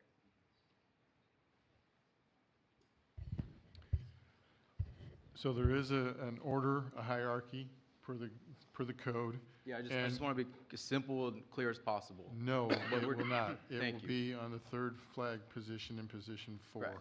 So just to reiterate, we're not talking about placing a flag underneath the California flag. With our current flagpole situation with 3 flags, the answer is no. Thank you. So no. So what we're talking about, if council wishes to, that we will fly certain commemorative flags during a certain designation time, during that perspective time period, only in place of the City of Vacaville flag or underneath the City of Vacaville flag? Underneath. Underneath. And then one proposal can be that we only fly one flag at a time. Is that correct? That's currently as it's proposed. Council can modify that if they desire. So I think what maybe would be helpful for tonight is to first possibly approve what appears to be possibly 2B2. And then after that, we talk about, see where council stands on that. And then we can have a discussion on what flags we should implement. I think it's also important that we have some type of process to go about evaluating. Motion? I think we should have some type of process that we go about of how we receive requests, and that it be something that's streamlined and discussed as a council as those issues come up. But not something that's continuous, something that we evaluate periodically, like once a year, twice a year. Councilmember Silva? Yeah. Under option 2B2, there would not be a public opportunity to request a flag. It would have to come through a city council member would have to request a flag. Thank you. So, yeah, that's fine. All right, so then, yes, sir? Well, and just to make the point, that's the whole issue of government speech, is we're taking it away, by doing so, for clarification, we're taking it away from the public, which means that it has to be only the speech of this council. That's it. City Attorney, can you verify that?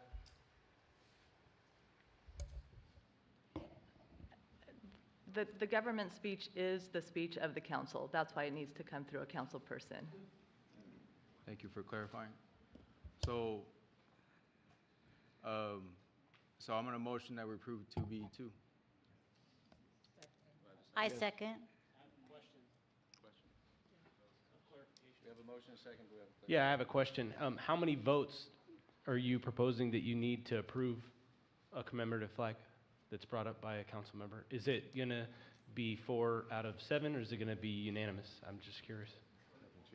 As it's currently drafted, it shows the majority of the council. Okay. So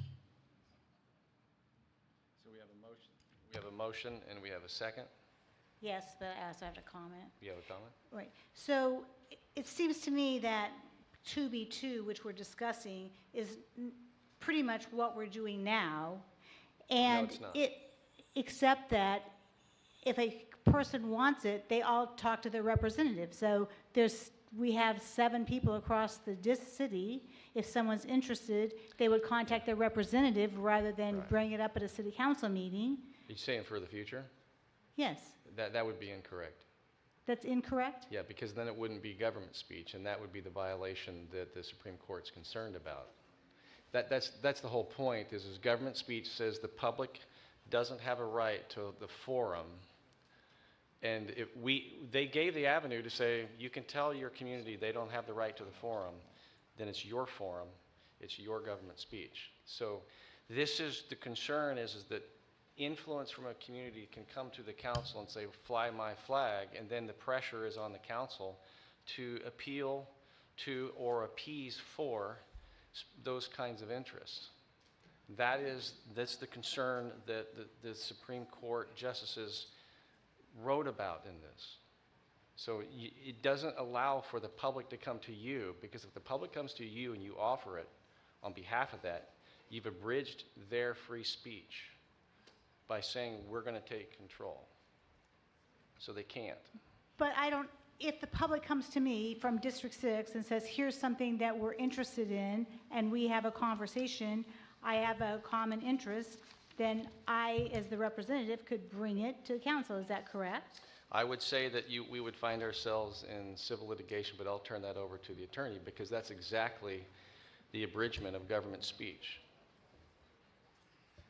Because otherwise, that's not the one that you would be offering.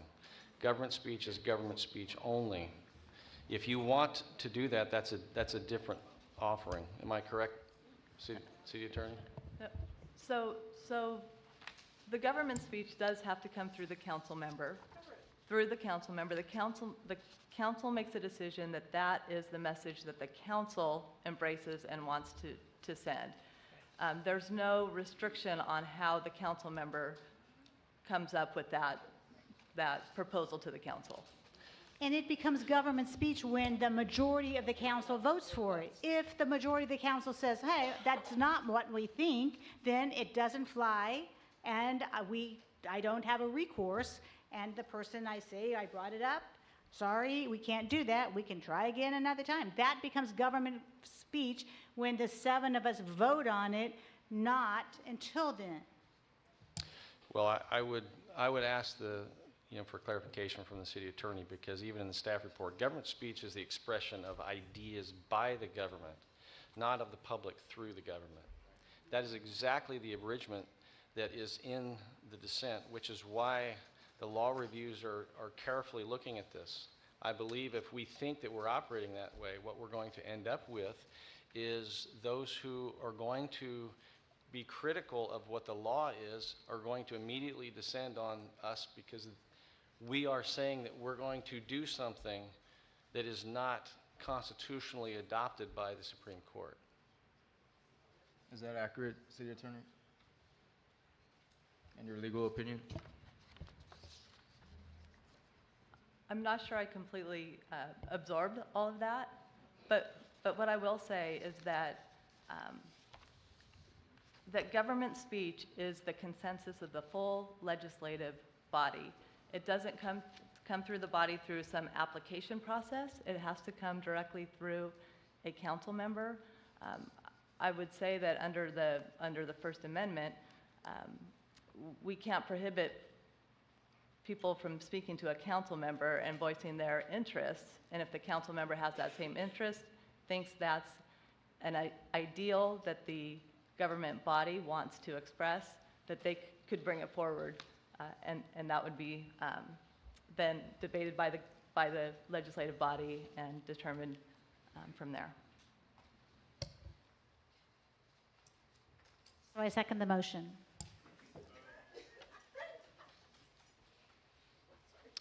We have the motion and a second. Can I have a roll call? Councilmember Silva? Yes. Councilmember Chapman? Yes. Councilmember Roberts? Yes. Vice Mayor Wiley? Yes. Councilmember Stockton? No. Councilmember Ritchie? Yes. Mayor Carley? No. The motion passes. We do have a question for the follow-up. Regarding the flags that we will decide on flying, will there be a follow-up council meeting, or do we give you guidance and you look at which one, set criteria for what legally can and can't be flown? So as our city attorney shared with you, to identify the list of commemorative flags that the council as a collective body wants to allow to fly, you have to go through a public meeting such as this one and identify those and vote on them. You can do that tonight if you're up for it, or we can bring that back to a future meeting where that would be agendized for this discussion. Now, and as I will say, this will be because it is a new practice, a new policy should go forward as it appears to be doing so. Then this can be a living, breathing type process. If the council member, in our research, some cities do it on an annual basis at the beginning of the year. Others do it on a case-by-case basis as things come up. Because as our city attorney pointed out, this is something that is initiated by a council member, and that can come up. Right now, there's no restrictions on it. So, did you answer your question? Yeah. Okay. Well, for the basis of that tonight, and given the fact that that motion is passed and there's a lot of information to digest, I would motion that that staff bring back recommendations to do that on an annual basis at the first of the year, so that it can be part of a routine that the city can manage in a more manageable way. Do I have a second?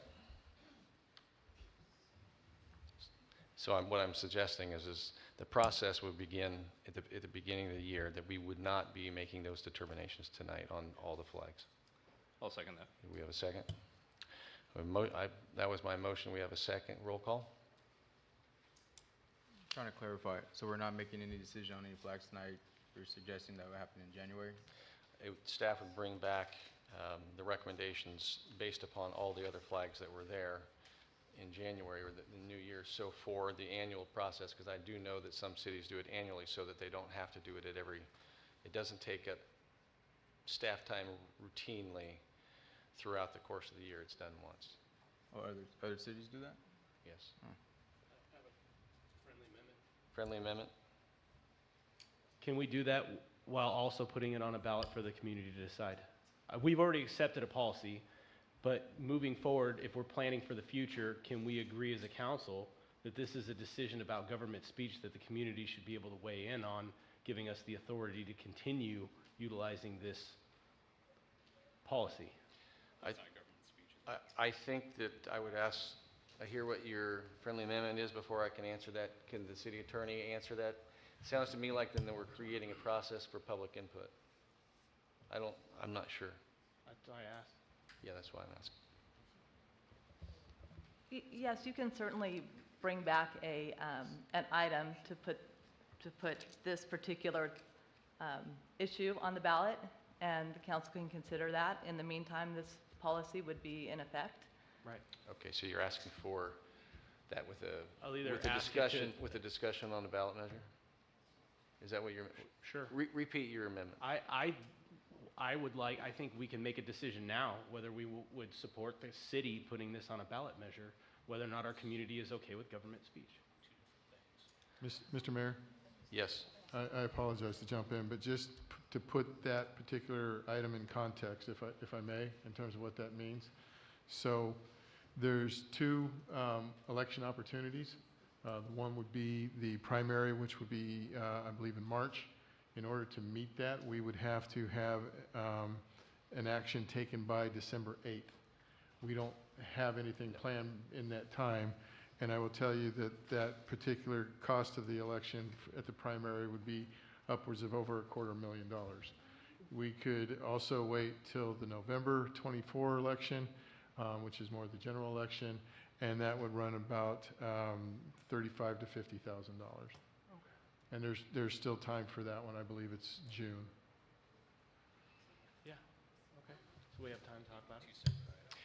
Let's motion on two separate items. Let's not join them. So I won't accept that as a friendly one, but doesn't mean it can't be a motion. Okay. So the motion is to bring this back the beginning of next year as one item for the discussion of the flags to be accepted or adopted. And I think, Councilmember Roberts, you second that. The staff it's hard to see you over there. Do you have any?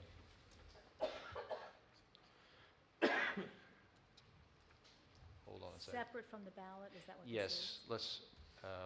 That's fine. Because then they can be two different things. Separate from the ballot. Right. The idea is just trying Just to bring it close back the in loop on January. this piece of it.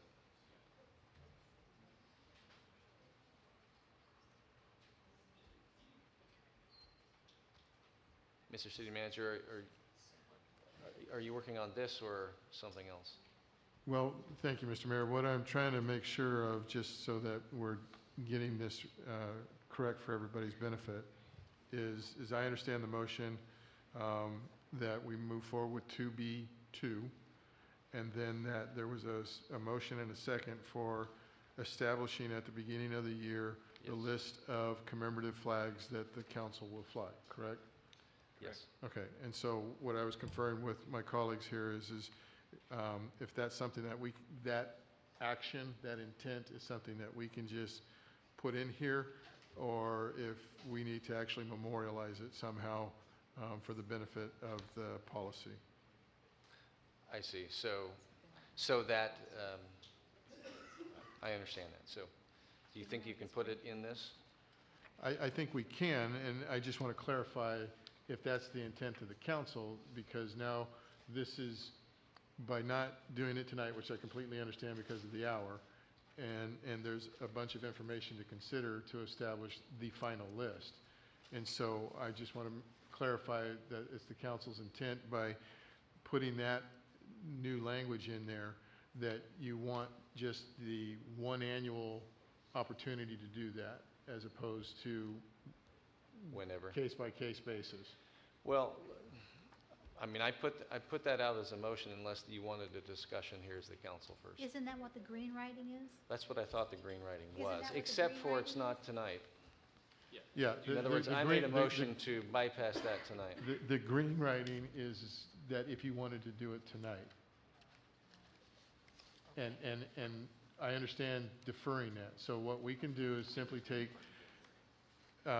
utilize this language of sorts to say that the council shall consider commemorative flags on an annual basis at the beginning of the year, make their selections of which flags they agree to fly. Can't you just substitute on the last in the green, is the initial list of commemorative observances set forth below shall be decided at the January 2024 meeting? If, something along those lines, yes. We can make it work. Right. I'm sorry, there's been a sidebar here, just a second. Go ahead, say that again. Just on the last sentence where it says the initial list of commemorative observances set forth below shall be updated and amended, we should be. Just use that language. Don't say set forth below, shall be established at the January 2024 meeting. Yeah, that's what you were saying. So Right. I think, I mean, the language is there. Yes. So with that friendly amendment, I accept that. So we have the motion and second. I accepted that amendment. Does that work for your language, Mr. City Manager? Yeah, we can make that work, thank you. Okay. Roll call? Sorry, clarify. Clarify. Sorry. That's okay. Can we just, what are we voting on? What are we voting on?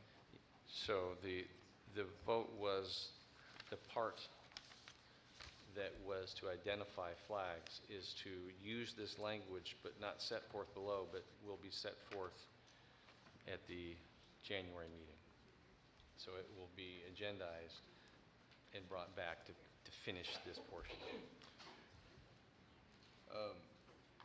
Why is it not advisable to approve certain flags tonight? Well, Sorry? It's So 11 o'clock. I made a motion in a second. So you asked the question, why not tonight? So the motion and second's on the floor to defer it. If you're looking to do that, we would just have to see where the roll call goes. I was just trying to understand, that's all. But, okay. So, It's a clear, Michael. well, I'm just trying to understand that, like, to me, I think we've heard from the public why draw certain things out. There's a certain set of flags that I think, as a whole, our community can get behind, with our support as leadership, and so. So why don't we do this? Why don't we do a roll call? Yeah, sorry. Yeah, the Sorry, guys. mic was on, yeah. So why don't we do a roll call? There was a motion and a second to defer it to January, and so with that, we'll do a roll call. If the council prefers not to, it'll be based upon your vote. In other words, the alternative, if you don't, is you can make a different amendment. You can make a different motion. I don't want to do it. I don't want to do amendment. I'm hoping we decide some stuff tonight, that's all. So, Okay. my vote, sorry. So, well, I have a motion and a second, unless Councilmember Roberts is rescinding his motion. Let's do a roll call, please. Councilmember Chapman? Yes. Councilmember Roberts? Yes. Councilmember Vice Mayor Wiley? Yes. Councilmember Stockton? Yes. Councilmember Ritchie? So clarify, yes vote is to do something January 1st. First meeting in January, not January 1st. Fine, yeah. I want progress now, like we're all here, but yeah, so I say no. I want to get stuff done.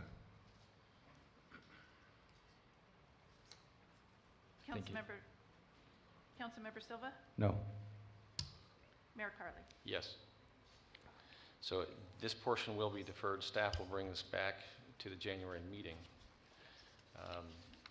While there is continued business still to do on this, because we haven't even begun to discuss the proclamation. Can I make a motion that the city sponsor putting this on the ballot so that the community doesn't have to? That's my motion. So the November ballot? The November, yeah, not the $250,000 one of taxpayer Just money. the general one, okay. Yeah.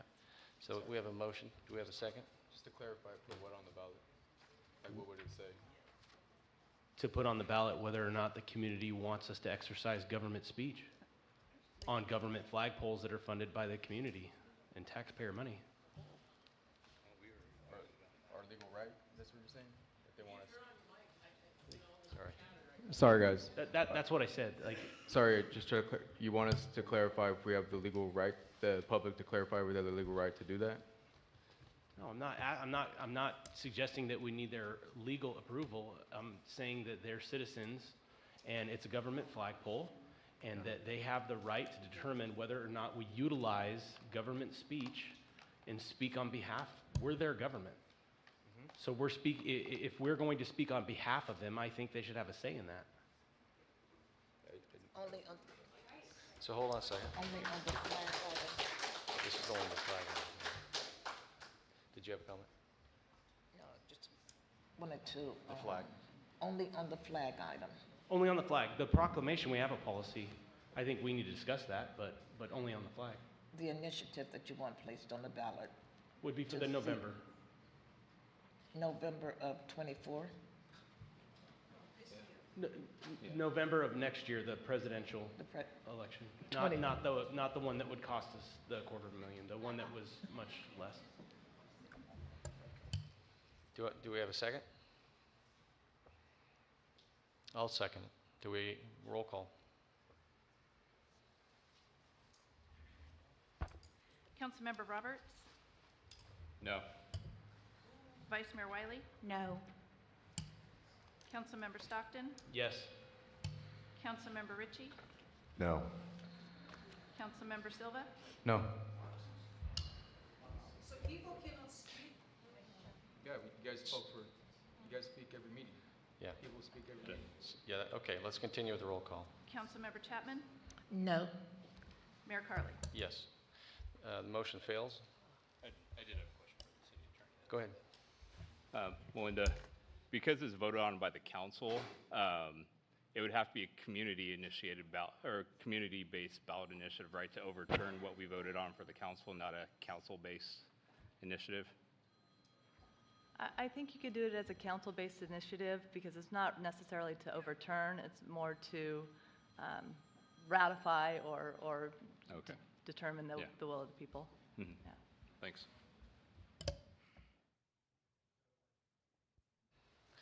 These buttons. Yeah. Let's move on to the proclamation discussion. Yeah, I'll open it up to the council for discussion. And just so the public understands, the time for public comment on all these issues was during public comment. This is a collection of items that was brought as one item to the council.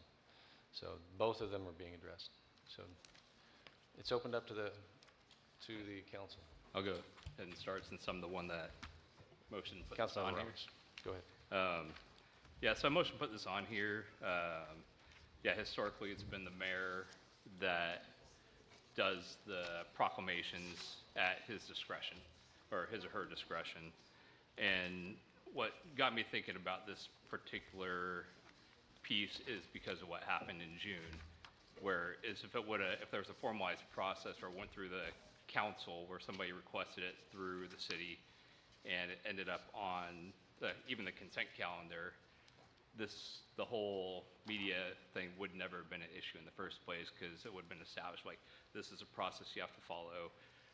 About maybe 30 days before you want it done, you have to request it, and then the council can vote on it. And part of that is because in the proclamation itself, it says on behalf of the city council. Is if we don't even see the proclamation beforehand, how can it be on behalf of us if we have no input on that proclamation itself? That is one of the reasons why I wanted to bring it to the council, so we can discuss it openly and get feedback on it. I know there are some issues like what happened in, was it Richmond maybe? Yeah, Richmond was a That 5 hours. That a 5-hour item based on proclamation. So there are some downsides to everything on it. Yeah, so that's the main reason I brought it up. So if any other council members had any thoughts or... Well, my comment is, I inherited it as the role. We're all each members of this council, as the mayor, generally elected to the entire body, have certain roles and responsibilities. This is one that by policy, it appears as if somehow I have sole discretion. The reality is this is a policy that effectively is a limited public forum. It's of words, and so the one discretion, if it falls under certain elements, is generally they're going to be approved. My understanding, and speaking and understanding from the former mayors, not a single proclamation has ever been denied. So this is a come one, come all. This is also not, proclamations there's no official outcome of a proclamation. Now the council does get to vote on items in consent that affect the whole council's message. But the idea behind a proclamation is they're ceremonial. It could be internal, which is on the staff report, that it's for recognition for an employee. If it's external, somebody's retiring. They're usually items that they're not ideological. They're not religious based. I mean, they're pretty strict, and it was easy for me from day one to read and review them and say, I know how to do this. And I asked staff some questions. So even at that, the policy worked and works very well. With respect to the request from the Solano Pride Center, what was presented to me looked very different than the proclamation that I eventually signed. And it's because I have the discretion to do that. And so the point is there's nothing out of this other than it is a bit symbolic, but there's nothing behind it that says this is an official position. Those always have to come to the council, and everyone has a vote on it. Those go to consent. So I mean, my belief is one could argue, other than the policy that we have right now, that there are issues in here that could be seen as vague, such as related, regardless of whether a proclamation qualifies under one of the categories above, proclamations related to matters of ideological or religious beliefs, individual conviction, political and legislative issues, which could come to the council, will not be issued. And so this is where provocation occurs when you look at what could be in somebody's, what they're offering to say, here's what we would like you to enter into a proclamation, and look at that and say, well, I'm going to eliminate this. I'm not going to use those words because they could show what could be divisive in individual convictions. And so the former mayors prior to me have followed, 2 other mayors have followed this, and it seems to have worked well. I will say, though, what is ideological? I mean, there's words in here that it can be ambiguous. In this current discussion, the staff report uses words like creed. Well, that's not in here. So there is some ambiguity in it. I certainly don't recommend that this turns into a process that we see in some of our other cities that completely divide our communities. That would divide it all the time. We've seen it in a neighboring city that decided to take up the issue of which side of a war over in Israel to stand with. And it's, herein we get into symbolism sometimes, and we weigh into areas around the world because they mean something to us. But it is, why are we doing this? What is our local business? Those are examples, and we're seeing them in the news left and right now. So I personally don't believe that we need to somehow turn this into, I want a whereas, I want a whereas, and I want to change, I want a friendly amendment on that whereas, because that's what they do when they open it up to the council. So I caution you, in thinking that. I appreciate your point, because your position was it shouldn't just weigh heavy on one person. We should all share it. I appreciated when you said that to me. Yeah, and another piece, but I think you'll do great with all the proclamations, but who knows, he'll be in your seat in the future. And another piece, which is in our proclamation policies, proclamations related to city-sponsored events, programs, or in recognition of outstanding community service as determined by the mayor, will be read and presented at city council meetings. We've had issues in the past where last minute, after arrangements have already been made for somebody to be present at a council meeting to receive a proclamation, where it's been canceled by a mayor even after other stuff has happened, and that was at discretion of the mayor. And while that wasn't you, that has happened in the past, where inconvenienced entire family, a bunch of coworkers, students, everything, and leaving it at that discretion, causes, Well, I so. I agree with you that if it's agendized to do something, I would hope that the idea that as mayor or anyone in the future would think that I'm just going to pull something because I'm not going to recognize. If we follow the policy of what should be there and we have good communication, we should avoid it. There's a procedure here. Established timeline. So And I assure you that I have done everything I can with any of you. And I've even mentioned, if you have something, by all means, bring it to me. And again, this is open to the public. It is written so that if you decided that you wanted to honor somebody who was, either retiring or having a 100th birthday, it can be anniversary. I mean, it's interesting, but our staff does this, and so it is not something that the whole council is taking action, which is why these don't go in front of the whole council. So it's not usurping the authority of council, because behind them there isn't any action of authority. Yeah, I mean, I agree with a lot of stuff you're saying, but the problem I have with it's on behalf of, so it's, say it's something that one of the council members doesn't have to agree with, and you're saying it's on behalf of the council, and they never even had an opportunity to review it. Like tonight, we've had a no vote saying, so it can be established that that particular person or other people agree with or don't agree with how it's proceeding. So are you looking for a language change that maybe to say that it doesn't say on behalf of the council?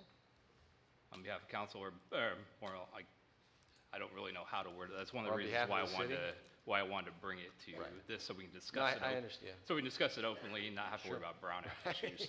Yeah. The very thing that we like to do is be able to have a conversation. Yeah, and it's very difficult if we can only talk to one or two other people about an item, which is why I wanted to bring it here so we can have that open discussion. Anyone else have any thoughts on that? Councilmember Stockman. So if it's going to say on behalf of the city council, I think I'm neither here nor there on changing the language of that. I think the policy works fine the way that it is right now. You've been very responsive. We had Little Leaguers, we've had folks that have achieved academic excellence and a variety of other things. I think it's fantastic. If it becomes a problem, I think that we can re-agendize this, but if you want to hash out something else now, the only thing that I would say is if we're going to say anything if we're going to make a proclamation on behalf of the city council or the city, I just would want to know if it's going to be a simple majority or if it's going to be, because he's the only one that's elected at large. We all represent districts, which represents Vacaville, right? But if he's making the proclamation as a mayor, and the reason why I think that the responsibility is traditionally fallen to him is because he's elected at large and he represents everyone. So I would just say that If we are going to, change the language so that if the mayor decides for whatever reason they don't want to do it, that it would take a unanimous council to be able to use that language in there for that sort of proclamation. Those are just my thoughts. Any other thoughts? I have one question. Sure. On the policy, it says that what the person is supposed to do, and it says proposed text for the proclamation, including 4 to 6 whereas clauses. Do you get that for most places, people, or do you not? I do, and some of them, because some of them are annual. They're for certain types of events, and there's consistent language. Sometimes there's just recognition and awards that don't even read like a proclamation. It's like I said, it's ceremonial, symbolic, but the language usually is in support of whatever it is, and so people usually do. But if it's coming from the council, that is the ask. If you're thinking you're trying to do something and promote something through a proclamation, you could come up or work with somebody with the language and a few whereases. That's positive. But there are other things that I do as well, and staff is very helpful, and that is just recognition. Not everything has to be a proclamation. So we do a lot of that as well. But this is the proclamation policy that we've been following since 2017. And the truth is it was adopted because of the discussions that were going on by the council regarding a proclamation for Pride Month. That was the foundation. It was in the staff report, but I remember being in the council meeting when that happened. So this was the guideline that came out of that. Mr. City Manager, am I correct on that? I believe so. Yes, that's my understanding. Okay. So I will just kind of echo what Councilmember Roberts said. It is kind of interesting sometimes to hear a proclamation on behalf of the council when it's being presented, when we haven't seen it, but I understand it's sometimes difficult to get that out to everyone. So I guess my question is, if there was ever anything that you wondered whether the council would agree with something, that you would bring it before us just to let us see. And if it's just like a standard thing, just if you said, I wonder how this will go, just ask us. But if it's like someone's birthday or someone's anniversary, we don't need to see every proclamation. Absolutely. And I think that was helpful for staff. In the staff report, it listed all the proclamations going back years and how they categorized them. I think that was helpful not only for the public but also for the council. That it is one of those things that we've been doing for years, and sometimes you wonder why, how did it start? Why do you do it? At last night's council meeting, there was a proclamation from Senator Dodd during just business from the floor. And so a lot of those can be just symbolic for a career's worth of work. It just depends upon what it is, but there's a lot of them out there. So people who retire from the city of Vacaville, and I think there's a whole list of them, but you can see that there's, something for a day, you name the name, or in recognition of a retiree. So that's outlined in this staff report, but I'm not sure what other question you have. Yeah. Can I make a quick request? Yes. So just a quick request, and I don't know where council stands on this, but what I would suggest is just adding an amendment to this that would say any proclamations are just CC'd to city council members. And that could be something that could be added on to consent calendar if we need to update this particular policy. We can't vote on it, so is that right? City Attorney, do we have to make a motion or? Yes, thank you for the clarification. Because it does not include a requested action tonight, it would be advisable that you just direct us to include that, and we can bring that back at your next available meeting. So just like a general thumbs up to bring it back would work for you? Sure. So just for clarification. I just need more than your thumb. Right. Yeah, absolutely. Yeah. Sometimes it's hard in government to think that just to CC the rest of the council on something can't just be a procedural item. It has to be voted on. It has to be voted on just to CC it to the council. I mean, I'm willing to do it officially, but I get it. I don't want to set up any. We'll make if I'm fine with it. Honestly, Mr. Mayor, if it's simply a matter of copying everybody, because you all want every proclamation that comes out of the office, we can certainly do that without a motion tonight. Can I just direct staff to do that? I will make sure that happens. Yeah, I think that's easy enough. It's coming your way. Done. So I appreciate that. It is important because there are times when you don't see what's out there, then you go, oh, this is what the proclamation is. So that's fair. That's very reasonable. Any other comments or issues with the proclamation policy that needs to either be discussed or amended? Just want to clarify, for maybe more so for the public. So the current process is to email the mayor. You have to give the mayor time to review it. You have to give staff time to review it. And it would be highly advisable to do that within 30 days. Correct? And it's listed in the policy, and this policy is mostly in the staff report. But So where is the policy printed for the public so they saw it if they were interested in doing a proclamation? Where do they find that? City manager? It's on the city's website. Under proclamations or? Tell you what, we'll figure out just exactly where it is and make sure everyone gets a notification of that. I just want the public to Yes, have the link, yes. so, yeah.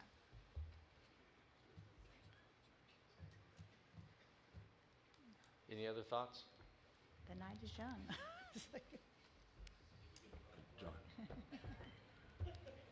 I didn't hear you. Are we good? I think. Because I know you brought it up, I just want to make sure that you're satisfied. I would just say, I understand that there has been a couple times when you were looking to get something done, and as I was newer. That wasn't necessarily.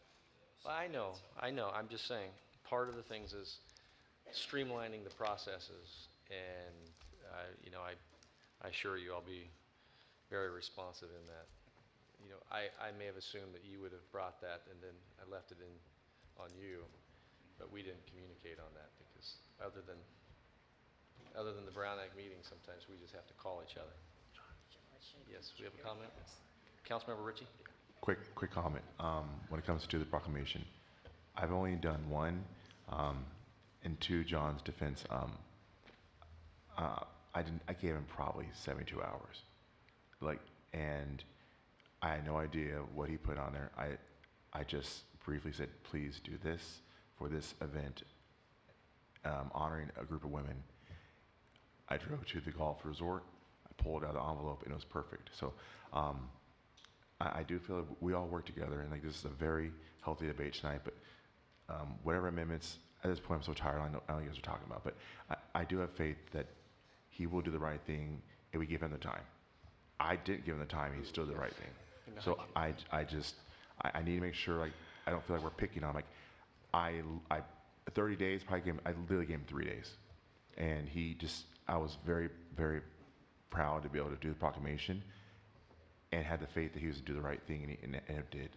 So thank you for that. So I'll support whatever they feel, because my experience was great. And I'm going to give recognition to the staff that does most of the work behind the scenes, and because we have a great staff. Thank you over there. Yes, appreciate it. I think you have all the action items. Are we good? We're ready to go home, absolutely. Well, I want to thank everyone again. I know this night has been long, at times it's contentious, but please, let's understand one thing. We are a community that only chooses to be divided. What we have to do is accept the fact that our differences define us, and it is the question that I've always felt, especially in all my years of service. We come to work generally, when we represent you as an elected body, wanting to do what's best for you and to do the right thing. Our intentions and actions are really a challenging thing. We are often judged by the actions, how you see whatever the response is. Up close, you give a lot more grace because you understand someone. From a distance, it can be very positional and defensive and divisive.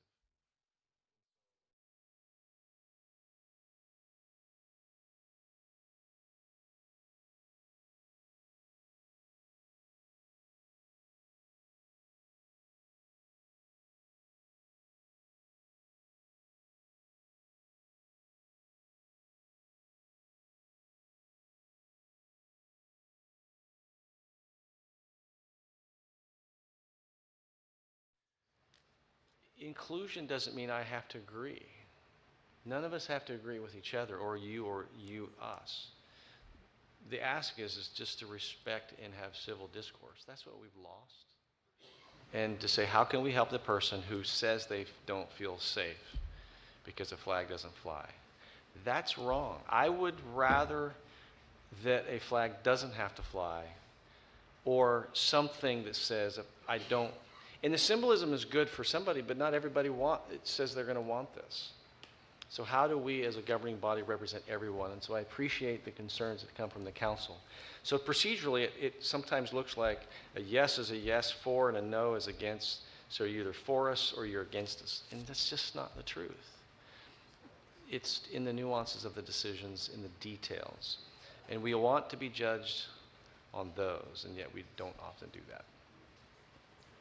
And with that, Well, staff get to come in an hour later in the morning. and I think staff they've worked hard for the last few days. They should not have to come in as early as they normally do. Thank you. My understanding was that these items would be addressed, because my request to fly the Christian flag with that particular Right. statement would also be addressed. So. Your statement, city Right. council meeting. So just for the sake of just a clarifying question, there's a gentleman who's asked to raise a flag, and so this falls under the shirtlift case.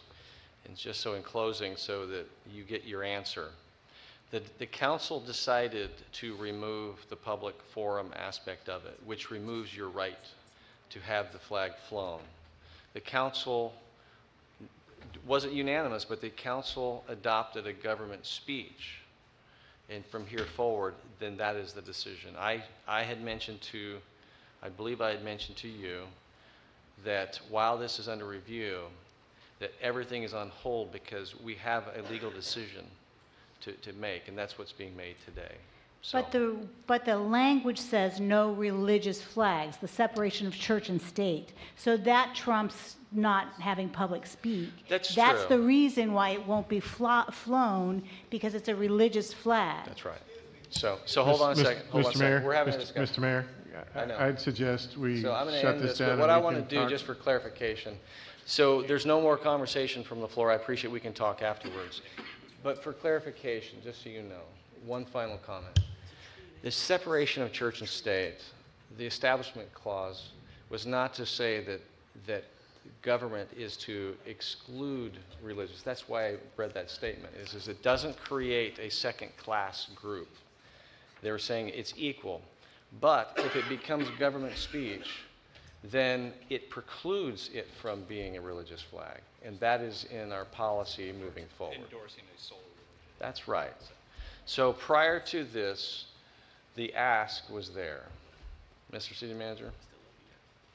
So not to nitpick the language, but your correction is correct, that with the policy that you formulated tonight with government speech, the council is precluded from endorsing a religious or political flag.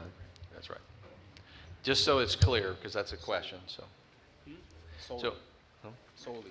Like it can't just be one, correct? It's all. Yeah. Just Yeah. represent. Yeah. It's in the policy. And that's based upon the Supreme Court as well. So with that, I want to thank you all for your patience, and with that, we're going to adjourn. Thank you, and good night, Vacaville.